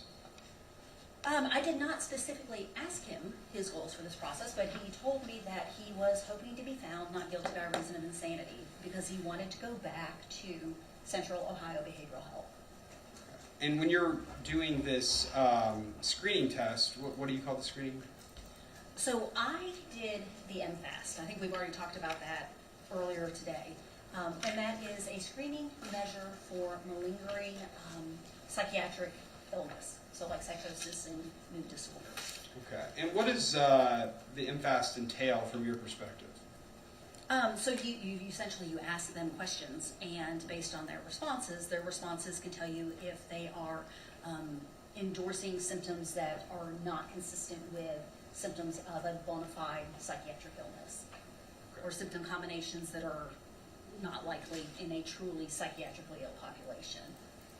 So if someone's seriously mentally ill, they could still be exacerbating some of their symptoms or, feigning it away. Oh, yeah, absolutely. The two are not mutually exclusive.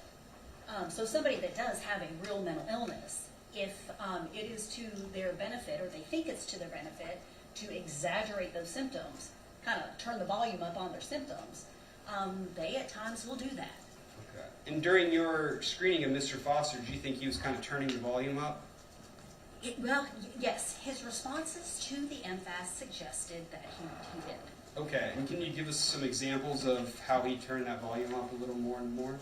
Yeah, so he essentially, as Dr. Tilley kind of described earlier today, you kind of like rate their responses. And it's a 25-item measure, and if a person endorses 6 or more of these kind of unusual symptoms, then that is highly suggestive of malingering. And he endorsed 6. He got a 6, basically. Okay. And can you walk us through what you saw that made you give him a 6? Yeah, well, he was endorsing, in fact, I'm going to refer, because I want to make sure I tell you the exact correct ones. So we're on page 33, I believe, of State's Exhibit 26. All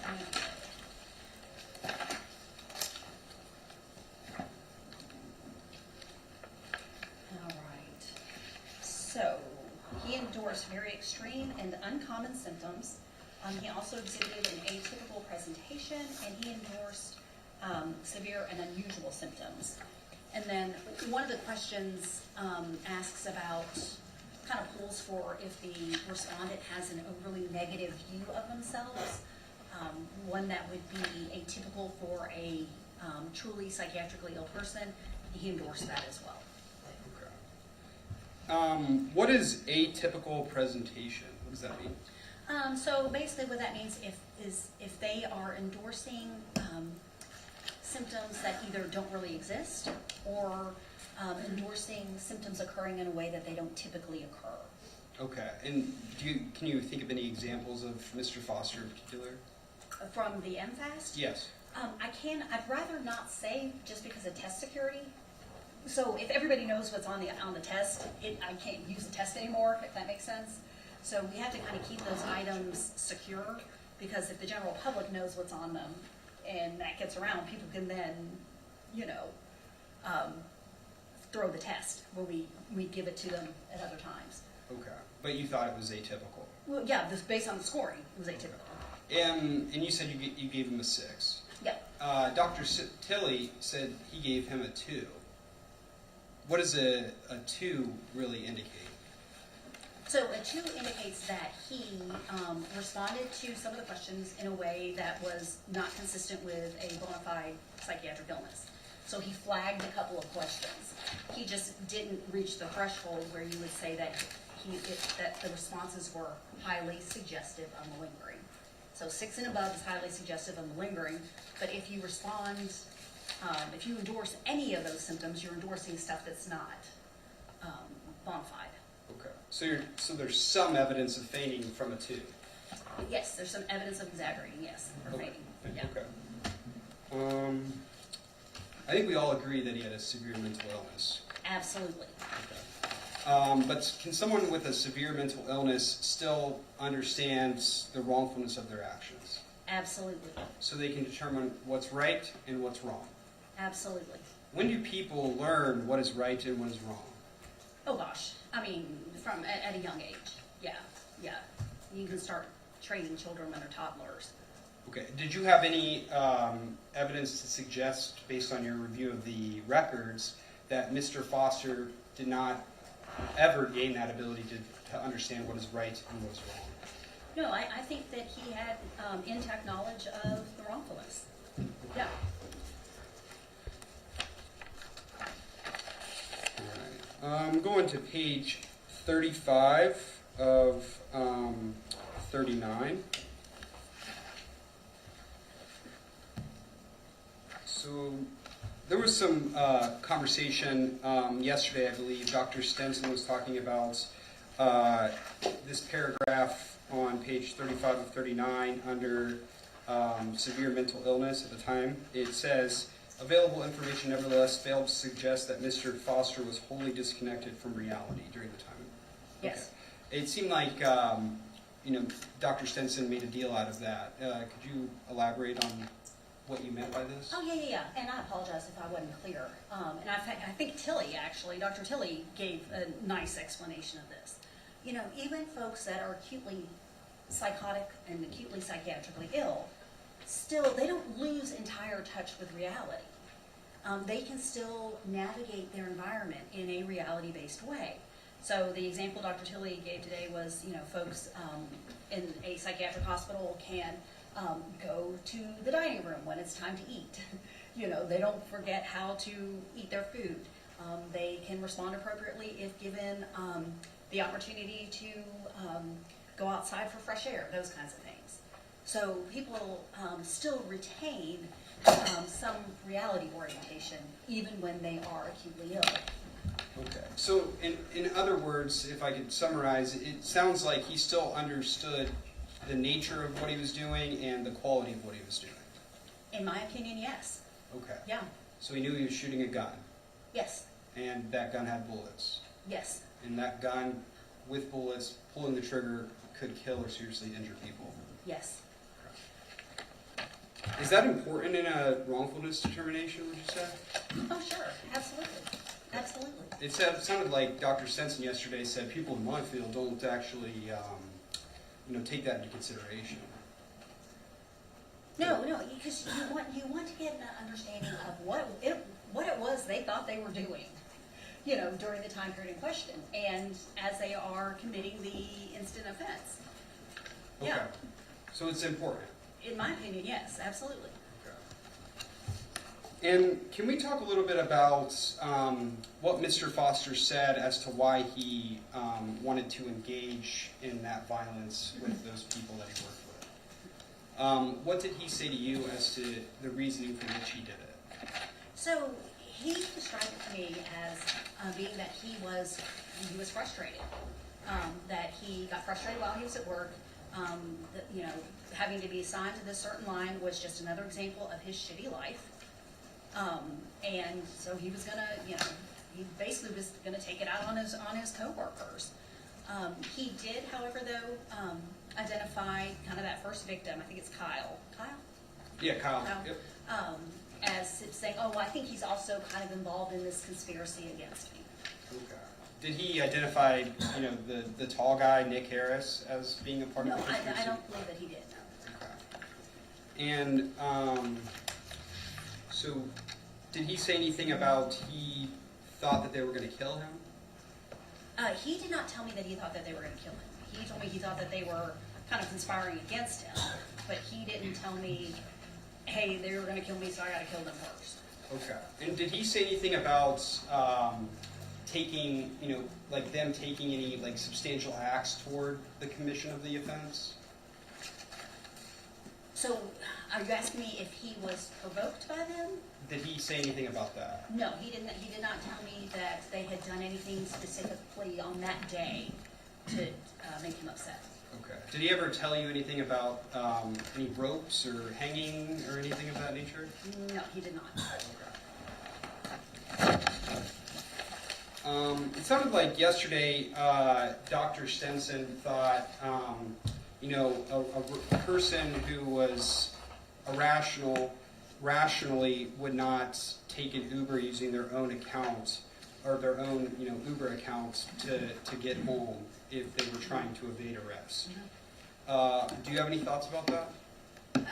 Yeah, my thoughts on that are that he didn't have many resources. He didn't have a lot of options, and he was using the resources that he had. Was that a great plan? No, not at all. However, he didn't have the luxury of having a lot of other available options to use. He was using the tools that he had. Okay. So, a plan is a plan.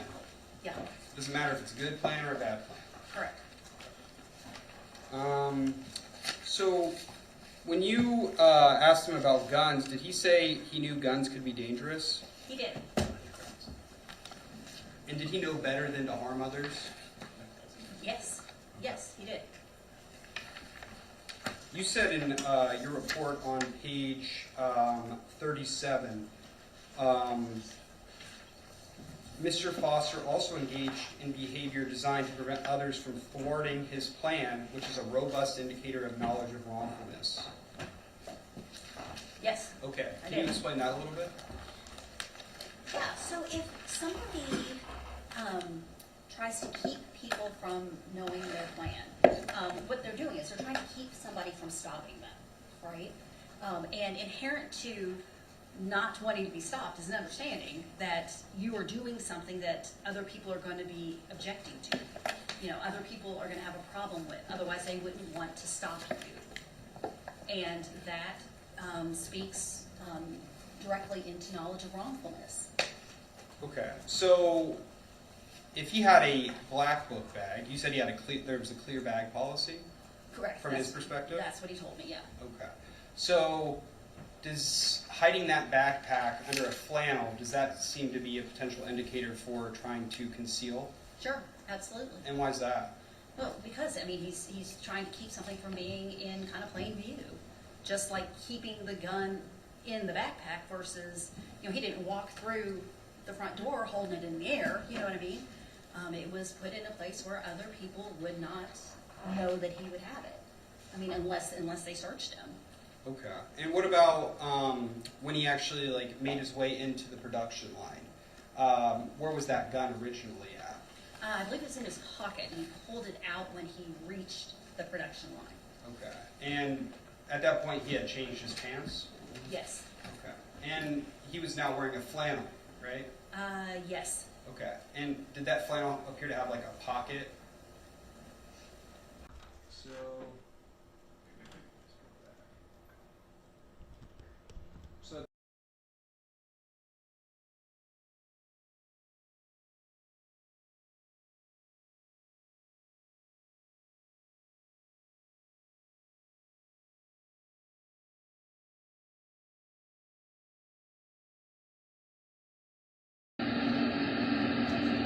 So this is State's Exhibit 2A. This is at 10:18 p.m. right before he goes into the production warehouse, right after he changed. Mm-hmm. Okay. Okay. Where's that book bag again? It looks like it's underneath the flannel. Okay. And what color pants is he wearing? They look like they're black. Okay. Does that flannel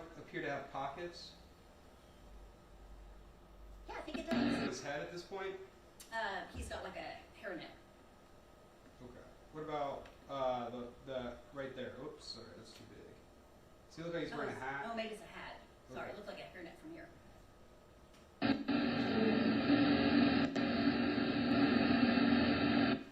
Does it look like he's reaching for something right there?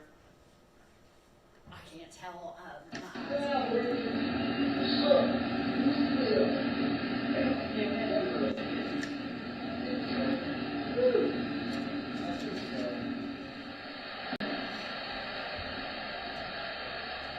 You have a question? Oh, I was just showing the gun portion where he that works. Okay. I'm sorry.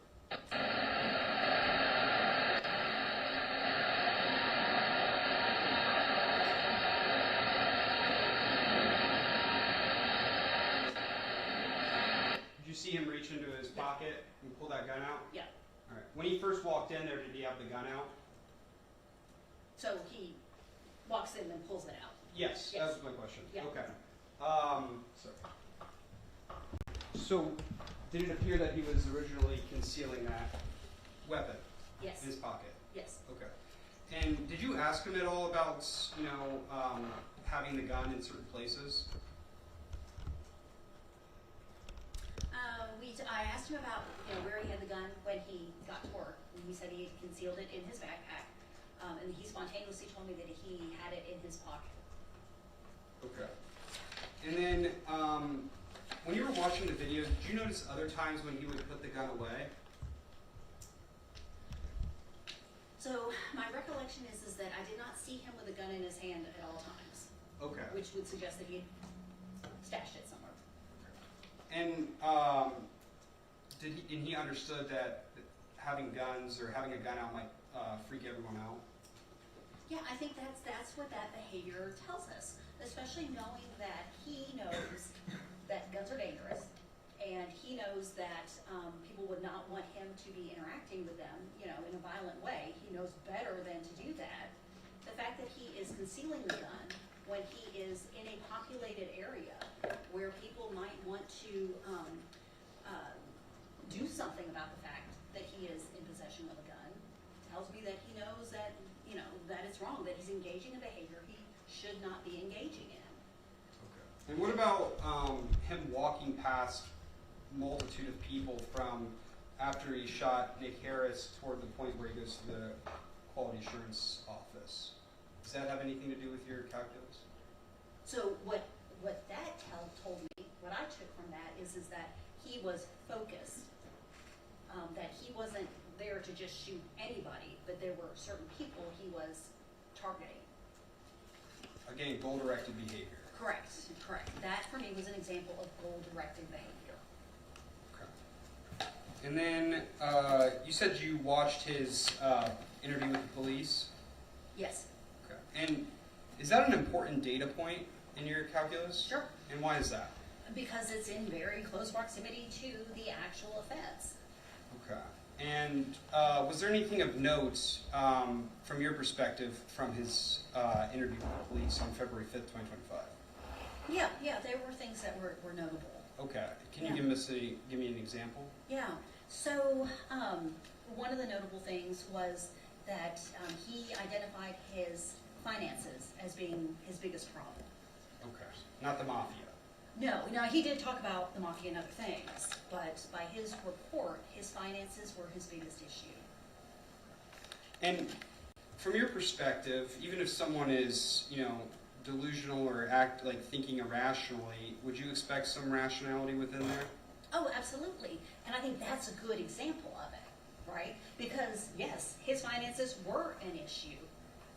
So that tells me that he had a reality-based understanding about that. But that also tells me that he is connected to sort of like normal life, real world things. We all have to worry about, how we're going to pay for roofs over our head, that kind of stuff. And he was no different. And would you expect someone who is, acting in self-defense to tell the police that they were acting in self-defense, or believe that they were acting Oh, in sure, no, self-defense? I can see that, yeah. Okay. And did Mr. Foster appear to do that? No. Another notable thing about that interview was that he was very coy with the officers and was kind of dodging their questions, and, which suggested to me that he was trying to avoid giving them any incriminating information. Okay. Coy, could that be, like evasive? Yes, evasive, Okay. yes. And is evasiveness during a police investigation an indicator of wrongfulness?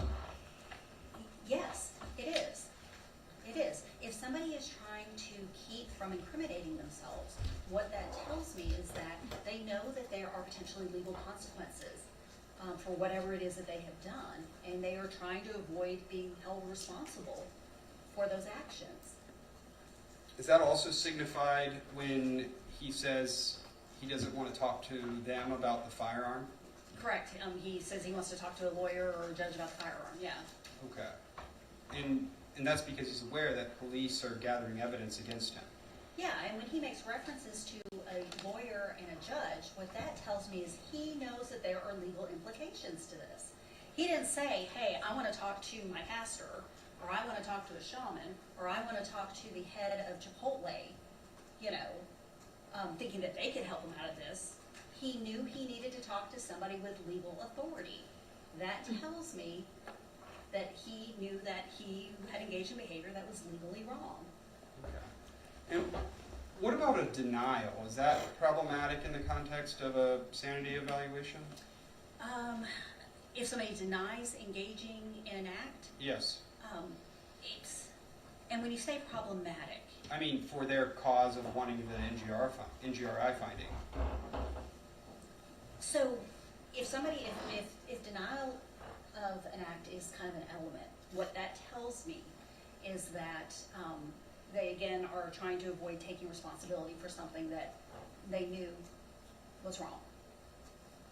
And did you believe that Mr. Foster made denials during his interview with the police? He was very evasive. I think he said, well, I heard that there was a shooting, that kind of thing. Okay. No. So they said, do you know anything about it? And he said, what? I heard? Right. Okay. Does that make you think that he witnessed it, if he's saying things like that? I heard there was a shooting, not that I saw that there was a shooting. Yeah, what that tells me, knowing that he did the shooting, was that he's trying to sort of be cagey, and he wants to look like he's cooperating, but he's not going to give them any information. And what about when he was asked, I think you were in here for when Dr. Tilley was shown that video, where he says, he shakes his head no when he was asked about, injuring 4 people. Oh, yeah. And then he made a statement thereafter. Were you able to hear that? No, I did hear it. I can't recall off the top of my head though what that statement was. Okay. When watching that video? Yeah, Okay. let me see it again, Thank you. please.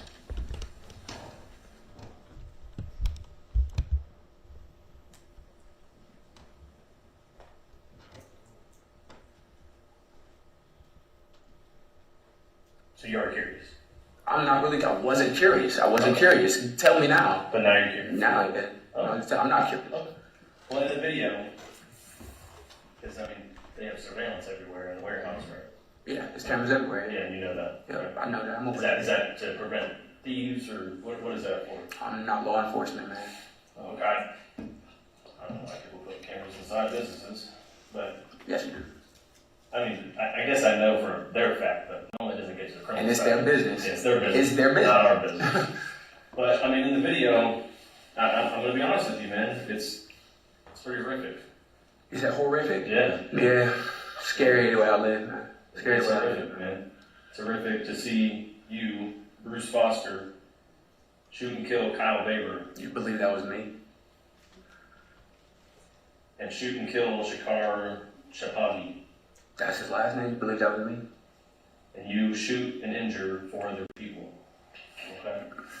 Before we leave, No, I we'll believe explain so. the charge, so you are curious. Okay. Were you able to hear that? Yeah, he says, you believe that was me, and then he shakes his head and said, I don't believe so. Okay. Yeah. So you were able to hear that? Mhm. Okay. Dr. Tilley seemed to not be able to hear that. But is that a denial from your perspective? He's saying, he didn't believe it was him? Yeah. Who did the shooting? Sure. Okay. Yeah. And you talk about on page 38 of your report,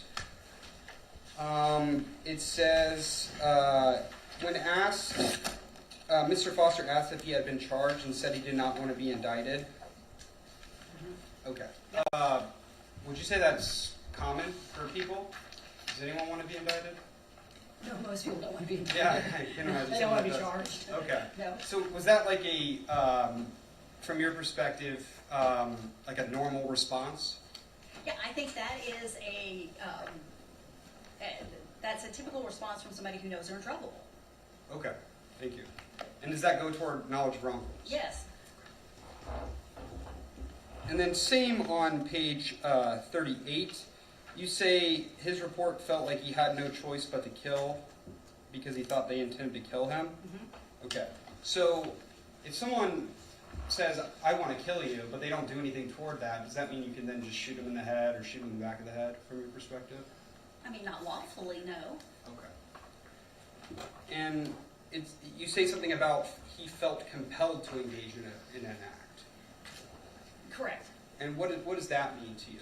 So, kind of this idea of I had to shoot, I had to kill or be killed, that suggests that he felt compelled to commit the offense.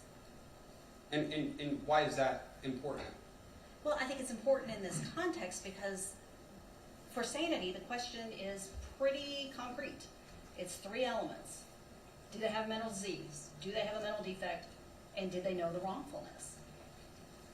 And if somebody just feeling like you need to engage in an act doesn't meet the NGRI test anymore. Now, there was a time when not being able to conform your behavior to the requirements of the law was a facet, but they took that out of the law. I do not know why, but they did.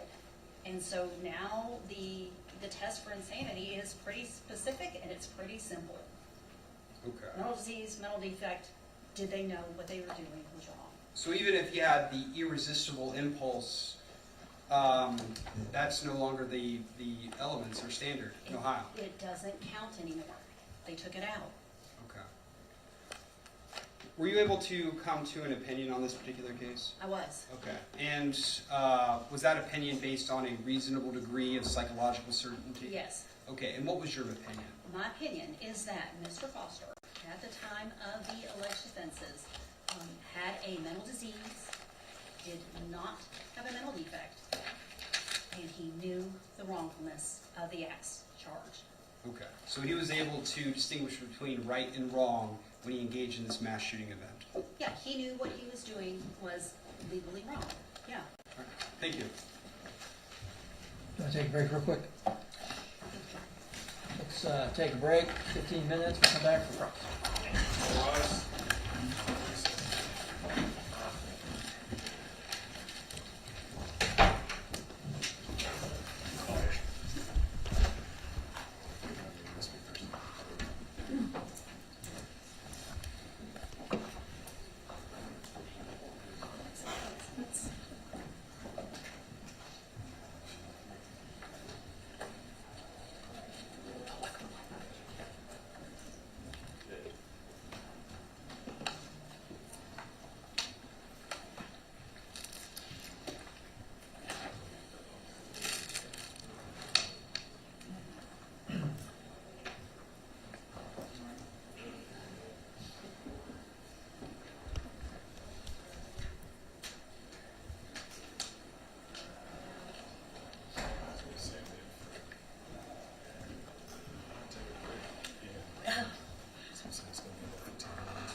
did one.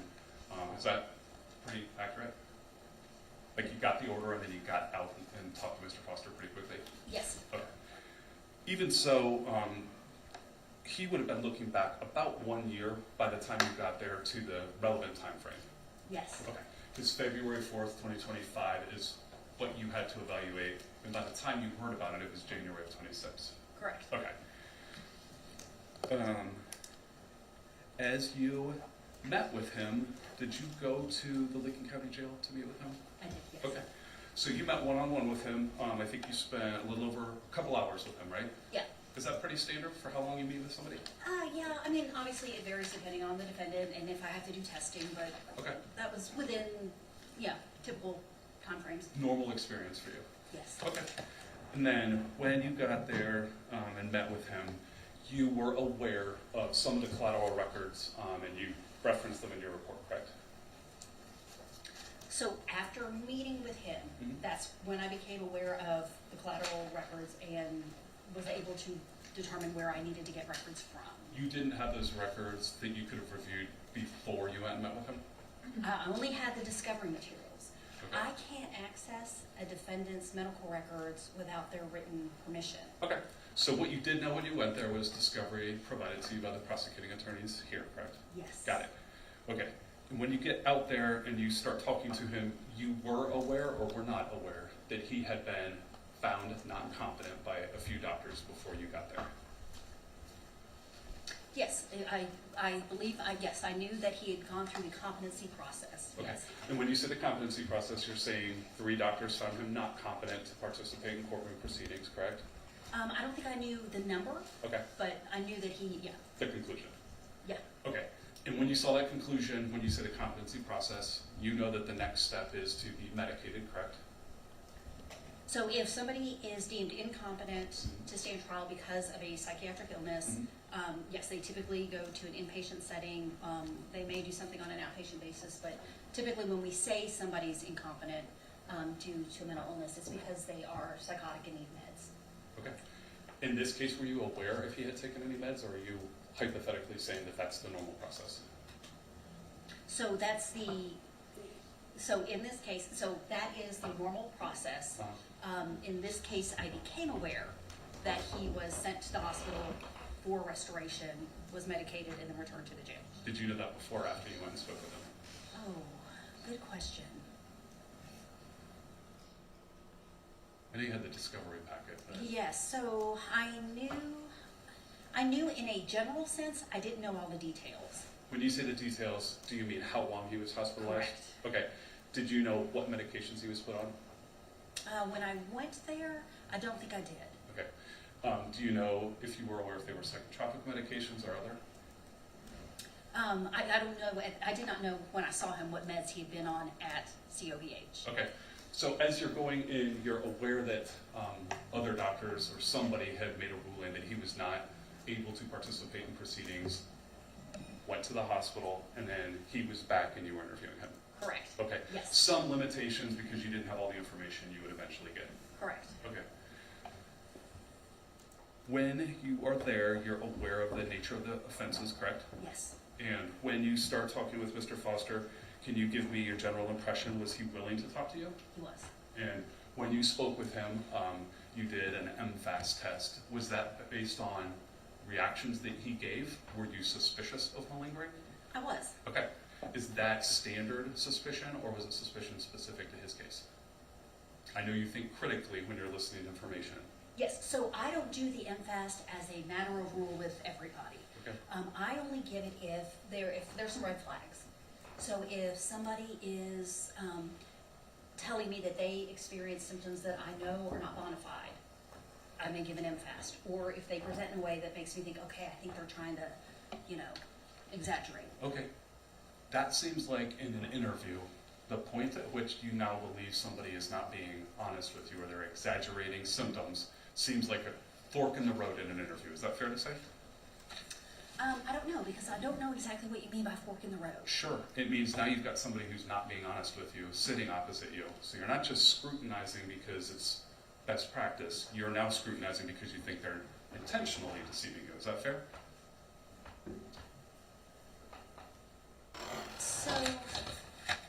malingering, exaggerating, Sure. or sure, hiding? Sure.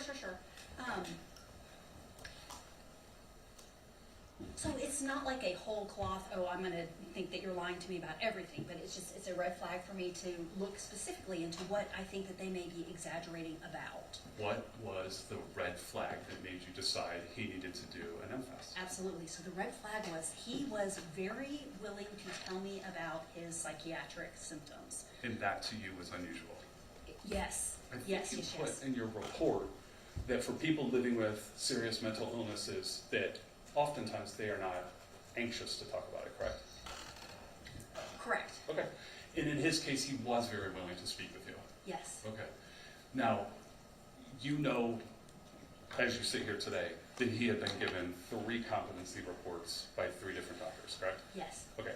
And that subsequent to that, he had also taken 3 NGRI reports before you got there, so you would have been his 7th psychological evaluation as part of this case, right? I didn't know the numbers for the NGRI stuff, but fair to say, I knew he'd been evaluated before. Now, do you believe me that you were the 7th time he had been evaluated at the Lincoln County Jail as part of this case? Yeah, I don't think Okay. you would misrepresent that to me. No, I don't think so. When you do an MFAS, it's talking about looking for malingering in the context of people living with a serious mental illness. So you said, oftentimes people who have a serious mental illness don't want to talk about it. Correct. There were some differences about him than other people who are living with a serious mental illness, right? There were some differences from him. Sure. One, he has been evaluated 6 times talking about the same relevant information, correct? Correct, yes. Okay. So with that backdrop, having been interviewed, you would expect there to be a little more willingness to speak with you, given that at this point he's almost practiced at talking to people. You know, not necessarily. And here's why I say that. So, one of the things I do in the course of my employment is I'm the forensic monitor for 12 counties. So I keep track of everybody that's been found not NGRI, or has been found NGRI, okay? And so these are folks that, some of whom I have been monitoring for 25 years. These are folks that are chronically mentally ill. They are primarily schizophrenia diagnoses. And they have been evaluated a gajillion times.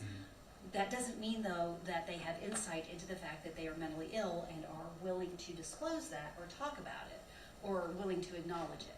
On an average day, when you talk to somebody who does have schizophrenia, do you have access to their medical records?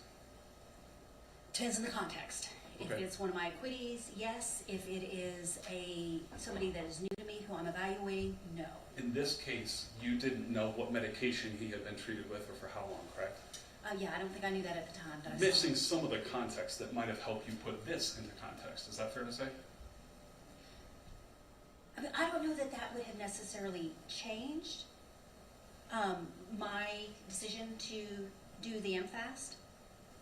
Because, you know, as we have talked about kind of ad nauseum over the past couple of days, you know, you've got to look at different hypotheses and rule them out. And in these cases, malingering is a major hypothesis that we need to rule out. Well, malingering is not a hypothesis of the ultimate issue you have to find, right? It does factor into one of the 3 prongs, right? So mental disease, mental defect, knowledge of wrongfulness. If somebody is feigning or exaggerating symptoms, that goes into whether or not they have a serious mental disease. Let me do the really basic part then so you don't have to list 3 again. Okay. You found, as did every other doctor who evaluated him, that he had a serious mental illness, correct? Absolutely. We all agree. Okay. And when you say we all, you're talking about the 7 evaluations plus the collateral records where other doctors spoke with him. When I say we all agree, I mean the 4 of us that did the NGRIs. Okay. Yeah. And then nobody found that he had a intellectual disability, kind of an outdated term, I think, but Yeah. he didn't have a physiological problem. This was psychological, correct? When you say physiological, I think that means physical. I don't think it's a physical problem. I also don't think he has any cognitive deficits. Okay, so you had made the finding that was necessary as far as him being somebody who suffered from a serious mental illness. You needed to know whether or not that mental illness impaired his ability to appreciate the wrongfulness of his conduct, right? I needed to find out if he knew, not appreciated, if he knew the wrongfulness. Okay, so that's really the only thing that was left to do. You diagnosed him with having a serious mental illness. You understood that, and what you needed to figure out was that second part, right? Well, I needed to figure out all three as part of the evaluation. The results of my evaluation suggested to me that he has a serious mental illness, doesn't have a severe mental defect. Okay. How long did it take you to figure out he had a serious mental illness? You spent 2 hours and 15 minutes with him. I did, yeah, I did. How far in? Well, it's not, you never just make a decision based on what you are seeing in front of you. That's why we get all the collateral stuff. So that's why I wanted to talk to his mom. That's why I wanted to get the records. So when you were in there, did you ever decide that he had a serious mental illness? During the interview you had with him? You're making it sound like you needed to see other things besides what was in front of you. Is that fair? Well, we always have to see other things. Like one of the cardinal rules of forensic evaluations is you don't just go on your interaction with the defendant. You have to get all that third-party information so that you can get other people's observations. Can you tell me which of that third-party information, including the investigation into February 4th, you had an opportunity to review and have in your mind as you met with Mr. Foster? So I had information from the discovery materials. Yeah. Did that include the video where he's being interrogated by the police? Actually, I had not seen that one before I talked to him. Okay, so you had more of a factual legal group of findings by the police as far as what they could document happened, right? Yes. Okay. Yeah. I understand that you're describing finding a serious mental illness to be a work in progress. Is that a fair way to put it? Yeah. Okay, during the time that you're with him, you're developing a hypothesis, you want to look at some other stuff too. Yes. Upon reviewing the collateral evidence, there's nothing to suggest that he didn't have a serious mental illness, correct? Correct. And at that point, you were able to make definitively a conclusion. Your opinion was he had a serious mental illness. Yeah, and I guess technically, I said it incorrectly, it's serious mental disease, but yes. Okay. Yeah. And then as you look backwards, you have to say, okay, now compare reality to what he was thinking, because the problem is you have to figure out at this point, you know you got a serious mental illness, you got to figure out whether or not he understood the wrongfulness of his conduct. Whether he knew. Okay. Whether he knew the wrongfulness of his conduct. Yes. Okay. So now that you're looking backwards at your interview, you have to figure out what he knew at the time. Yes. Okay. I've heard you testifying for quite a while as the prosecution asked you questions, and I haven't heard you talk about what you believed he understood at the time yet. Is that fair to say? I haven't heard you say Bruce seemed to believe this. So here's what I think, so are you asking me what I think he was? Let me make sure to ask you in a way Yeah. that, because I think this theme will come up again, okay? Okay. You and I are living in what we believe is reality, fair? Yes. We're rational. Yes. Okay, we don't suffer from delusions, No. and we're not seriously mentally ill. No. Okay, so as you and I are talking, we're having a shared perception of reality. Yes. When you evaluate somebody who you believe has a serious mental illness, like Bruce Foster did, you have to look at their perception of reality to know whether or not they understood the wrongfulness of their conduct, right? Yes, whether they knew the wrongfulness. Okay, so you've got to do a little bit of evaluation of what they believed and compare it to your concept of reality. Is that fair?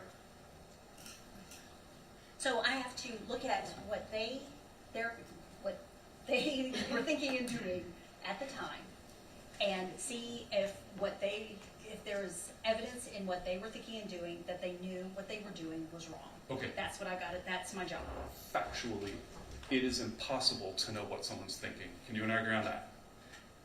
Sure. To look into somebody's mind, you're going to have to draw conclusions based on things you see them doing and things that you hear them say about what they did.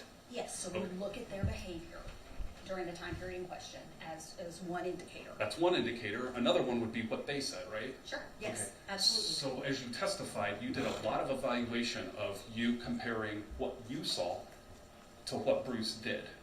I haven't heard you talk yet about Bruce's account of what happened from your interview.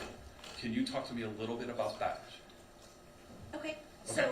so I want to be able to compare, and I'm going to do some version of this because I know that Bruce has a serious mental illness and was delusional at the time, February the 4th. Yes. Okay, Yeah. and you agree with me on that? yeah, no, absolutely, and I think So too, if we can, then what we want to do is look at the things that happened, and I think you and I can agree on some of the realities of what was going on, Okay. but then as you dive into what he understood or what he knew at the time, that's going to be a different evaluation, okay?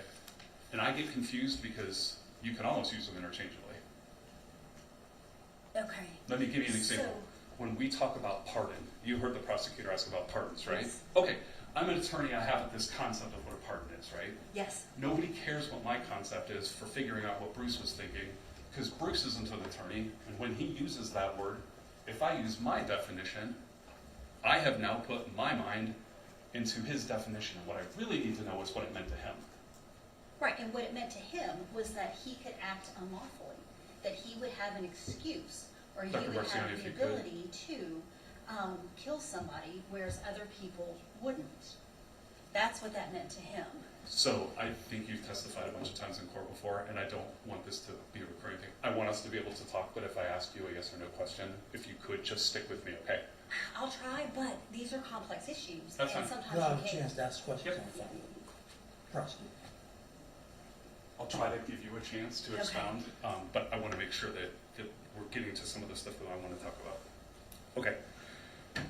You talked about Bruce in your report Yes. not being wholly disconnected, okay? Yes. Okay.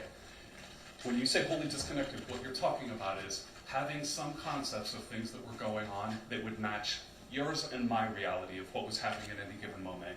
He could see some of the same stuff and would have understood some of the same stuff. Is that fair?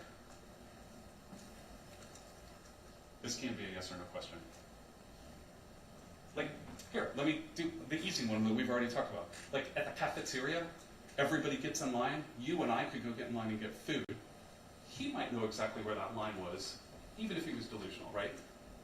Yes. Okay, so in that kind of an example, he's not wholly disconnected. He sees the same line we do and he knows it's time to get lunch, right? Yes. Okay, so when you say he's not wholly disconnected, you're saying he definitely was able to see reality. Isn't that fairly universal with people who are schizophrenic? They're not wholly disconnected? Sure. Okay, they're gonna have different beliefs because of delusions that they may or may not be suffering from. Yes. Amongst delusions are auditory hallucinations, is that fair? No. Okay.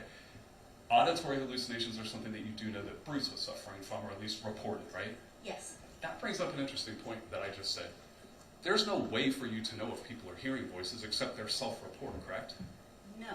Okay. And you've diagnosed people with auditory hallucinations before, correct? Yes. And that's because you heard what they said and you said, yep, that tracks with what else I'm seeing. Not necessarily, no. Okay, but you're trying to look inside of their mind and taking their self-report as a data point. There are other data points, though, with hallucinations. Okay. So, When it comes to hallucinations, we talked about a little bit about police with other doctors, and you had the benefit of watching the other two doctors testify, right? yeah. Okay, you heard them talking about the mafia. I Yes. haven't heard you mention that since you've been up here. Tell me how you evaluated Bruce's belief in the mafia and their persecution of him. Sure. He told me that he was worried about the mafia. He was paranoid of his mother and the mafia. Okay, when you say his mother and the mafia, did he talk to you, or did you see you listed a lot of collateral records? Yeah. I'm not holding you responsible for everything in them, okay?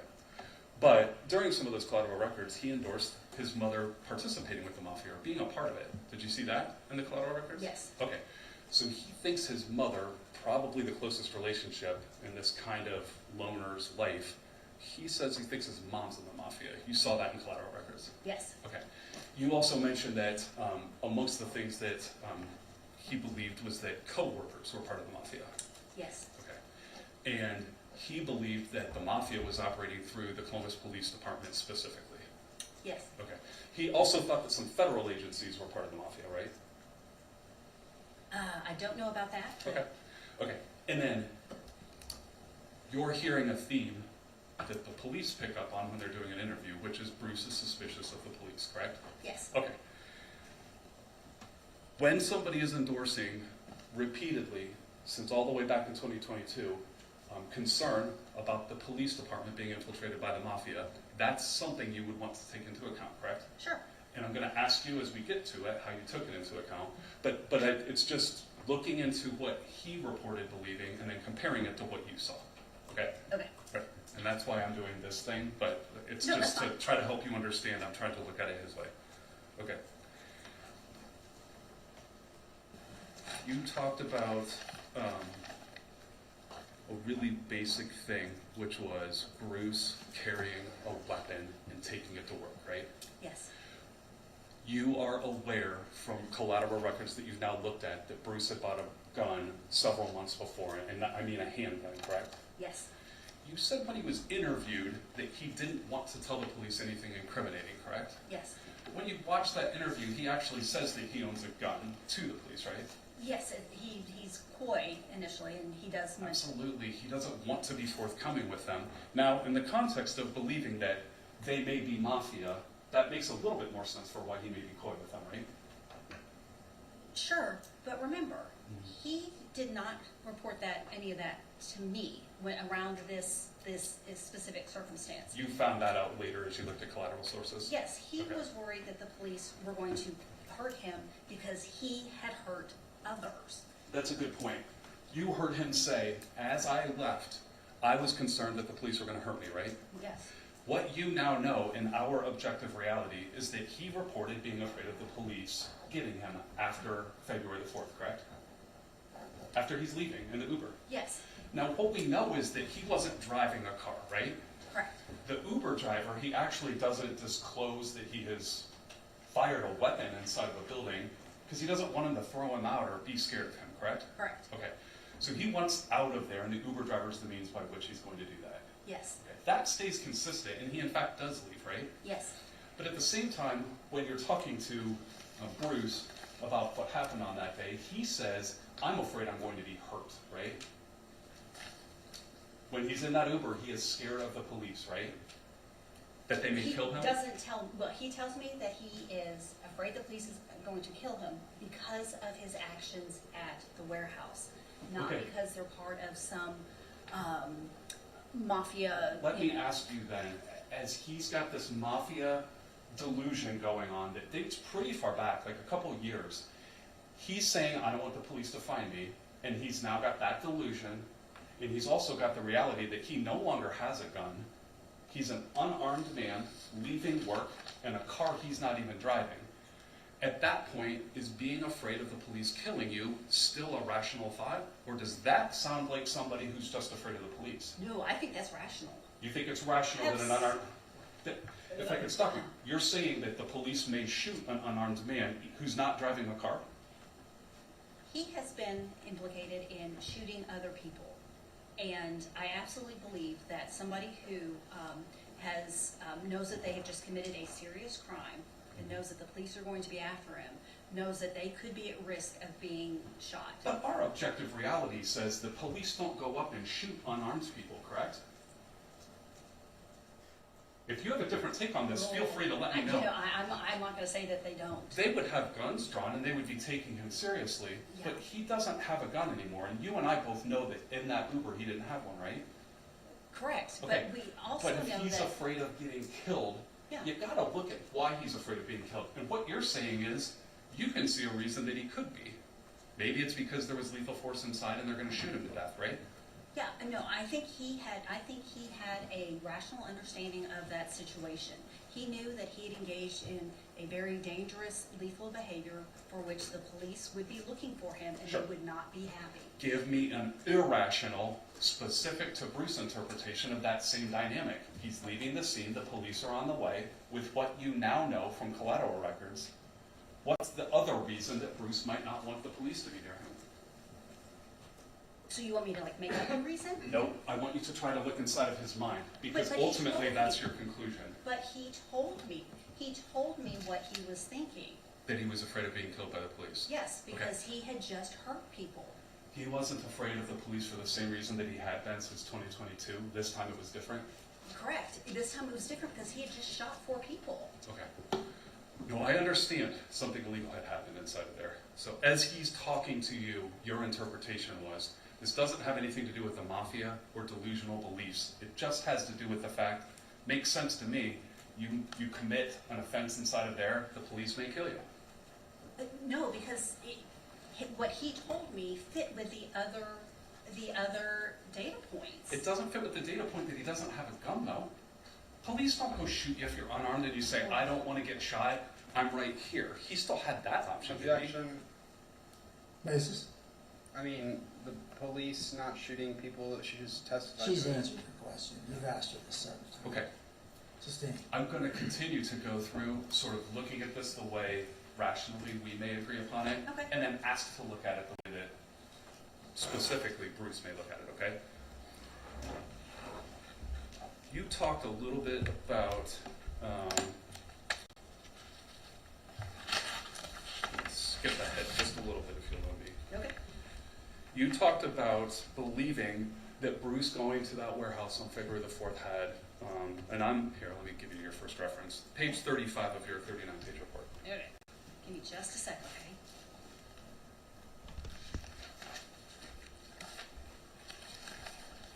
Okay, I'm ready. Okay, second to last paragraph, you are now pulling collateral records.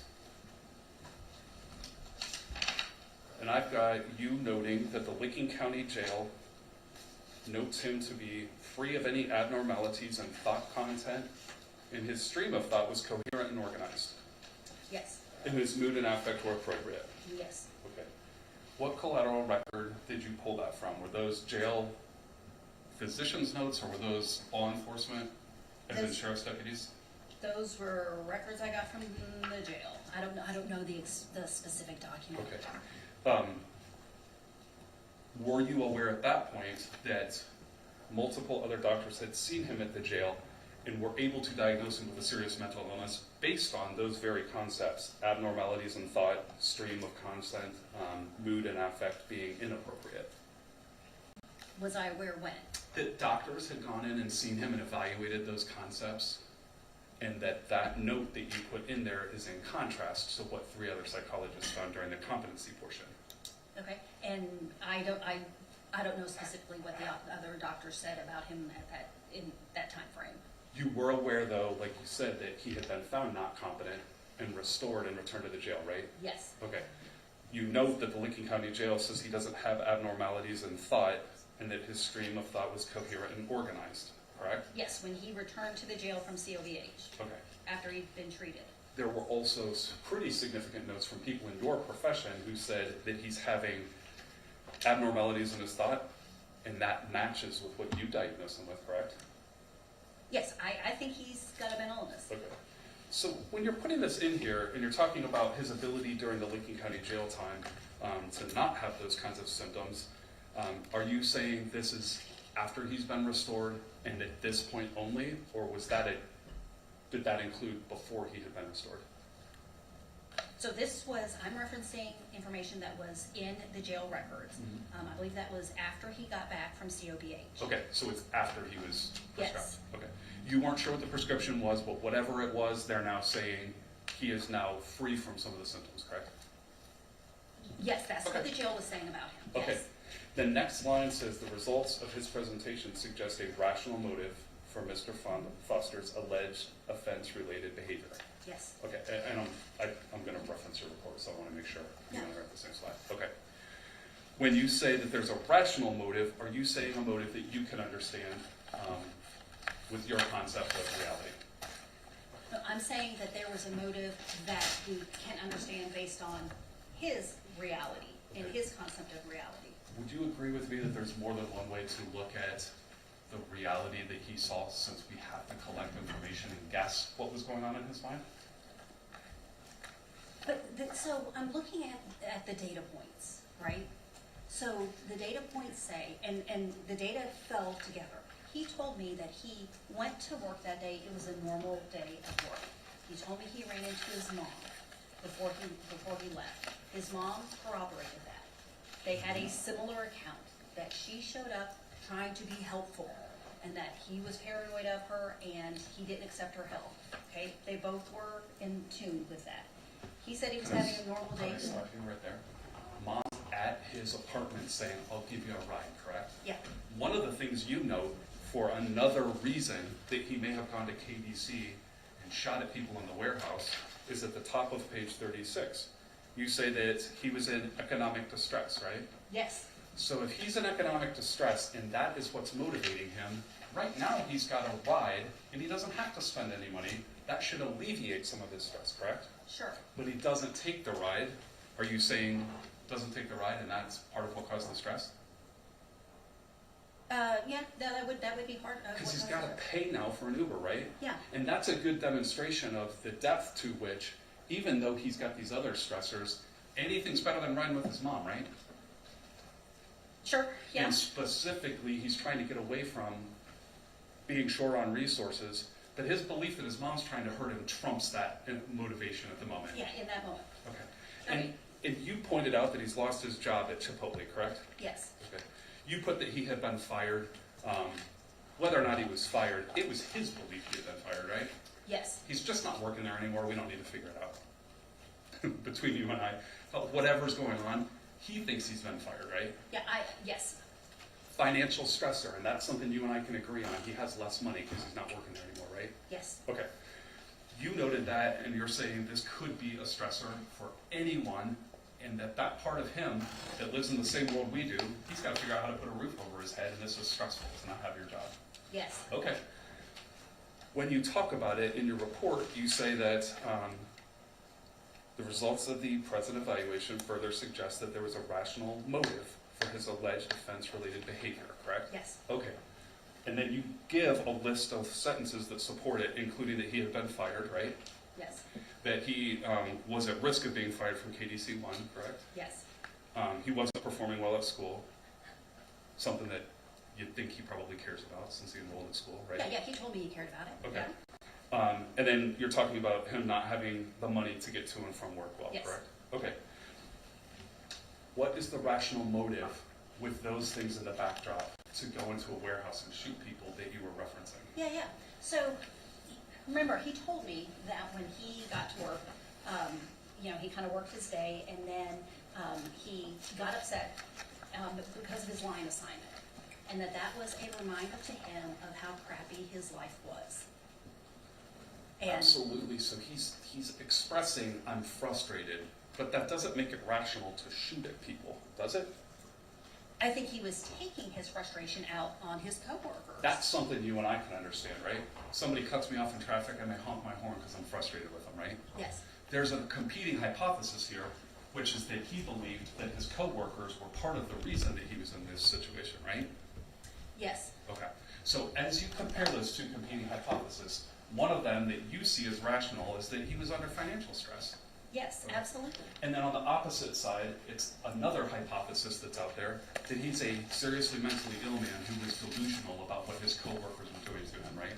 Yeah, but the two things can be true at once. Absolutely, and you have to weigh and balance those two things to decide which one you believe, right? So he could be seriously mentally ill Mhm. and delusional, but also have real life stressors.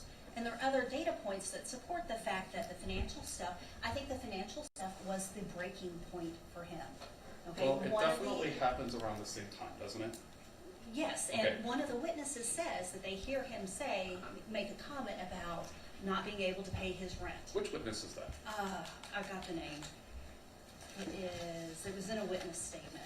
It's okay, I don't need it. Yeah. I want to know, when you say there could be two competing hypotheses. No, I what- said two things could be true at once.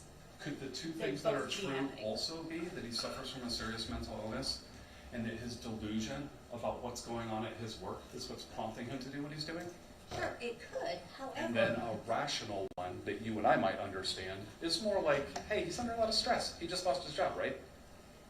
right, but Those are again, the two things we have to compare as we try to look into his mind. yes, and Thank you. again, there's data to support the fact Absolutely. that the I'll let them. financial stuff was a breaking point for him. He even says in his interview with the police, Dr. Marcio, my biggest problem is finances. I don't want to start cutting you off. I respect Yeah. your opinion, and I just want to make sure we're fleshing this out. But when I'm asking you some of these things, I just want to make sure we're on the same page. I just want to get to some points here, okay? Okay. Okay.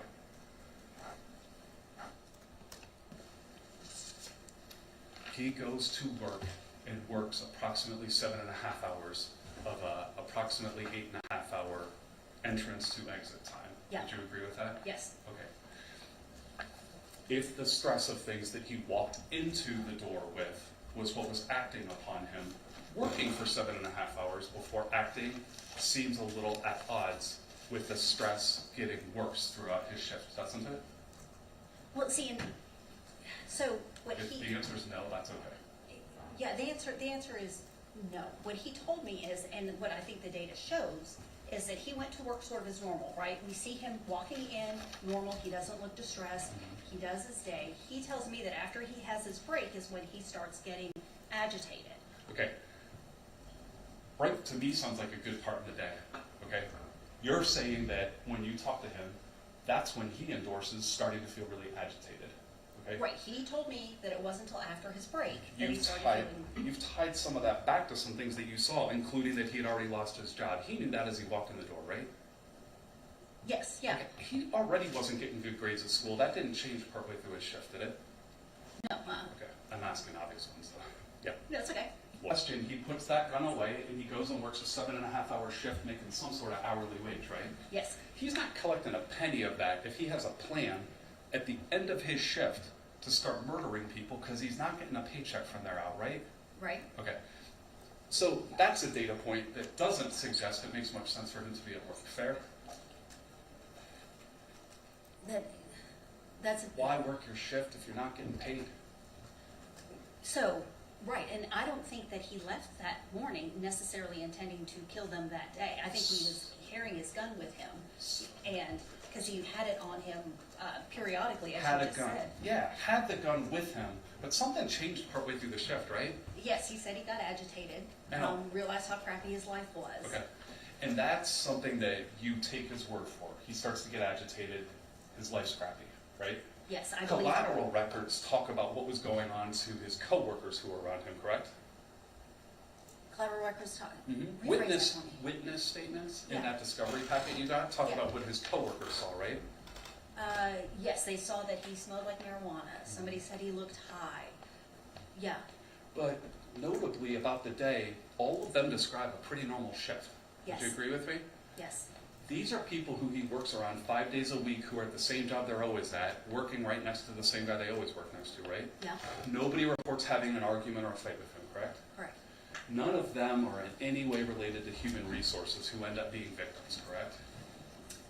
Yeah, I think one of them may have reported him to human resources, but I don't think he shot a human If I resource. told you that was somebody who isn't one of the victims in the case, would you take my word for it? Yeah, I don't think you'd lie to me about that. Okay, yeah, I would. Okay, so the people who eventually become targets, as you watch the video, don't look random. Is that fair to say? No, it looked like he was intentionally going to certain people and shooting them. Okay, and those certain people report that in a reality you and I could understand, they had no problem with him at all, correct? Correct. Okay. If his life is crappy, none of those people that we're talking about had anything to do with his life being crappy, correct? Presumably not, no. Okay. But they are very much targets like you've already talked about and specifically sought, correct? Yes. Okay, now this is one of those times that I'm going to take a step over here and say, with what you understood about him and his beliefs about the mafia persecuting him and his co-workers being in the mafia, isn't this one of those times that there's an alternative hypothesis that possibly he believes that his co-workers are in the mafia and something's going on that you and I would never understand if we stood next to him. Sure. But And that doesn't mean 7 that he didn't know that it was wrong. Okay, but you think that it's very possible 7 some hours into his shift when he's very aggravated, nothing's happened you and I would have detected, correct? Yeah. Okay, and you know, one of the hypotheses is he's under financial strain, but none of that's changed during his shift, right? Right. Okay, and then he's not getting paid if he does something illegal and he's thinking, gosh, I'm about to do something illegal, I'm gonna have to run and hide out from the police. He would never collect any money, right? Right. So the hypothesis that you give, that he's under a lot of pressure and that's why he does it, doesn't make a lot of sense for working most of his shift and then engaging in criminal conduct. So it doesn't make sense if you are trying to say that by engaging in this behavior, he was trying to solve his financial problem. It wouldn't solve his financial problem, it would do the opposite. Exactly. Right. Exactly. But it makes sense from It the wouldn't be standpoint. rational, right? Right, but, and I'm not saying that he did this to try to solve his financial Okay. issues. What I'm saying is that I think he was under a lot of stress. He was frustrated with work. He knew that he was at risk of getting fired. He didn't want to get fired, and he engaged in workplace violence that follows a typical pattern of folks that go and shoot up their workplace. So I think he was It's rational in the sense that it hangs together as to why it happened then and why it happened there. But I don't think he was trying to solve his financial issues. It couldn't solve anything possibly in a world you and I understand, right? No, it wasn't solving his problems, but he was taking his anger out on It his didn't even coworkers. target the people who you believe might be the subject of his anger. Somebody who maybe was going to fire him, right? No, he didn't. He shot people he knew. He And shot the people he worked They're with. people who are on the same level as him, by and large. These are just people doing warehouse jobs, right? Yes, Okay, they're not in the C-suite somewhere making a decision that later comes to light, correct? yes. And when I say later comes to light, what I mean is, at that point, Bruce didn't understand there was a conversation about firing him. He told me that he thought he was going to get fired. So if he's worried about getting fired, as you talk to him a year later, after he's been treated with psychiatric medications, that would make sense to you. But have you had a chance to look at the collateral records and know that nobody had made him aware that he might be fired? Like nobody's telling him from KDC One? But he had been pulled in. They had pulled him in and talked to him about, like it was in January. It was in January. the 20s. Yeah. That he had been late and that he was at, he couldn't get more tickets, so to speak. Yeah. Yeah, so he knew. Do you know the context of that conversation? They told him, hey, this is your last warning, you're in some trouble, you gotta start stepping up your performance. You're aware of that, right? That's my understanding of that Do you conversation. know that those guys are supposed to fire you when you get 10 points for lateness or skipping work? Yeah, and I don't know the specifics of No. kind of their point system, but I know they pulled him in. Can and I said- give you a specific then and see with different information if you draw a different conclusion? Okay, At 10 points, some of which are for being late and some of which are for aren't going at all, you get fired according to their policy, okay? okay, He's at 23 points at the end of this case on February the 4th. okay. They're not following their policy very well, okay? Ooh, yeah, he's on borrowed time. It feels like it, but another interpretation of borrowed time is they're not really following their manual, and so for him to draw a strong conclusion when he's going to work every day is putting our idea of borrowed time into the mind of a man who's just showing up to work every day and nothing's happening. Well, but one of the points you've been really focused on is his perception. And his perception, at the very least, was that he was going to get fired. His And so- perception is he was worried about getting fired, right? No. He told me that he thought he was going to get fired and he was hoping he would not. Okay. Well, he does go to work and work his whole shift and nobody says anything to him that day. Can we agree on that part? Yes. Okay.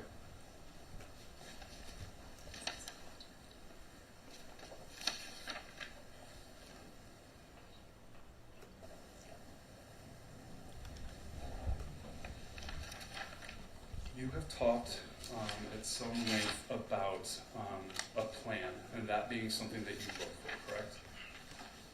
Plan? Yes. A plan and carrying it out. The prosecutor's calling it goal-directed behavior.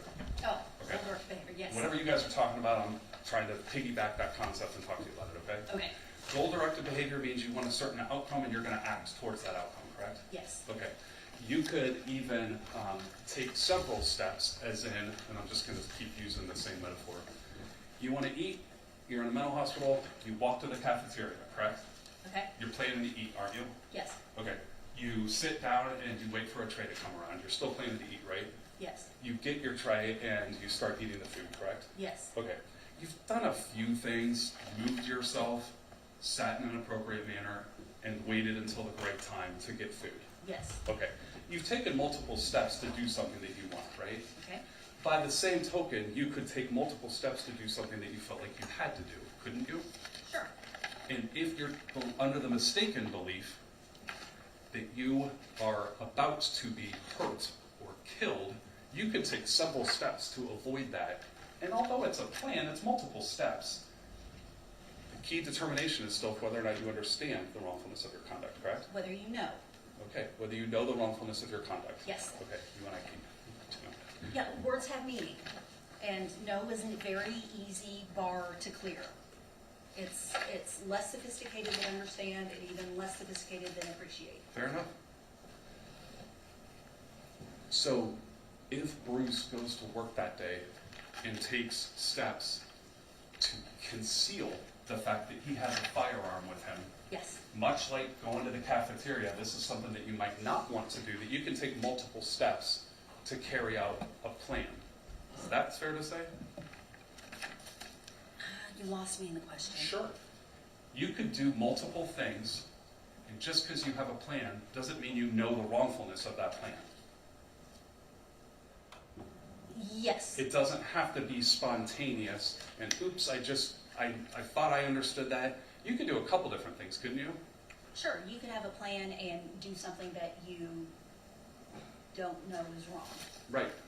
Because you understand enough of reality, you're not wholly detached. You understand how to carry out a plan, just like you know how to get to work, right? Sure. And he pulled that off that day, correct? Yes. He's not functioning at an exceptionally high level, but he does get there to work. Yes. Yes. Okay.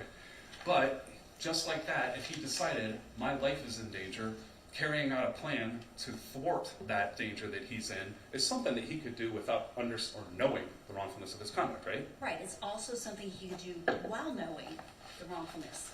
Absolutely. I know there's a competing theory, and I understand that's where you get No. to. I know you're not going to change your mind. I just want to make sure you and I are agreeing. Yeah, no. Okay. And I think all four of us have agreed that he knew the wrongfulness. All four examiners. Well, let's talk about that. Knew the wrongfulness. He knew that killing was wrong, or made some statement. Very simple like that, right? Yes. Words have meaning. Killing's wrong, right? Yes. You're not of the belief as you sit here that killing is 100% of the time wrong, are you? I think killing it's legally wrong. There are times in which Can I give people you feel justified in doing so. So if it's in self-defense or something like that, but that doesn't mean that it is not still illegal. Okay. When you start talking about illegal, now you're talking about your understanding and my understanding of what the law is. Fair to say? Legal or illegal is also oftentimes what these rooms are used for over a period of time. Yeah, it's what society sees as being Okay. lawful or unlawful. You understand that there's such a thing as killing is wrong, but given the circumstances, sometimes it's not wrong. Is that fair? That is a justification for engaging in that behavior. As you analyzed his behavior, Yeah. did you have the idea that it's not always 100% of the time wrong to kill? Did you think that, or do you think it is always wrong to kill? I think based on his account of what happened, that he knew that it was wrong to kill in that circumstance. In that specific circumstance? He told me Then that let he me come knew back better. to the point. You haven't talked about the mafia nearly the way the other doctors or the other collateral records have. Mhm. If you integrate his mistaken belief that the mafia was out to get him, he may have an understanding really different than what you and I could objectively understand, correct? What that speaks to is his motivation to kill. That doesn't mean that he didn't know that it was unlawful to kill. And there's evidence. What you're saying is you believe he understood the lawfulness or justification as in a self-defense type of argument? Here's what I'm saying. I'm saying that he knew that it was wrong to kill. He felt justified in doing so. Why would he feel justified? As you keep saying, because of the mafia stuff. Because he believed that the mafia was going to kill him by the end of his shift, right? Well, he didn't tell me that. Okay. You have That's- learned that from other reports, right? Yes, he's told other people that. So if he thinks it's wrong to kill, but justified in his situation, what you would have to know is he really believing this mafia stuff? Or does he just think that he's going to malinger his way through this? Oh, and you're right. I mean, he could just be trying to malinger his way through it. Is that the first time it's Yeah. occurred to you that You're this right. delusional belief in the mafia acted on him that day? No. Okay, No. so you have to consider whether or not he knew the wrongfulness, and you're saying he knew it's wrong to kill, but he felt justified, as in a legal justification, right? So what I'm saying, and what all four of us have said, is that he knew the wrongfulness. Okay? Stinson testified that he knew it was legally wrong. Tilly said today that he knew it was wrong. And I believe Dr. O'Donnell says in her report that he knew it was wrong. Can I stop you? When you say it's wrong, are you saying killing is wrong, or that the ultimate issue at a trial would be that Bruce understood it was wrong? I think that he knew it was wrong. That's Even what I'm in saying. light of believing that the mafia was participating in his Yes. workplace? Yes, and there's all kinds of examples, okay? So here are some of them. The fact that, Could I give you a couple other data points then to compare that with? I'd like to finish my thought first. I'll let them, He does. they won't do that. Next. Okay. This is getting awfully argumentative. I don't think Understood. she's gonna change her position. No, I understand. But you've asked her this now several times. She stuck to her answer. No, I understand. Other data points being that at the end of this shift, the people that were picked out didn't make sense to you. These weren't people who were persecuting him, right? No, that's not what I was referring to. Okay, let me just move on. You talk about the fact that he understood guns could be dangerous, correct? Yes. Okay. Nothing wrong with knowing guns are dangerous, even in a delusional state. That's understanding our reality, even when you live in his, right? Yeah, I mean, he understood that guns were dangerous. Okay. We talked about after the shooting, him changing clothes, correct? Yes. He changes clothes, but as you review the video, you don't have difficulty making out who Bruce Foster is when you review the video, do you? No, I mean, I knew who he was. Yeah. He was using the tools he had. He didn't have a lot of great options. Well, the tools that he had are the ones that he took with him, right? Yes. So he got to pick which tools he had and brought in his backpack, didn't he? Yeah, and again, it wasn't a great plan. That was not the most sophisticated way to handle it, but Yeah. that's what he did. Okay. One of the things that you draw note to is that he orders an Uber, so that's taking a step before an eventual shooting, correct? Yes. Okay. He orders an Uber before that happens, as in he understands I'm enacting a plan now, right? Yes, like that was planned so that he could get away from the scene. So, exactly, and that's what he ends up doing, right? Yes. Okay, so step one of the plan, he's got his transportation, right? Mhm. He gets a handgun that he's brought with him to work, correct? Yes. He clocks out, correct? Yes. Now, for part of a plan, and I think this is your point, he's probably the only person in KDC One who clocked out on February the 4th, 2025, right? Oh. What's your question? Everybody's evacuated. He will be outing himself as the only person who signed out if his plan is to evade detection. Wouldn't that be logical? Yeah, and I don't know who clocked in or who clocked out. I have no idea. Okay. You noted that he clocked out as part of his plan, though. Yes, he told me that. Okay. And then, as he's leaving, he talks to the Uber driver in a way to keep the Uber driver leaving, correct? He talked him away to what? And it gives him an answer Oh. that evades saying, I just shot some people, right? Yes. Okay. As you listen to this, I know that you did at least consider while you were talking to him, malingering was something that you were concerned about. Yes. We've already talked about it, and I'm not going to get into it for very long, but you do an MFAST as a screening test, correct? Yes. You were aware that the MFAST score of 6 out of a possible 25 is sort of the cutoff for whether or not somebody is malingering, correct? Yes. 6 and above is highly suggestive of malingering. Okay. And as a screening tool, it's not meant to be the ultimate conclusion. It's a screening tool, right? Correct. You knew that that data point, or actually, maybe you didn't. Tell me when you knew that that data point on the MFAST was something different than anybody else had looked at? As you did it, were you aware you were the only doctor who had found any indication of malingering? Yeah, I didn't know if anybody else Okay. had, yeah. You now know that Dr. Tilley did one and he didn't show signs of malingering, right? Well, he scored a 2, Okay. so he endorsed a couple of things that were indicative of malingering, but he didn't reach the threshold that was highly suggestive of malingering. And all of those other doctors, nobody even gives the MFAST because they're not suspicious of malingering. Just like you said, you don't have to give it, right?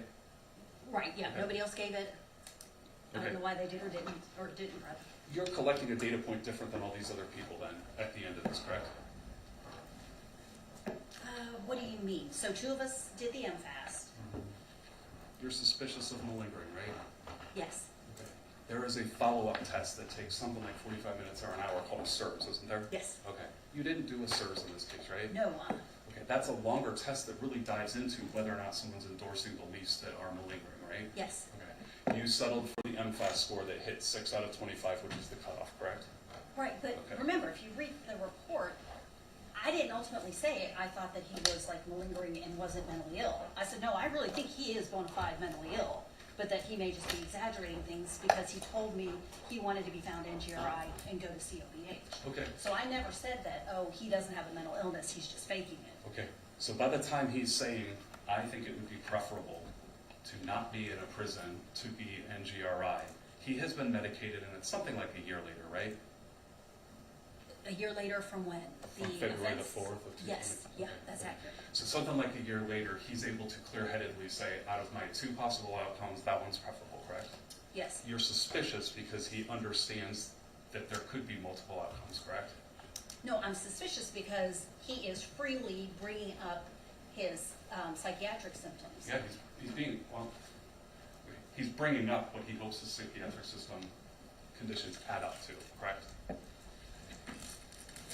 Right, Okay. but again, as part of my, keep in mind, I'm meeting him for Could the then first time. just have this one more concept. Okay, When it comes to him getting home, you're aware that all of the physical evidence that was collected by the police was sitting in his apartment with him, right? yes, Okay, and that's that idea of this isn't a very good plan if it's a plan, right? yeah, Okay. not a good plan. Okay. You said that he had thrown up, and when you were testifying, you said, look, he threw up. That happens when you ingest a toxin or something that's not joyful, right?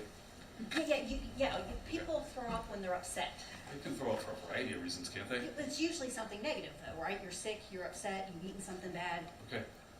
This was negative, even to Bruce, wasn't it? Yes, Despite whether or not he's mentally ill, the stress of hurting somebody could be very physically stressful, right? exactly, which is another data point to support that he knew the wrongfulness. Okay, but a police officer or Exactly. somebody in the military who uses their weapon might be just similarly as upset and have the exact same reaction, right? Sure, So it's a data point, but it also applies to really common things that are not unlawful, doesn't it? sure, it applies to other things, but in this context, Have you and seen or treated a police officer before who used their service weapon and seen them suffering psychological harm as a result of what they did? no, but the point is that, I was asking a specific one. Have you treated police no, officers? Oh, okay. Okay. You understand that people could be traumatized by something they believe they had to do, correct? correct, but that That's all doesn't I- mean that they here. didn't know it was unlawful. I And the agree. fact that he's traumatized. I understand the prosecutor's gonna have some redirect for you, so I'll let you do that stuff with him. Okay. In just a minute.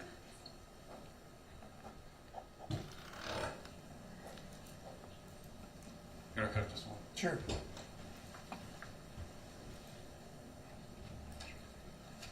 Judge, I don't want to get the questions. Dr. Marcena, thank you. Yeah, sure. Redirect. The fact that he was traumatized, what? The fact that he's traumatized is indicative of the fact that he knew he had done something bad. You wouldn't be traumatized if you didn't know that you'd done something bad, and bad equates to wrong.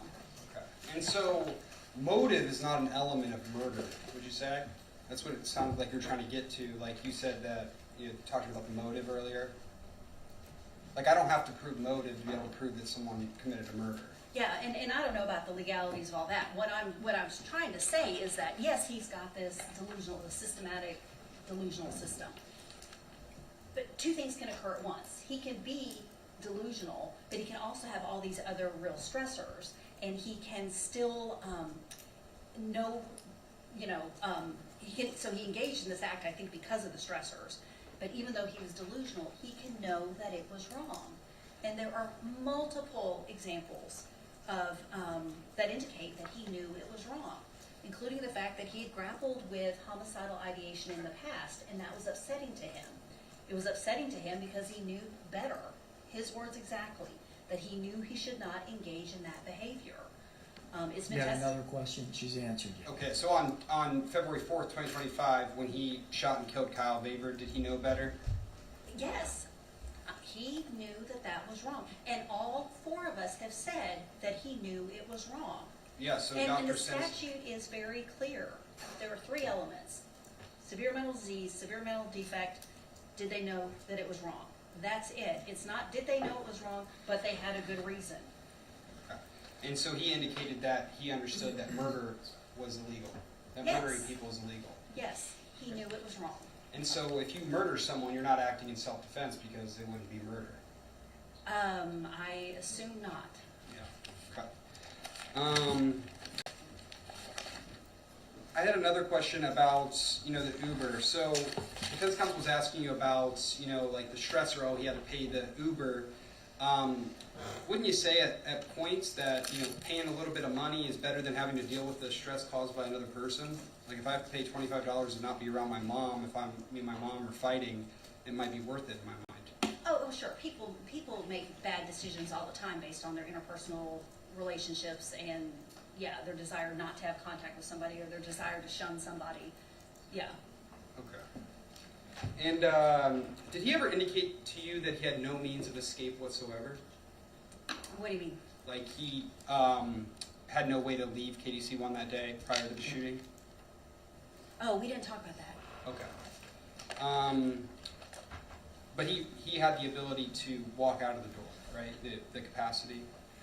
Yes, yeah, he wasn't locked in. I mean, he could have walked away at any time, presumably. Okay. And based on your conversation with him, so he never indicated that there was no way I could have left that place that day? Because he called the Uber, he had to go into the production room, or could he have went a different way? Oh, we didn't ask I didn't ask him how many exits there were or Okay. how he could physically exit. And we were talking, you with defense counsel were talking a little bit about the pardon. It seems like Dr. Stinson and Dr. Tilley want to say that he wasn't talking about pardon in a legal sense. Did you feel that he was talking about a pardon in a legal sense when you spoke with him and when he was being interviewed by the police? Yeah, so my understanding of the pardon is that he thought that he had a get out of jail free card, basically. That he, killing people is unlawful, but he had gotten this pardon, so if he killed somebody who he thought was attacking him, then that would be okay. Okay. And was he even aware that that pardon applied in Licking County when he was interviewed by the police? He asked him. Okay. So Yeah. what would that, from your point of view, mean? Well, I took that to mean is he was looking for a get out of jail free card. So he's hoping it applied? Yeah, Just like he was hoping he wouldn't get fired? yeah. And a person who is facing, serious mental illness, who is having delusions, can have a rational motive to kill. Absolutely. They can inform an intent to kill. Absolutely. And did you believe that Mr. Foster, when he killed all those people and injured all those people at KDC One on February 4th, 2025, knew the wrongfulness of his actions? Absolutely. All right. Thank you. Great cross. Judge, I don't think I have any further questions. Thank you, Doctor. Thank you, Doctor. All right, thank you. All right, ready for the next one? We'll take a break. Quick We recess. start to take a break. Ross,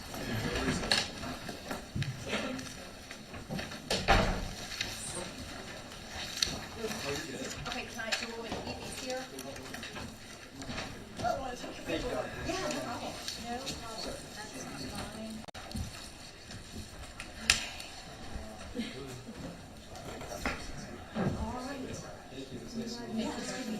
Take care. Thank you.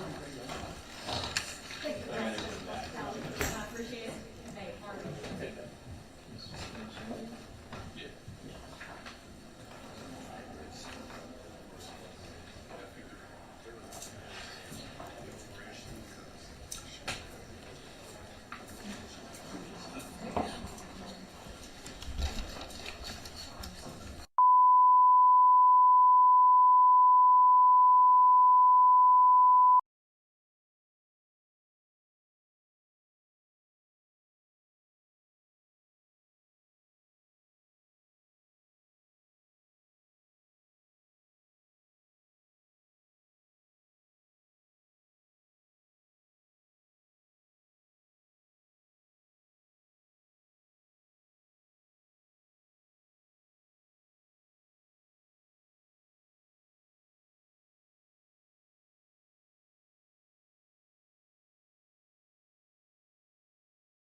You may go. Thank you. Good afternoon, Dr. O'Donnell. How are you today? I'm good, thank you. Where are you employed? I'm trying to empty my pockets. I'm the CEO and Senior Legal Examiner at the Forensic Evaluation Service Center in Fairfield, Ohio. And in that position, what do you get to do every day? I do approximately, let's see, 4 times 52, so approximately 208, 215 forensic evaluations a year. I am the administrator for a team of 16 staff, contractors, and employees. How long have you been doing that? I started the nonprofit agency in 2016. Before that, I was an employee of a larger organization running the exact same operation. I did that from 2010 to 2016. I started my career as a forensic psychologist at the master's level. I wasn't a psychologist yet, but in 1995. And Your Honor, I believe the parties have stipulated that Dr. O'Donnell is an expert in the field of forensic psychology. So stipulated. Thank you. And your CV, I believe, is marked as State's Exhibit 27 right in front of you. If you could just take a look at that and let me know if that is a true and accurate copy of your CV. Yes, it looks like it. Thank you. Have you previously testified as an expert witness in this area? In Licking County? No. Oh. Just at all? Yes, many times. Approximately how many times? Oh, I've lost count. In at least 40 of the 88 counties in Ohio, multiple times in the southern counties in particular. Thank you. And were you ordered by Judge Branstel in this case to conduct an independent sanity evaluation for the defendant, Bruce Foster? I was. And do you recall approximately when you were ordered to do that? I don't look at my notes on that. So my agency received the referral in approximately early February 4th, I think, 2026. And were you able to conduct your evaluation and submit a report in this matter? I did. I interviewed Mr. Foster and then submitted a report March 3rd and then an addendum on March 11th, 2026. While we're talking about the addendum, why did you do an addendum on March 11th? I received additional records after I had submitted the first version of the report, and I had already said to the court that if I got the additional records, I would review them and include them in an addendum, so I did that. Did that change your opinion that you had reached in any way, shape, or form? It did not. Can you tell the court how you generally conduct your sanity evaluations? Yes. So when I approach a case, the first thing I do is look to see if my agency has already seen the individual. As you'll see as we go through this, my agency had already evaluated this individual. A different psychologist had done a competency evaluation on Mr. Foster. And so I review the records that individual, that evaluator had already received, so that I have some background on this individual before I go forward. I am very strict about the word independent evaluation, so I stay away from other people's opinions. After almost 30 years in the field, I can kind of guess what other people have said if I get called in as a second opinion. But if it's a first opinion, I have no idea what other people have said. In this case, there was some confusion about how many opinions there were ahead of time, so I said, well, whatever. I'll go see Mr. Foster. So I went to see Mr. Foster, which is very typical for me. I like to see people in person. I interviewed him for, I think, 75 minutes on February 18th. That's a fairly typical length of time for me to meet with an individual one-on-one. And then I spend a lot of time reviewing his conversation with me and my notes from that, as well as any records that I can get. So we have the records from the previous evaluation and then the records that I had learned about after I started talking to him, so I got those records after the fact, so some before, some after. We also, and in this case, did we almost always speak with a family member or a close personal friend, something like that. We spoke with Mr. Foster's mother, got additional information from her, and then I open up the discovery and look for information in the discovery packet that reveals images of the individual or video or MP4 files of the individual, so I can hear his words in the moment if I saw or heard those. And then I also look at the summaries of the investigation notes and the witness statements. Do you do any specific kinds of testing, or is that kind of on a case-by-case basis? For me, that's a case-by-case basis. I know that's different psychologists have different routines on that. Over the years, I've tried some testing. I've used testing when I thought it was necessary. In this case, I had no reason to believe Mr. Foster was exaggerating his symptoms, or in our field we call it malingering. I don't like to call it malingering, but I had no suspicion of that, no reason to expect that from him either. So no, I did not do any additional testing. And you didn't have any reason to suspect any of that based upon your conversation with him, or your review of the record before you got to the conversation with him, or all of the above? All of the above. So I'm in our field we call it Gestalt. I'm like holistic, right? I look at all these pieces all together in one. And as I was interviewing him, I already had some background information from those records that I had the doctor previously had provided us. So I looked at those records, and I knew that there was some inkling or indications of a history of severe mental illness. So at the time that I was interviewing him, I was looking for his perspective about his symptoms. Does he have any insight about his symptoms? What does he think? And actually, what is his presentation now, as opposed to what it was nearly a year ago? Because if you notice the dates, it was almost a year exactly. Who was the doctor who did the competency evaluation that you reviewed? Dr. Ledgerwood, Angie Ledgerwood, was the psychologist from my center who got the records. I actually didn't read her report until much later because I was looking to compare his presentation with me, which again, I wanted it to be very independent. So I looked at his presentation with me and then compared it to his presentation with Dr. Ledgerwood, and I commented in my report, I'm sure somebody will bring it up, there was a stark difference. So. And is that generally the case when somebody has been restored to competency? We certainly hope so. Right. Yes, that's the goal. So as you're conducting this evaluation, what kinds of pieces of information are you looking for when you are evaluating wrongfulness? Because I'm going to kind of just skip over the severe mental disease or defect, because I believe all the doctors in this case have agreed that the defendant had a severe mental disease or defect. I think it's a disease, not a defect. Am I right? That's correct. So just to be very clear, in my opinion, he does have a severe mental illness. The statute calls it a disease. You can split hairs on that. The statute also uses the word defect. I hate that. But that usually alludes to intelligence or cognitive abilities. Mr. Hester has no problem there. So yes, I would agree that he has a severe mental illness.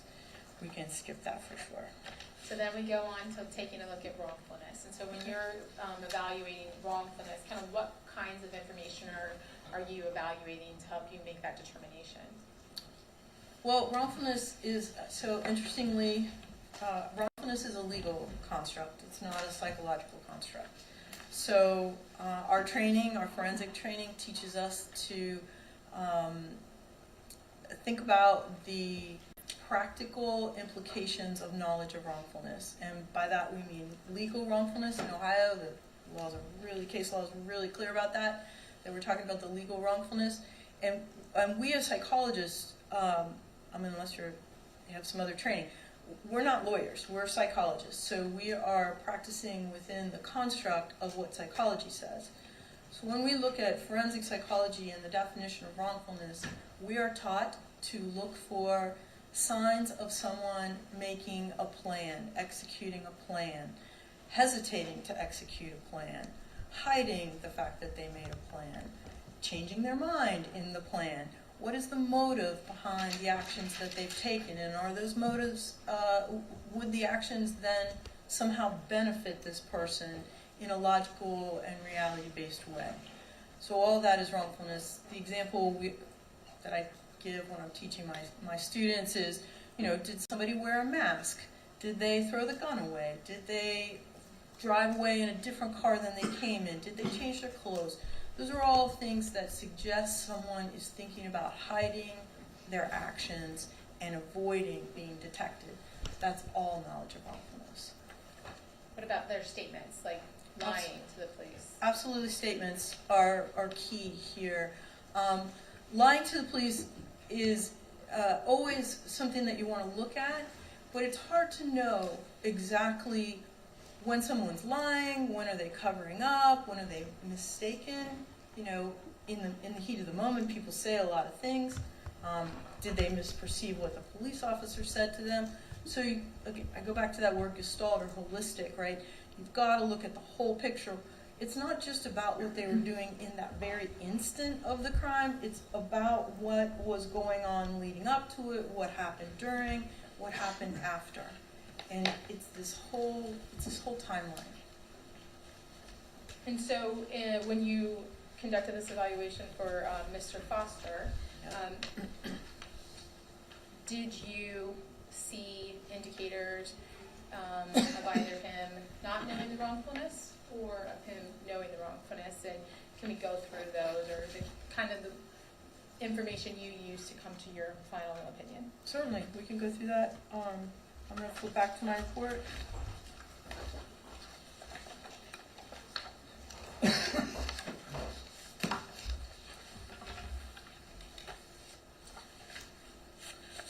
And I guess as you're doing this evaluation, do you look at his statements that he made to you first, or do you look at the discovery and his actions that are shown in the discovery prior to the event, during the event, or kind of do you have any kind of order to that at all? I don't have a fixed order of doing these things. For me, some people do. I don't. I'm also doing a lot of cases a week, and so I don't always have all the time to have read through everything before I go to see a defendant. Sometimes I'm going to see him completely cold. Sometimes I've read some things, like in his case, I knew some of the background of his case. But his statements are important, but they're often not the key to the whole picture. So in this case, what did you learn from his statements? His statements to me were important in the fact that I had to keep in mind, first of all, I was interviewing him a year after this had occurred. So he'd already been through treatment. He also, I later found out, had been assessed multiple times about this case. So he'd gone over this information quite a few times. So that makes me put less weight on his personal statements and more weight on the actions that we know occurred from various sources. So when I'm looking for knowledge of wrongfulness, I want to know what this person did in the days leading up. What were the pressures in his life, leading him to what we were expecting him to tell me about when I went to talk to him. Now, he was clear that he was under extreme stress and that he had made a lot of decisions in a short amount of time. So that begins to tell me what his mental status or his mind frame was at the time of these acts. So he was under a lot of pressures in his life, is that what you said? Yeah, So can you give me like what you yeah, so he was trying to live alone for the first time ever. He was, we know from information from his mother that there was a lot of stress between the two of them. That relationship wasn't going well, and Mr. Foster was having a lot of problems in his relationships. He admitted to me that one of the things that he had added on sort of arbitrarily was he was kind of almost obsessed with this murder or death of another family member or a friend, and he wanted to get to the bottom of that. So he was spending a lot of time and energy on that. He was trying to work 2 full-time jobs, or maybe a part-time job and a full-time job. He was trying to go to school. He had big aspirations. He wanted to be, an MD, and he wanted to do well in college, and he was trying to get himself back into school and back in the swing of things. And he was really struggling with all this. So he painted this picture of somebody under an extreme amount of stress. This is information he's sharing with you during your interview with him, or stuff you take from the file and the information you got? Both. Both, Okay. right. Okay. And so you understand he's under this pressure, extreme stress. What else do you determine when you're looking at this information? So the other thing that I knew from the files, certainly it's in the discovery, is that he was having very extreme financial problems, but also he was about to lose these jobs that were very important to him, to his mission of getting into med school and staying in college. So he's having trouble his ability to chronologically, follow a calendar and get to where he needs to be, and now his phone's not working because he hasn't paid his phone, and he can't afford a driver or rides or transportation. So he's under more and more and more stress as this goes on. But he's trying very hard to hold it all together, and he's trying to hold down 2 jobs. He's trying to go to school. He's trying to figure it out. At the same time, the symptoms of his mental illness are getting worse. And when you say the symptoms of his mental illness are getting worse, what are getting worse? So the signs of that were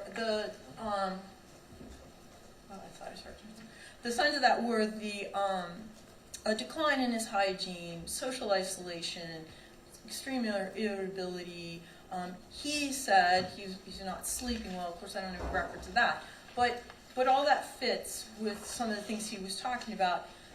His mom told us that he was really irritable, really hard to trust even. She described heartbreakingly that she was trying to help her son, but she was also very afraid of him at the time because she saw that he was more and more fragile emotionally and mentally.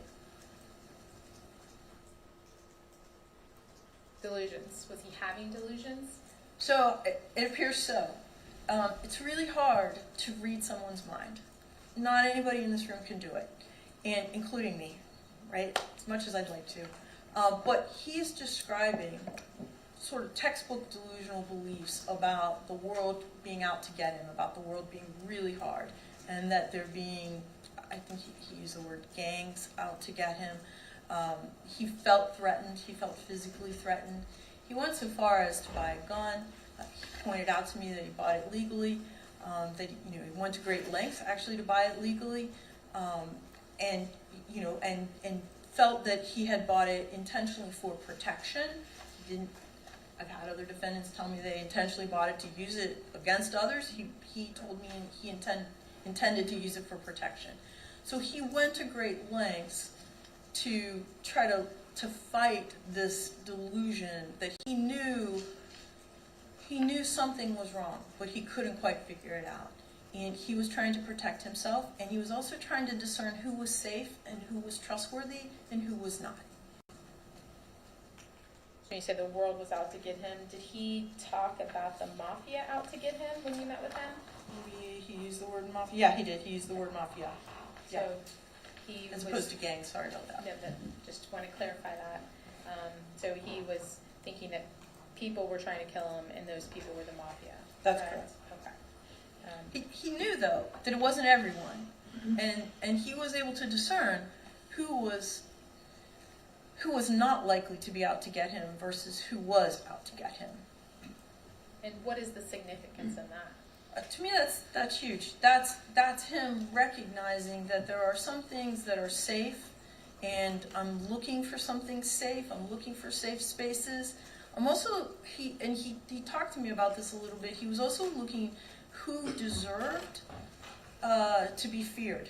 Who should he be very concerned about?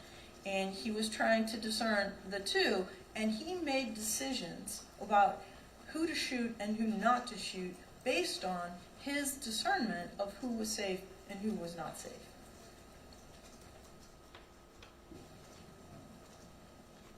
What other statements did the defendant make to you about his beliefs on the day, on February 4th? He specifically said, again, that he did not, for instance, shoot the people at the school because he wasn't sure if they were against him or not, and he didn't want to be wrong about that. He didn't want to kill somebody who didn't deserve it.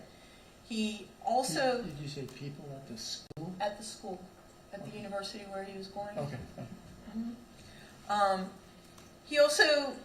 He also had been fired. I think at that point he had been fired from the fast food restaurant. I forget which one it was. The fast food restaurant where he was working, and was very concerned that he was going to be fired from the manufacturing plant where the shooting occurred. And he talked about he was angry about the people who were not allowing him to come in late or not work the hours that he wanted to. He felt that there was a lot of pressure there. He also was thinking about old injustices, I would call it. He talked about somebody at the manufacturing plant was from high school, or he knew them from his past, and that there was some old injustice there, and he was trying to discern, okay, so how do I separate all this out? He also talked about who he shot. You can see it in the discovery packet, in the investigator's notes. He also said it to me in some of the interviews, in the interview that I had with him, that he initially had sort of a list in his head of who he was going to shoot and who he was not going to shoot. He then had to change that on the fly because one person that he was not going to shoot was actually sort of, I guess, accidentally in the space where he had just shot someone, and he was afraid that person was then going to take his gun or somehow interfere with him carrying out the rest of his plan. This is all planned, right? This is all part of, okay, I'm making decisions 1, 2, 3, 4 steps along a path. That's not knowledge of wrongfulness. The knowledge there is that I've decided who deserves to die and who doesn't, and I've already decided I'm going to shoot this person. And then a new person pops into the scene. Oh, I quickly have to make a decision. Yeah, I'm going to shoot this person because they're going to get in the way of me carrying out the rest of my plan. So he decides who he's going to shoot and who he's not going to shoot. Builds his plan. Does he also do, I guess, make subsequent plans? Yeah, so that route? he made other plans. He had been bringing the gun, I believe. He said, and I think there's some stuff in the discovery, but he had been bringing the gun with him to work. Again, I believed what he said about that. Initially, this was for self-protection. He brought the gun that day, though. There was more to the plan than self-protection.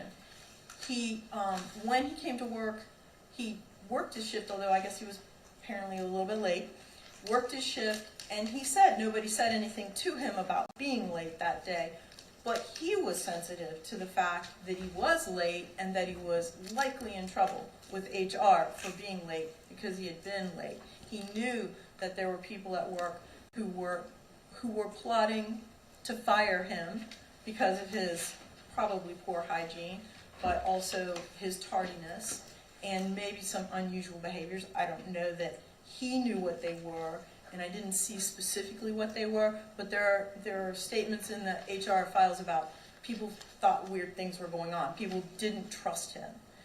He, of course, didn't trust them either, so there was a lot of back and forth there. But he came into work, but he didn't just walk into the plant and shoot people. He came into work, put his stuff in his locker, and then worked his shift, and then went back, got his gun, and then began shooting people because the Uber was coming to pick him up, and that was his escape plan. Let's talk about his changing clothes. I think he talks to you, or does he tell you that he had clothes to change into, or did you see that in the discovery packet? That's in the discovery packet. And what do you attribute to that? Well, every defendant I've ever spoken to that's changed their clothes has done it because they are trying to hide evidence of their actions. Now, there might be a legitimate explanation, but Mr. Foster didn't give me one, and he didn't give the detectives or any of the investigators one. However, if you think about the fact that when he got in the Uber, and he told me this, it's also in the Uber driver's statement, that when he got in the Uber and the Uber driver asked him, what's going on, Mr. Foster said, let's just go. We don't need to talk about this, let's move on. This is all part of this process of, I'm going to do this, I did this, now let's go and get out of here. He recognized that it was police who were arriving. He said that to me, it's also in the discovery information. So, he knew something had happened, obviously he knew something had happened at the plant. He's out of there, he is, and then he's changing clothes, he's not telling the Uber driver who's trying to figure out what's going on. To me, that's all signs of knowledge of wrongfulness.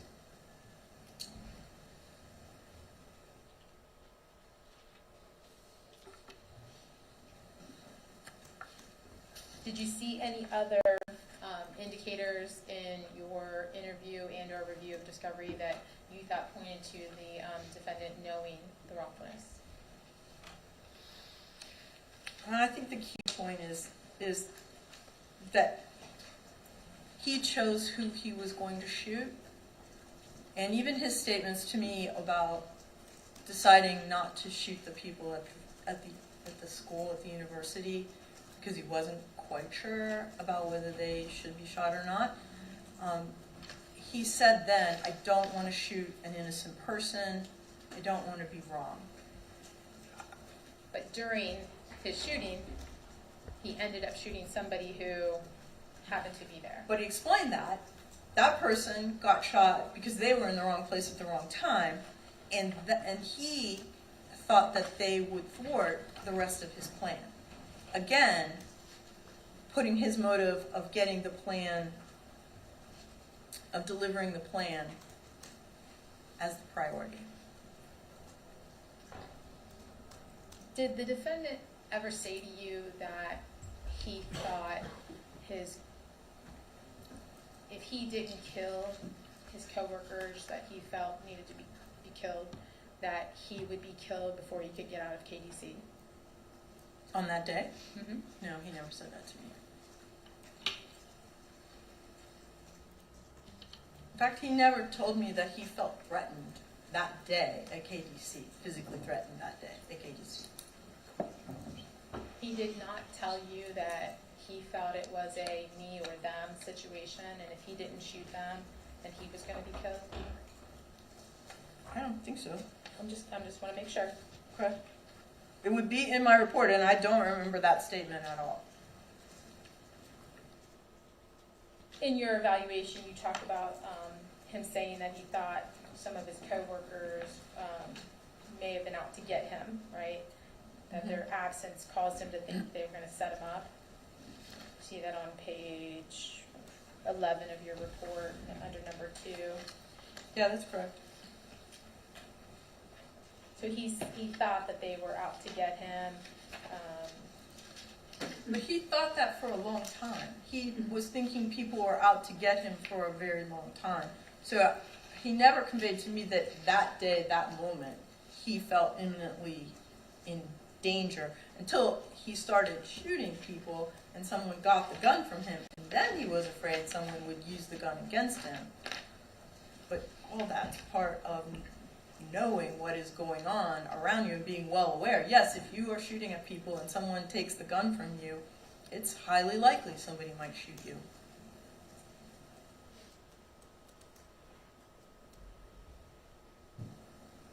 You state at the bottom of that page, he said he specifically only shot at the people he thought were trying to get me killed. Correct. Not that were trying to kill me then. That's right. Yeah, I mean, I think we're talking about, in my mind, I'm talking about imminent threats by somebody standing right there in the moment versus a global, especially in the case of a delusional disorder, this global sense that the world is extremely dangerous and some people are more dangerous than others. And every day I'm negotiating dangerous situations. Thinking that people are out to get That him. people are out to get me, right? He's just trying to figure out who it is Who it that's is. trying to get That's him. correct. He does not tell you during your interaction with him that any of the people he shot had weapons or had tried to grab him and hurt him on that day. Prior to him shooting, no. But he did say somebody took the gun from him After he started after shooting. he started shooting, right? There was a physical. There was an altercation in the gun. I can't remember his exact language. I don't think I quoted him exactly, but what the picture that he depicted was somebody got the gun away from him. And that's when he then left the building.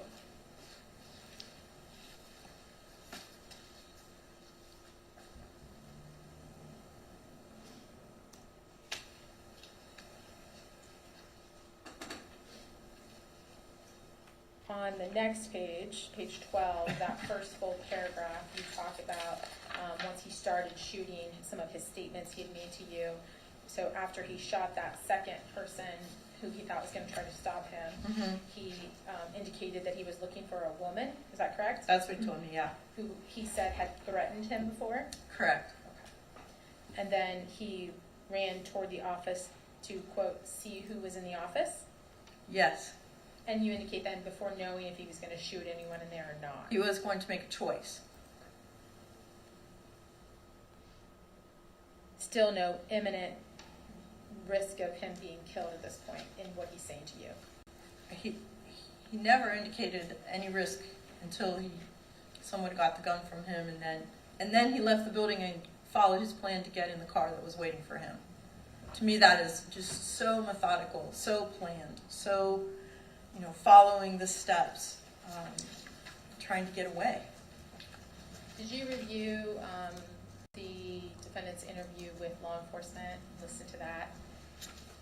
Yes, it's not been in the last couple of weeks, though, so. Do you recall within that hearing where he makes any statements saying that his co-workers were going to kill him that night? I honestly don't remember that, no.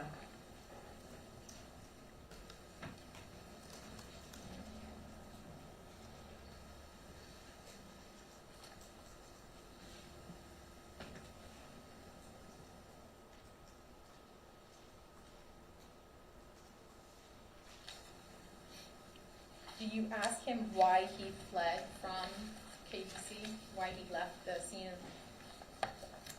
Well, he did tell me that he does not want to get killed. So the gun had been taken away from him, and so he's going to leave the scene now. And he's using the exit strategy that he had already arranged.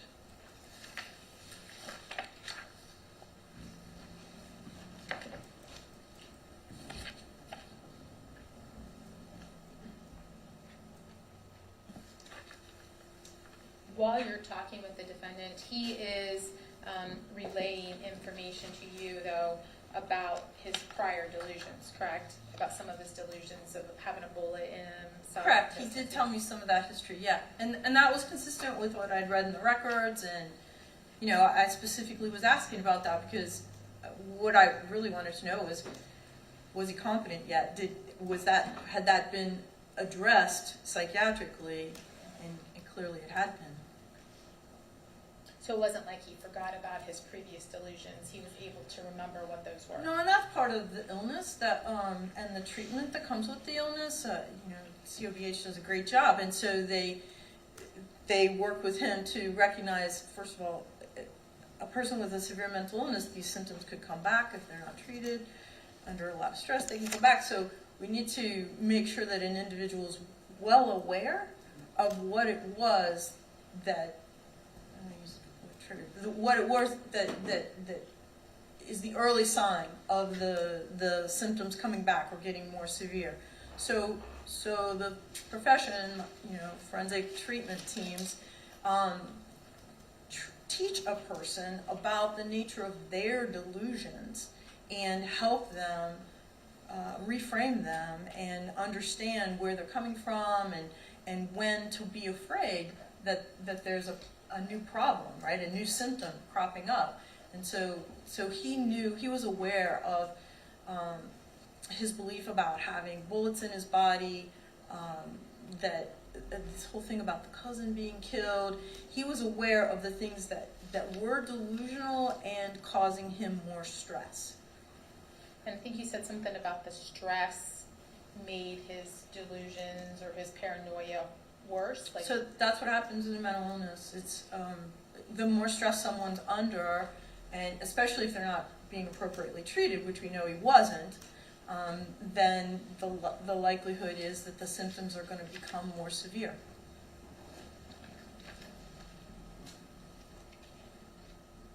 what do you, how do you take the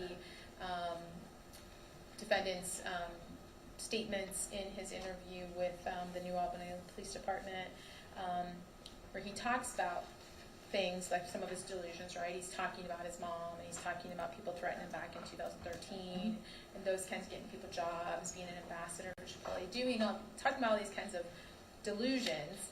But when asked about shooting his gun or asked about doing the shooting at New Albany, he refuses to answer. So he's delusional about the things that are very threatening to him, but in my opinion, he's not so delusional as to not be able to make lucid thoughts, lucid plans.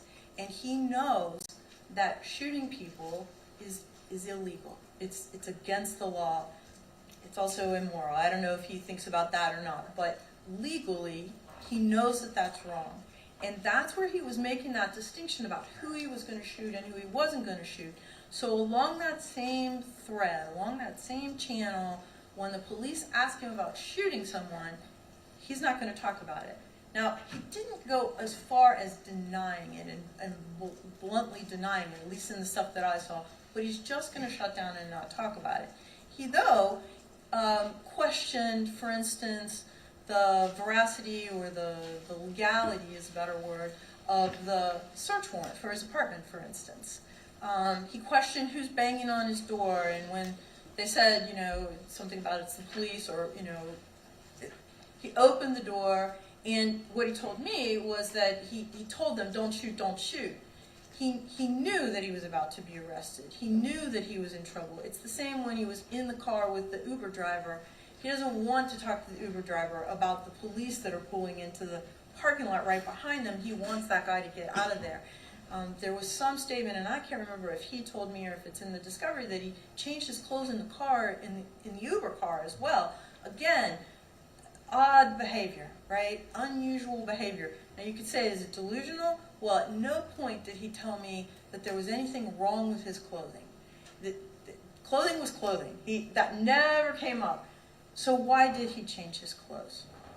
And we can only make practical conclusions to that this is all part of hiding evidence, hiding the story that had unfolded. Even if it wasn't a great plan and he didn't get rid of the clothing that was found in his apartment. Great plans, I never see great plans.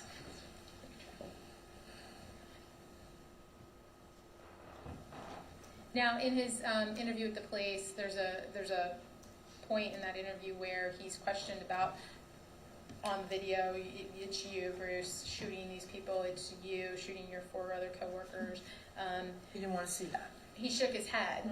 I don't want to see that. Negative, and said, I don't believe so. Would you count that as a denial, the shaking the head and I don't believe so? So I'll give him the That's benefit not of the me, doubt basically. there. Nobody wants to see shooting, right? So he's asking him, that's you in that video, isn't it? But No, he's I don't also believe so. trying not to look at the video. I think that's the other thing that's coming up. So I'm not going to pass a judgment on that one. I think that's a very graphic thing to try to see. Shaking your head could be, no, I just can't even look at that. It could be a denial. But all the other steps are there. So that one, I just didn't put a lot of weight in. And him not wanting to see the video because of the graphicness or because it would be real? Showing it him? I'm Not sure. So I've seen tons of videos. I don't like to watch them, right? I've seen other people see videos and have really bad reactions to them, whether they're the defendant or the victim. I think we as human beings can't judge what a person is doing when they're looking at something that graphic. Maybe as professionals, you know, we've kind of grown up learning how to manage that information, but I think most people can't manage that information. So in that moment, shock, it could be shock, it could be denial, it could be grief. I mean, there's a lot of things it could be. I'm not going to give you... With the defendant watching the video. With the defendant Right, seeing that video. But he did not see the video. He refused to look at it. Right.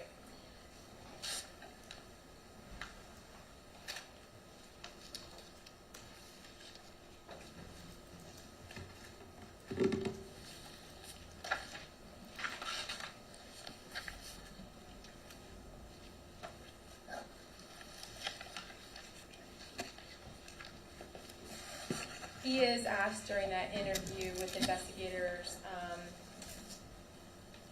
and he acknowledged that he knew something had happened at the workplace, correct? He was aware of it, he wasn't hurt, but he didn't want to talk anymore about it, right? That's correct. Like he had a chance to. That's correct. He didn't share any information.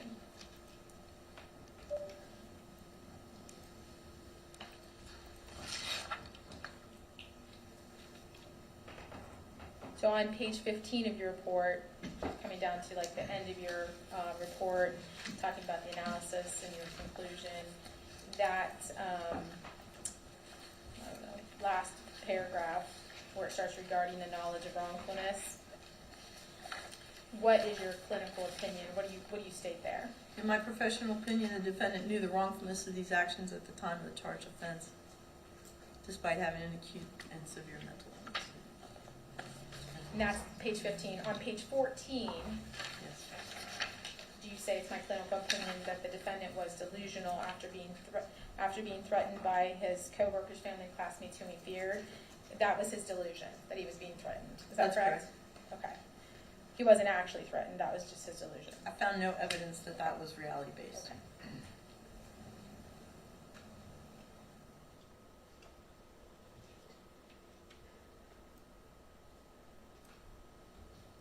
And did you make all of these conclusions and opinions based upon a reasonable degree of psychological certainty? Yes. Thank you. All right, just a moment, Your Honor. Mhm.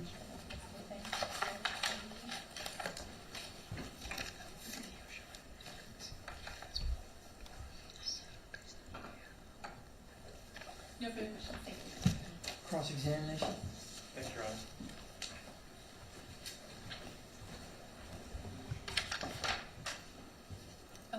Thank you. Dr. O'Donnell, good afternoon. Hello. My name is Jeff Stavroff. I'm one of Bruce Foster's attorneys. I'm going to ask you some questions, okay? Can I just ask your name again? I didn't. Jeff Stavroff. Stavroff. Okay. Thank you. Nice to meet you. Nice to meet you, sir. So you prepared a report on Mr. Foster's mental state at the time of the offense, correct? That's correct. You have it in your hand, right? I have my, yes. And that report is obviously reduced to writing. It's a written report, It's a right? written report. Okay. And so it's based off of a review of several documents and records, correct? Quite a bit. Quite a few.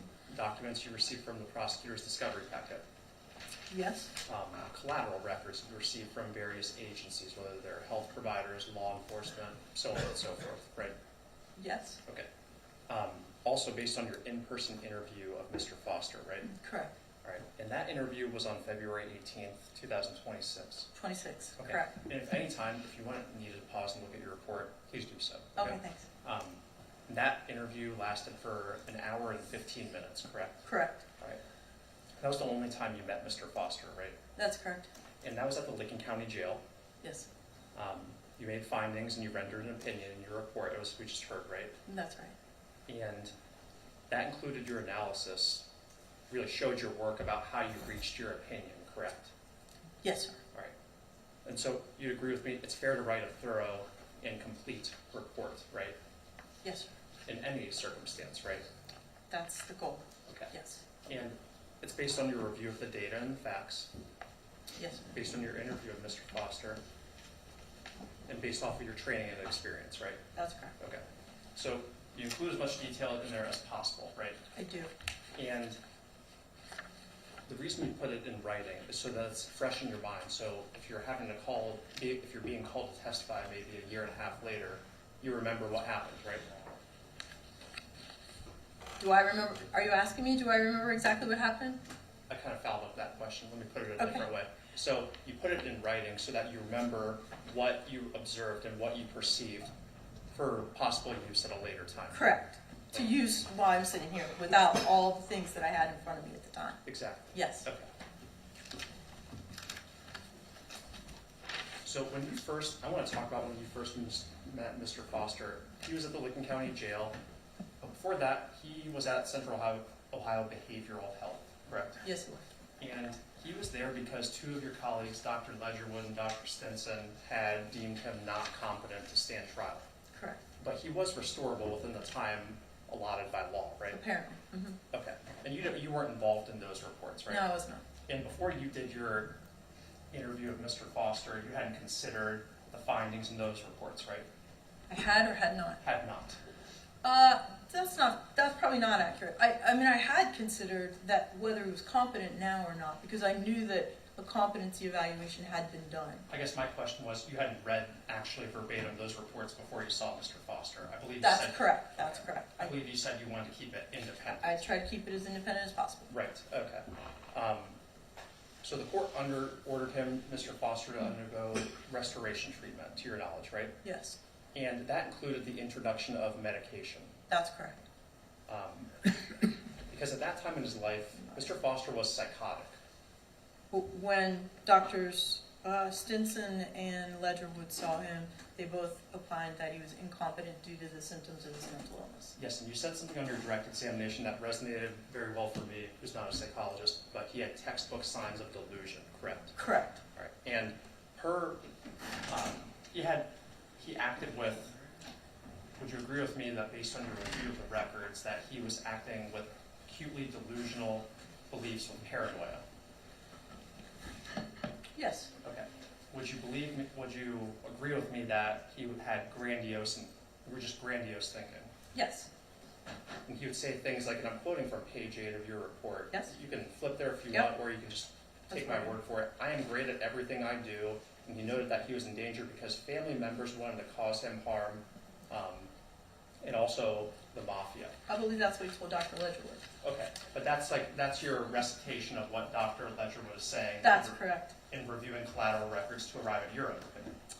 Yes, and so what I was doing there was comparing the mental status, his presentation to me, to what he had looked like when, I didn't look at Dr. Stinson's report because I got that later, but comparing what Dr. Ledgerwood saw to what I saw.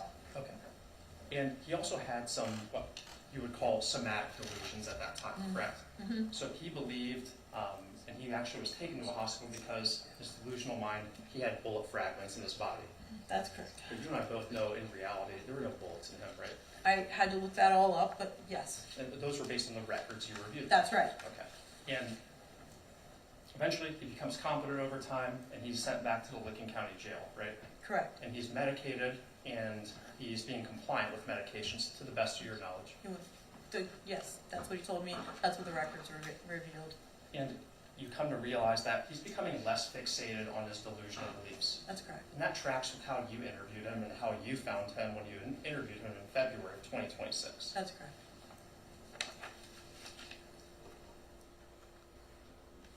So when you met him, he didn't have nearly the amount of paranoia or delusional beliefs that he had back in February 4th, 2025, correct? Fortunately not.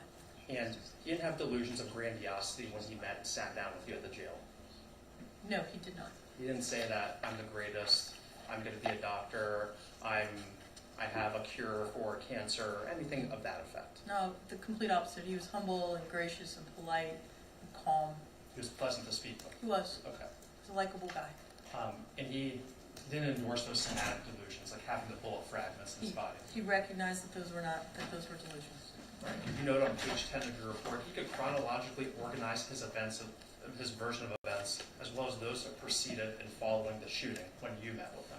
That's correct. Okay. He couldn't, and I know you didn't meet with him while he was still psychotic, but based on your experience, he probably would have a very difficult time doing that in his psychotic state, right? He would have a hard time, I think, not including the delusional beliefs in his account, which is why the doctors found him incompetent. Okay, and you saw the police interrogation of Mr. Foster, correct? Mhm. That's a very difficult video to watch, right? It is. He's all over the place. That's true. Right. And the only way you would ever know he was psychotic is by reviewing records, correct? Well, that interview gave me an inkling that there was something going on. I Is guess that what you mean? I guess I would consider that a record too. Just Oh, I see. Records, videos, anything that was provided to you I see. other than your first-hand experience. I lost it. It's late in the day. It was So a little give me a compound. break here. But other than reviewing the records that you did and the collateral records that you received from the prosecutor in discovery, you would have that's how you determined Mr. Foster to be psychotic, correct? Yes, and can I go just a little bit further with that? Sure. Because you mean in comparison to what I was seeing when I was actually interviewing him in the moment in Exactly. 2026? Yes. Okay. Yes, I agree with that. Thank you. I want to talk about this delusional framework because I think it's really important. And, you said it great, textbook delusion. You had learned that Mr. Foster had been pink slipped on 2 previous occasions, correct? I knew that, yes. Okay. And a pink slip's just a informal term for an involuntary hospitalization, correct? That's correct. And you learned that he had been previously diagnosed with schizophrenia and bipolar disorder. Yes. And you noted on page 9 that he made a self-report of numerous delusional statements, and I'm going to highlight a few of them. Okay. You noted that Mr. Foster told you he had an increasingly pervasive belief. These are from self-reports of other records, but Mr. Foster had an increasingly pervasive belief that he was being watched, monitored, and was in danger from people trying to kill him. You also note that he said he thought these people were the mafia, or gangs, as you said in your direct examination Yeah, testimony. sorry about that. It's one and the same for us in reality. But were either trying to get me killed or were themselves going to kill him. You remember that from page 9 of your Yes. report? Yes. Okay. So, and he also identified people from various groups, his relatives, his classmates, and his coworkers, who didn't know whom to trust when he was psychotic. Correct. And then you also noted on your direct examination that at the same time while all these psychotic behaviors are happening, he's declining pretty substantially. He is. He's still holding 2 jobs and Sure. trying to keep his day together, so But he's not sleeping, right? he's not sleeping well. He's extremely nervous. He's getting more and more distressed. He's having difficulty completing daily tasks. Yes, He's not showing up to work on time. that seems to be a pattern for him, but so I'm now very careful to what you're saying, because what I'm doing as the clinician in the room is I'm thinking about, on a continuum, how bad was he? I understand that, Okay. but so he's still showing up late to school. Late to work though, right? Yes. He's hearing voices at these times, from time to time, correct? He's having auditory hallucinations. Do I say that somewhere? Yes, that would be at page 9 of your report. We're still on Mr. Foster's self-report. Oh, on his self-report, okay. Yes. So these are all the things that Yes. what I'm getting at, these are all the things that Mr. Foster's conveying to other clinicians while he's psychotic, okay? And so he's isolating himself out of fear of being hunted while he's psychotic, correct? Again, that's page 9 of your report. So, okay, And he's extremely preoccupied with figuring out who's trying to hurt him. he is. Right. That's correct. And he's trying to figure out, as you said on direct, who's safe and who's not safe. That's correct. Who do I discern as a threat? Who do I discern as friendly to me? That's correct. And on page 11, you said he specifically only shot at the people he thought were, quote, trying to get him. That's Right? correct. Again, on page 11, he thought some of the people at KDC were working for, quote, the guys who were trying to kill me. That's right. In fact, Mr. Foster thinks that some of the people he shot, as you referenced, were from high school. That's his delusional belief that, From something that happened in 2013. correct, Yeah. yes. So that's delusion. That's not the reality, right? That's correct, Okay. to my knowledge. And eventually, as you answered on direct, he bought a gun, right? Yeah. And he bought a gun for protection. He made it very clear that that's why he bought that gun. Right. He didn't buy a gun to intentionally inflict harm on people. That's not what he conveyed to you, No, correct? that's not what he conveyed to me. All right. And he brought the gun to work in his bag. Regularly. He Okay. carried it with him all the time. And he got it out towards the end of his shift, and he shot people. We know what happened. So that's where I think the line is crossed. So, but he got the gun out of his bag, and he began shooting people after. That's correct. Mhm. So he told you, and I'm at page 12 of your report, that he didn't think the people he shot were innocent, right? That's what his report is to you. Not all of them. Okay. And in fact, I believe he even tells you, or he tells someone in the course of this, and I'm at page 12 of your report, he was trying to shoot a woman who he said had threatened him before, but he couldn't find her. That's correct. Okay. And all the victims in this case, I believe, are male, right? Okay. Okay. And he told you it'd be wrong to shoot an innocent person. That's right. Someone eventually took the gun away from him, and he said he was scared he would be killed with it, correct? Correct. And that tracks what you've read from the discovery file about how the gun was stripped from Mr. Foster. Right. And he ordered an Uber from his phone and went home just as the police were arriving. So I believe he ordered the Uber Yes.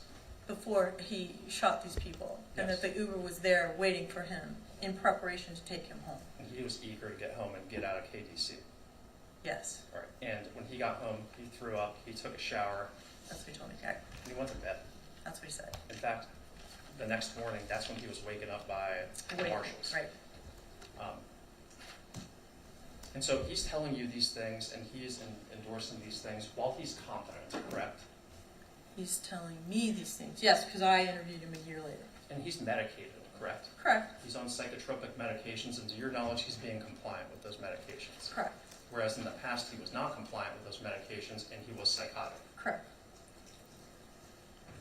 So you reviewed the pink slip records. You mentioned that at page 7 through 8 Yeah. of your report. He was pink slip because, at least on one occasion, he was making threats to his mother, correct? That's right. And he had this delusional and paranoid belief that his mother was conspiring against him. That's right. It's part of this theme that people are plotting against him or conspiring against him. It's a consistent theme. Okay. And you watched him being interrogated by the police, and he tells the police he thought his mom was putting drugs in his drinks, That's what he saw. and that a lot of people want him to die. Yes. You would agree with me that he was manic during that interview. Yes. I So, would agree with that. you know, I use that term loosely, but someone in your field, mania is a symptom of, is it like a byproduct or symptom of bipolar disorder? It is a symptom of bipolar disorder. So if you're manic, you might have high energy. Yes. Or if you're manic, you might be very grandiose about having certain delusions. Yes. And you also might not be sleeping a lot. So you would be if you are manic, you are very likely to be grandiose and have delusions, not grandiose about delusions. Okay, Yeah. just be careful. Thank you. So grandiose and have delusions, very unlikely to be sleeping. Okay. So again, he was all over the place during that interview, right? Yes. And he asked, do you remember him asking for an interpreter at the very beginning?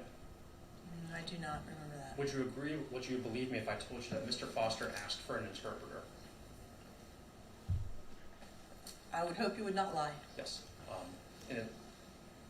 And would you agree with me that Mr. Foster speaks the English language? He does speak English. So it would be odd to you for someone who is speaking English.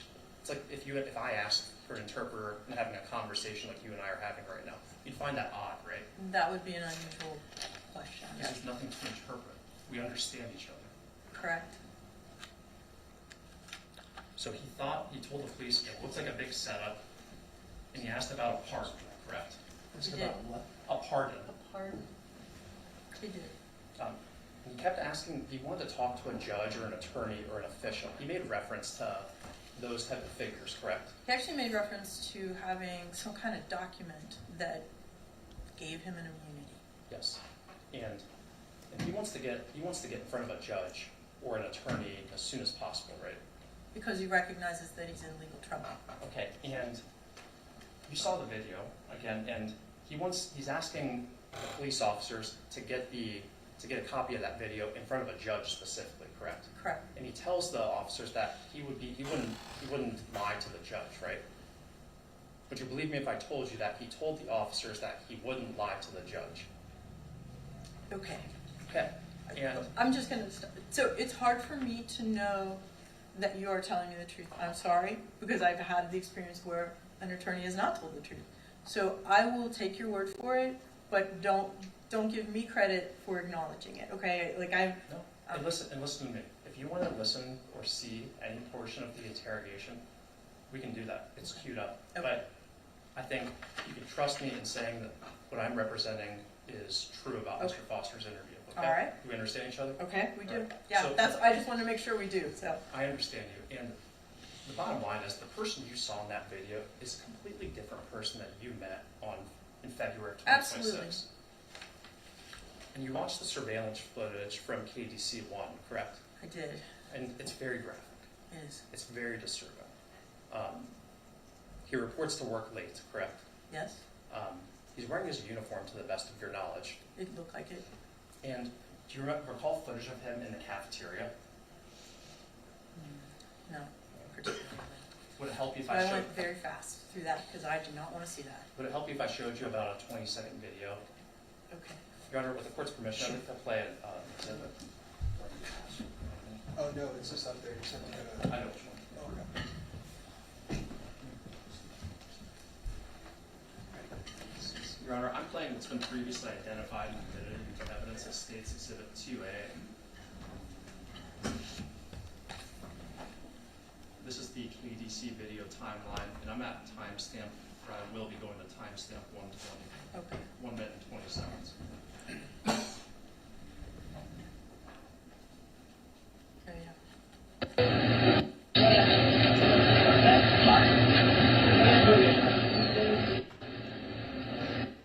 Okay, Dr. O'Donnell, do you see what's on the screen right now? I do. Does that fairly depict what you saw? Yeah, and when I was going really fast through these videos. I understand. There's a lot of things to go through. But Yeah. I'm just going to play from timestamp we're at 121. I'm going to play it for like 20 seconds Okay. or so, okay?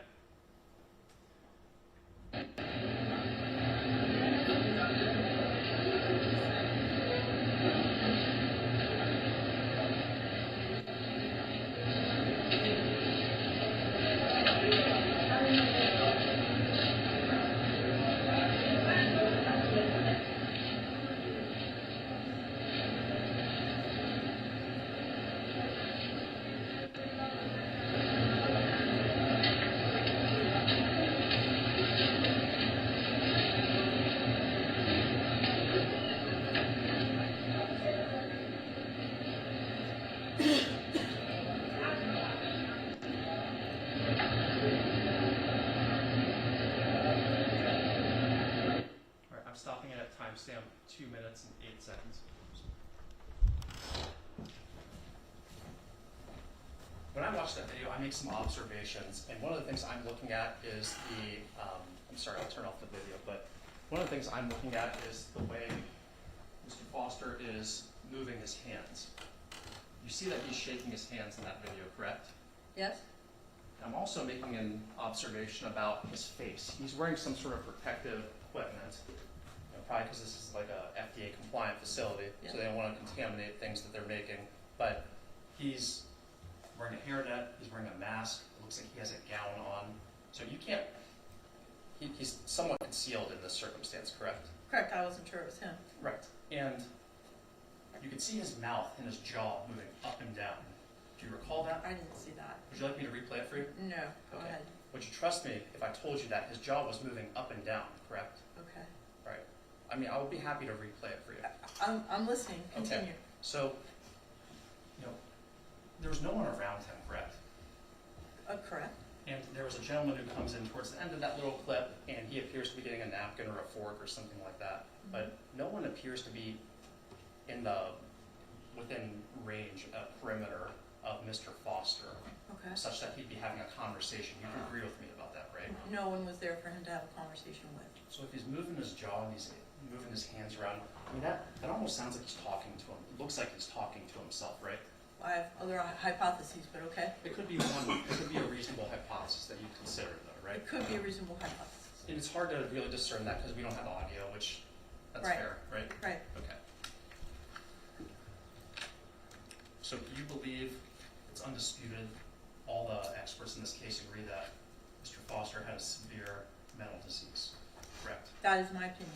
All right. And you believe that he did know the wrongfulness of his conduct on February 4th, 2025? 100%. All right. So you, in page 14, which I would say is this is where you show your work, essentially, and you really provide your analysis.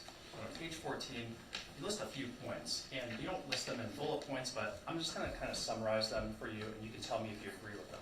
Your points for finding knowledge of wrongfulness are the discrepancy in how he chose his victims, leaving the scene and encouraging the Uber to leave the scene, changing his clothes, and a motive to retaliate against his employer. Was that fair? That's fair. Okay. Did you ever consider any counterpoints to your analysis that might make you reach a different opinion, meaning that Mr. Foster did not know the wrongfulness of his conduct? I absolutely considered whether he did not know the wrongfulness of his conduct. So I looked to see what signs there would be that he did not know. For instance, All right, so when he walked into the I need cafeteria. you to stop right there. I'll ask you some more direct questions about that. Okay. So you opine on that same page that there are discrepancies in how Mr. Foster chose his victims, and he admittedly shot someone he had not previously identified whom he thought might try to thwart him just because of proximity. That Correct. sounds right? So isn't it true in Mr. Foster's delusional mind, the people he shot were an imminent threat to his life? You know, he had no choice but to kill them.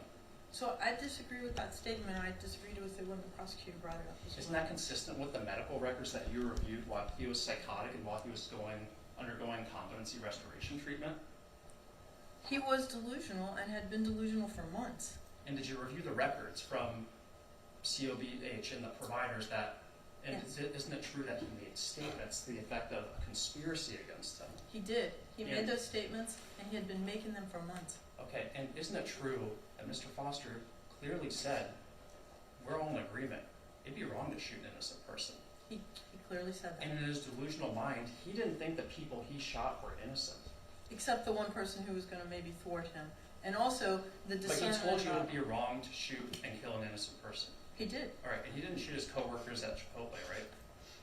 He did not shoot them. And he didn't shoot his fellow students or professors at school. He chose who And to he shoot. didn't shoot his family. He did not. Okay, He accepted money from his family. Okay, He so did but not. though he did threaten them in the past, and that's why one of the reasons why he was pink slipped, correct? Correct.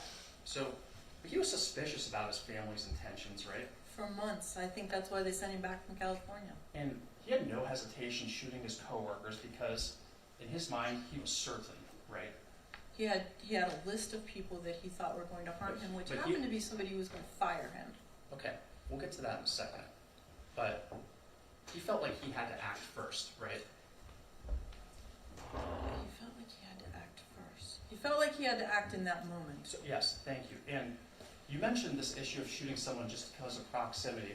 That video, I mean, it's chaotic. People are running. Some people are seemingly running in tandem, like parallel with Mr. Foster, and I don't think they even know that he was the shooter. Correct. Okay? So it's craziness there. Mhm. He's not shooting them though, right? No, he was very specifically choosing who he was shooting. He had a motive about who he was going to shoot. So proximity is not really the issue here, okay?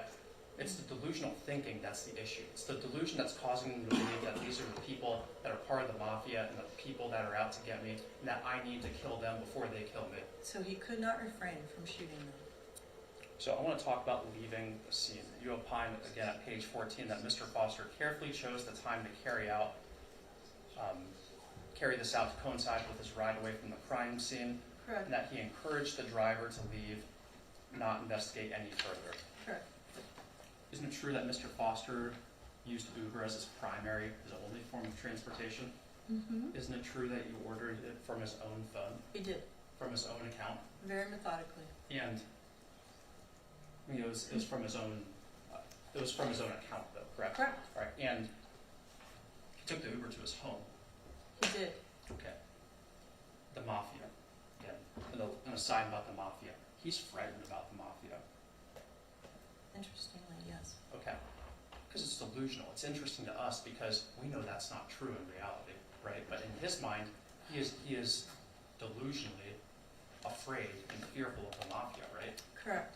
So he viewed, eventually you came to learn that the mafia is not a couple people, but the mafia might be mafia's members of his family, members of his It's KDC. a large cohort. Yes, including law enforcement and the police too, right?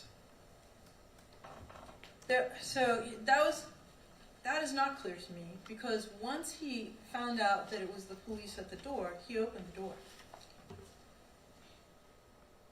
And he was afraid what the mafia would do to him if he stuck around any longer at KDC though, right?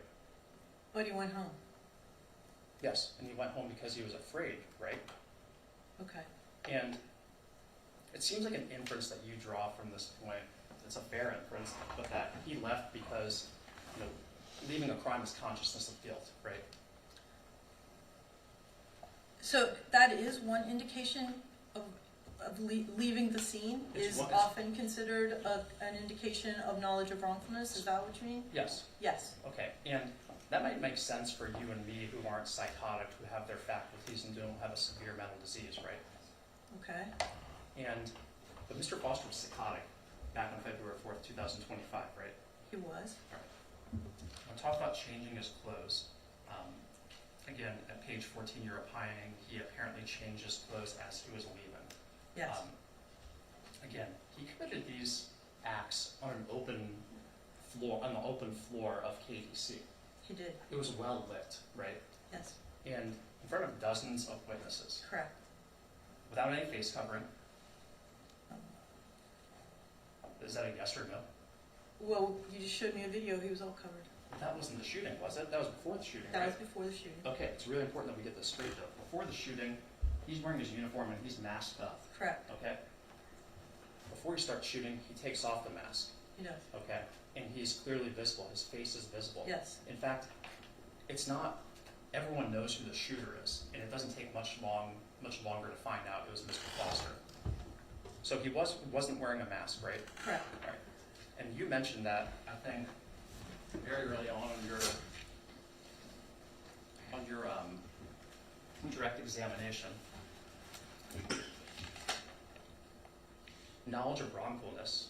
You know, we're looking at a legal, not a psych construct, but we're looking at things like masks, clothes, and stuff like that. He's not wearing a mask. He's not covering himself. No, and I did not imply that those were factors that he did. That's when I'm teaching about wrongfulness, those are examples of knowledge of wrongfulness, when people try to hide their appearance or run away from a scene. Now that we've established he wasn't hiding his appearance, he's not wearing any gloves to, you know, hide fingerprints or anything like that, to your knowledge.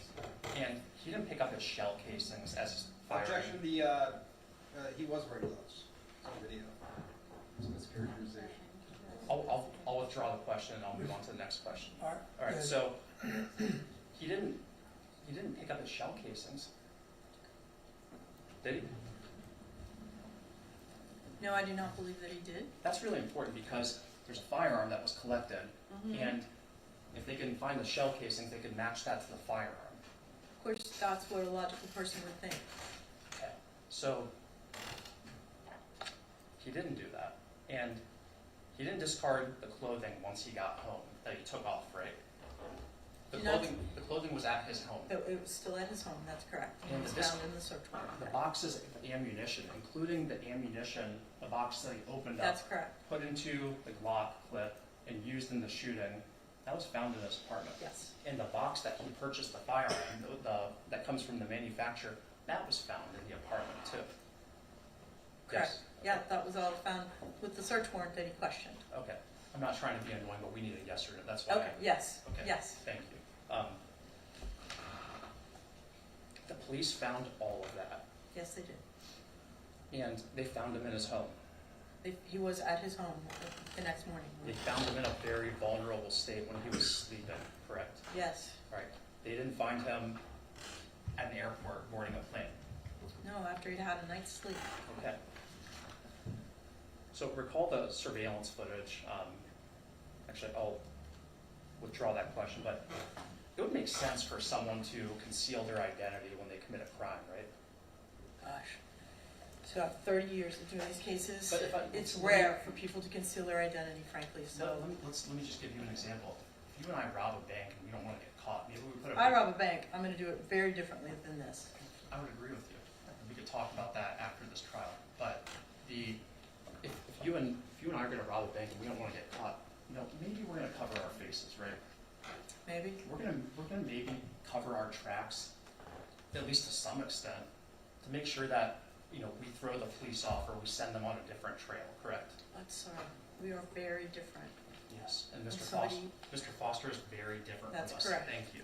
So, the last thing I want to really consider is the motive theory, the disgruntled employee theory, because you opine at page 13 and 14 of your report that some of Mr. Foster's victims were involved in an investigation that could have led to his termination, and additional discovery information suggested that he knew he was at risk of losing his job. That's correct. No one told him he was getting fired, though, correct? He knew he had been written up for being tardy. Not my question. No one told him he was getting fired, though, right? It's a yes or no question. I'm flipping through the pages in the discovery in my You head. flip through the pages of your report, 13 to 14. Okay. To my knowledge, nobody explicitly wrote on a piece of paper, you're gonna get fired. And that makes sense because he showed up for work, right? He did show up, and in fact, he worked the weekend before, according to him. And he clocked in, right? Late. And That's he- right. Yes, of course he did, because he's consistently late, because his life's falling apart at Yes, that point. 100%. But he goes in and clocks in and he passes the security desk, correct? Yes. No one stops him and says, hey, Bruce, you're fired. Get the hell out of here, right? No, they let him work his whole shift. Exactly. So he works his whole shift, and no one told him he was going to be fired. Or No, that was all part of his delusion. no, actually, I believe you reviewed records from Correct. KDC One, and you're telling me you would agree with me that the records in KDC One in no circumstance indicate that he was put on notice that his termination was imminent. So I think there was a train wreck of situations here. He had been fired from another job for being tardy. Let me stop you there. I'm not talking about Chipotle or any other job. I'm just talking about KDC One and the records that you reviewed at KDC One. To my knowledge, he wasn't specifically told you were gonna be fired. Thank you. So,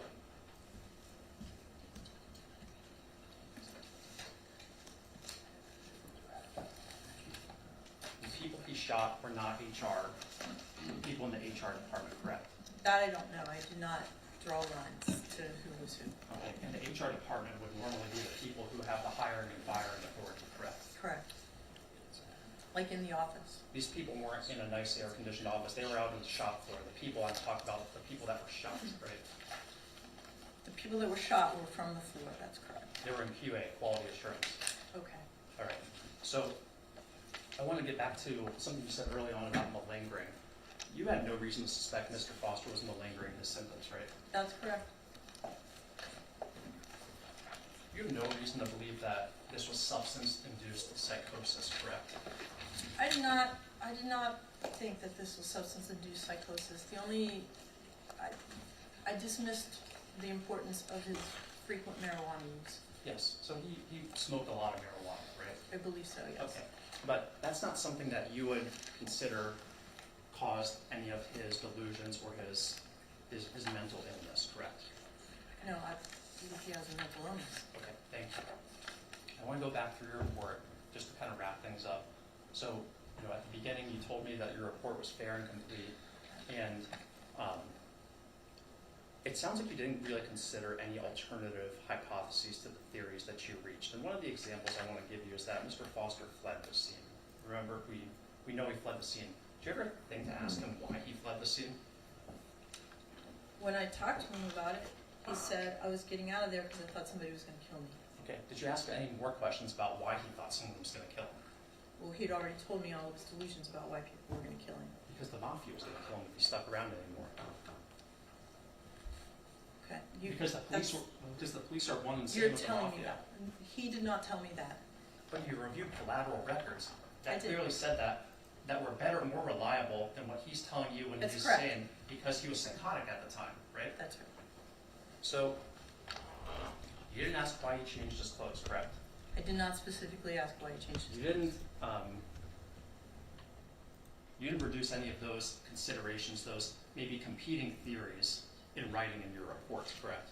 He specifically, in both the collateral information and in the records that I had, made it very clear that he had an intention, he Let me ask delivered you- the intention, I'm gonna and ask he you knew to stop the right there because you're not illegality answering of my it. question. So the question I asked you was, you didn't reduce those alternative findings to writing in your report, yes or no? I don't understand the question. I asked you to consider alternative hypotheses, maybe a different explanation for why he fled the scene, why he changed Oh, his so clothes. you're asking me why I don't have alternative hypotheses in my report? I'm not asking you why, but I'm asking you, you did not contain them in your report, yes or no? Contain them. They're not written in your report, right? So you're asking me why I didn't put them in my report? They're just not in your report, right? They're not, the alternative is Yeah. not in my report. Thank you. And that would have given you possibly more data to consider in this case, correct? If it was in my report, If you ask him the questions, it's going to give you more information about him and his state of mind, right? I believe I did a very thorough job. Wait a moment, Your Honor. Sure.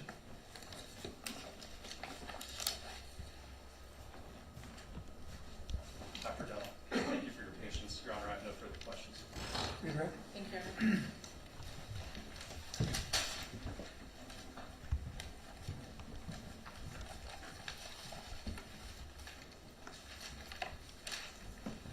Dr. O'Donnell, Your Honor, may I approach the witness? Sure.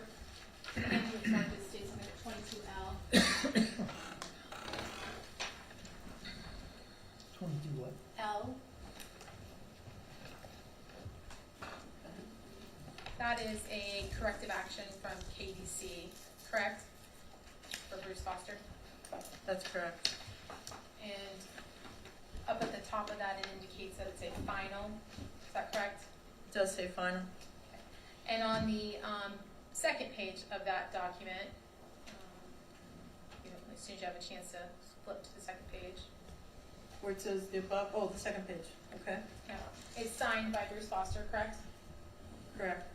And I can't remember which paragraph it was where it talked, I think it's up toward the top.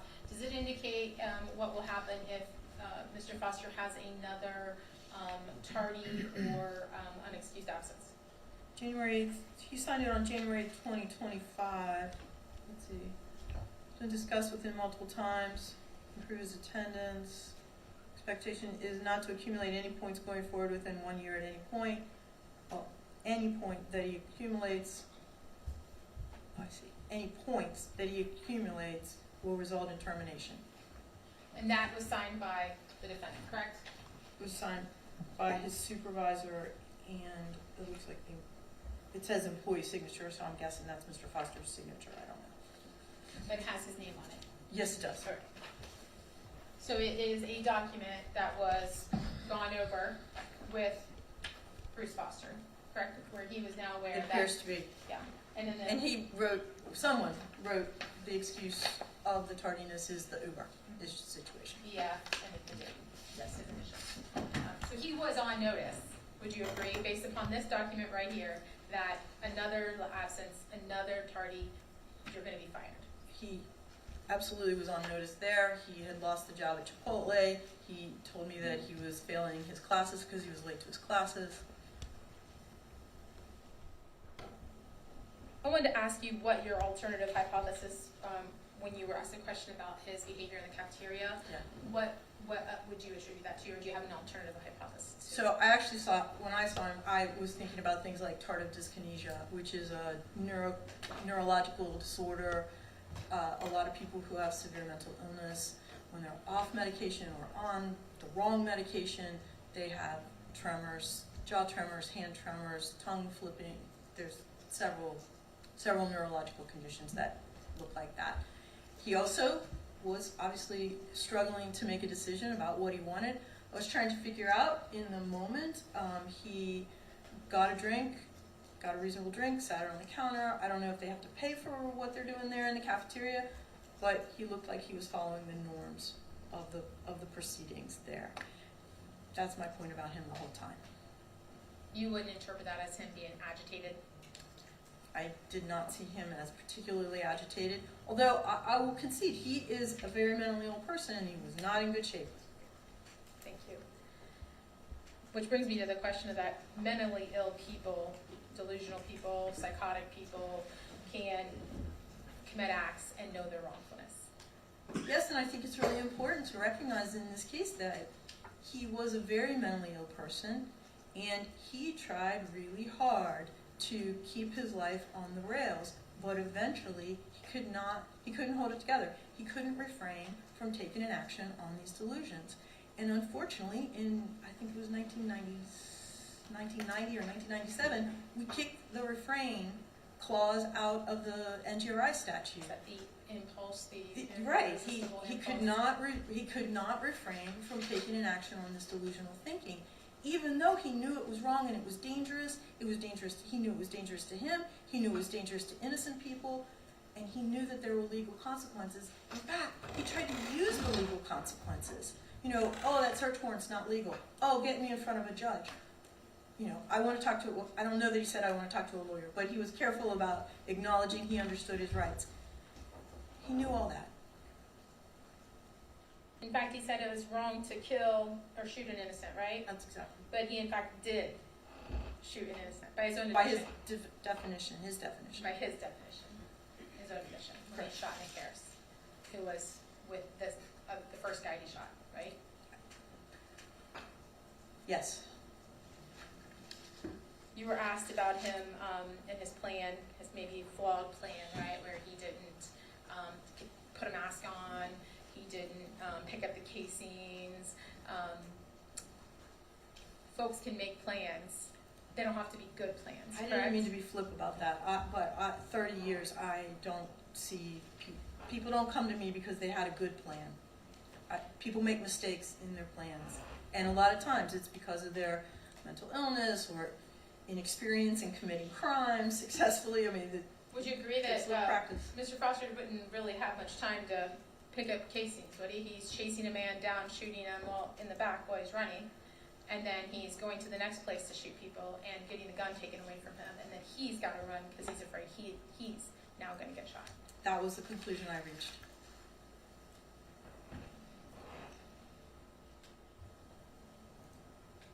And if I tell you that the video that's been admitted into evidence here in court shows Bruce Foster wearing gloves during the shooting, would you believe that? I'll give you the same latitude that I Thank you. give the defense.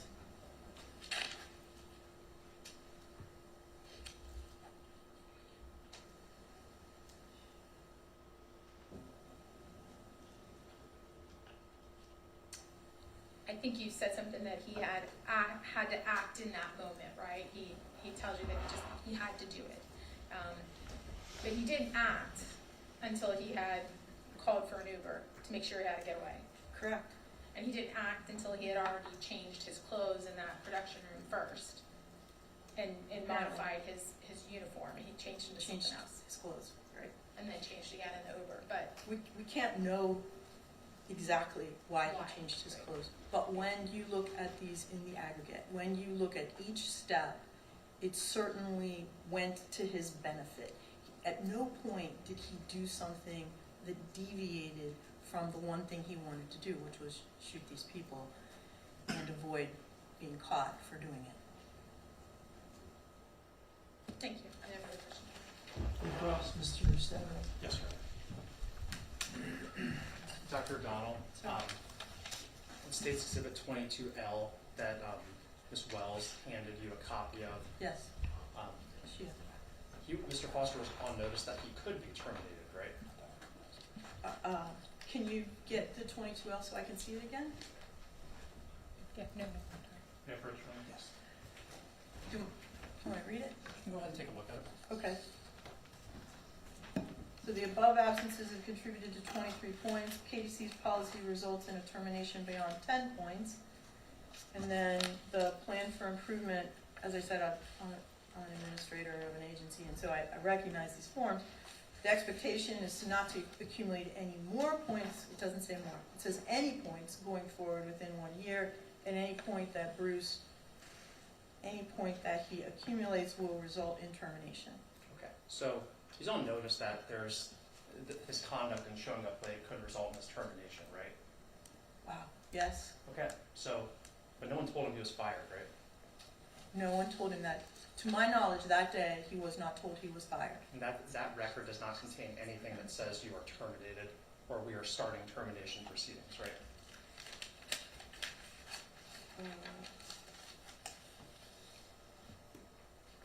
In my agency, this and the language I'm on not it, asking about your agency, I'm Okay. asking about the document. that's in policy front of you. results in a termination beyond 10 points. To me, that says you're about to be terminated. Okay, but no one's told him he's been fired, right?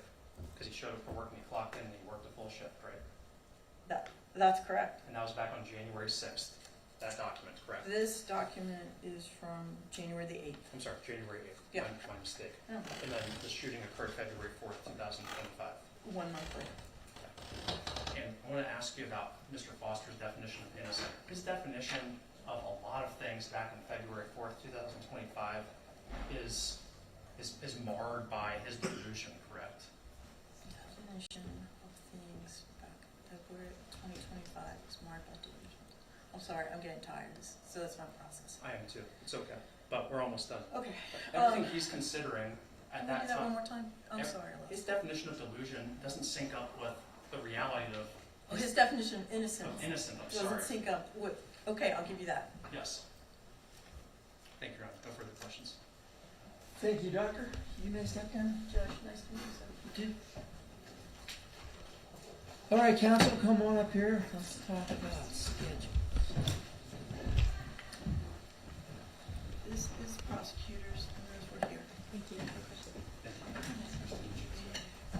Yeah, no.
Okay, we have no additional witnesses for today, correct? Correct, Your Honor. All right, so let's plan on resuming tomorrow morning, 9 o'clock.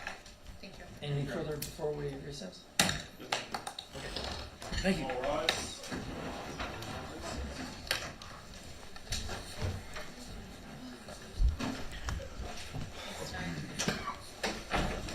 Thank you for switching over. There's something up on the ledge too, I don't know if that's ours. I couldn't hear. We've already given Richie the exhibits, right? Yeah, I did not get 27, but that's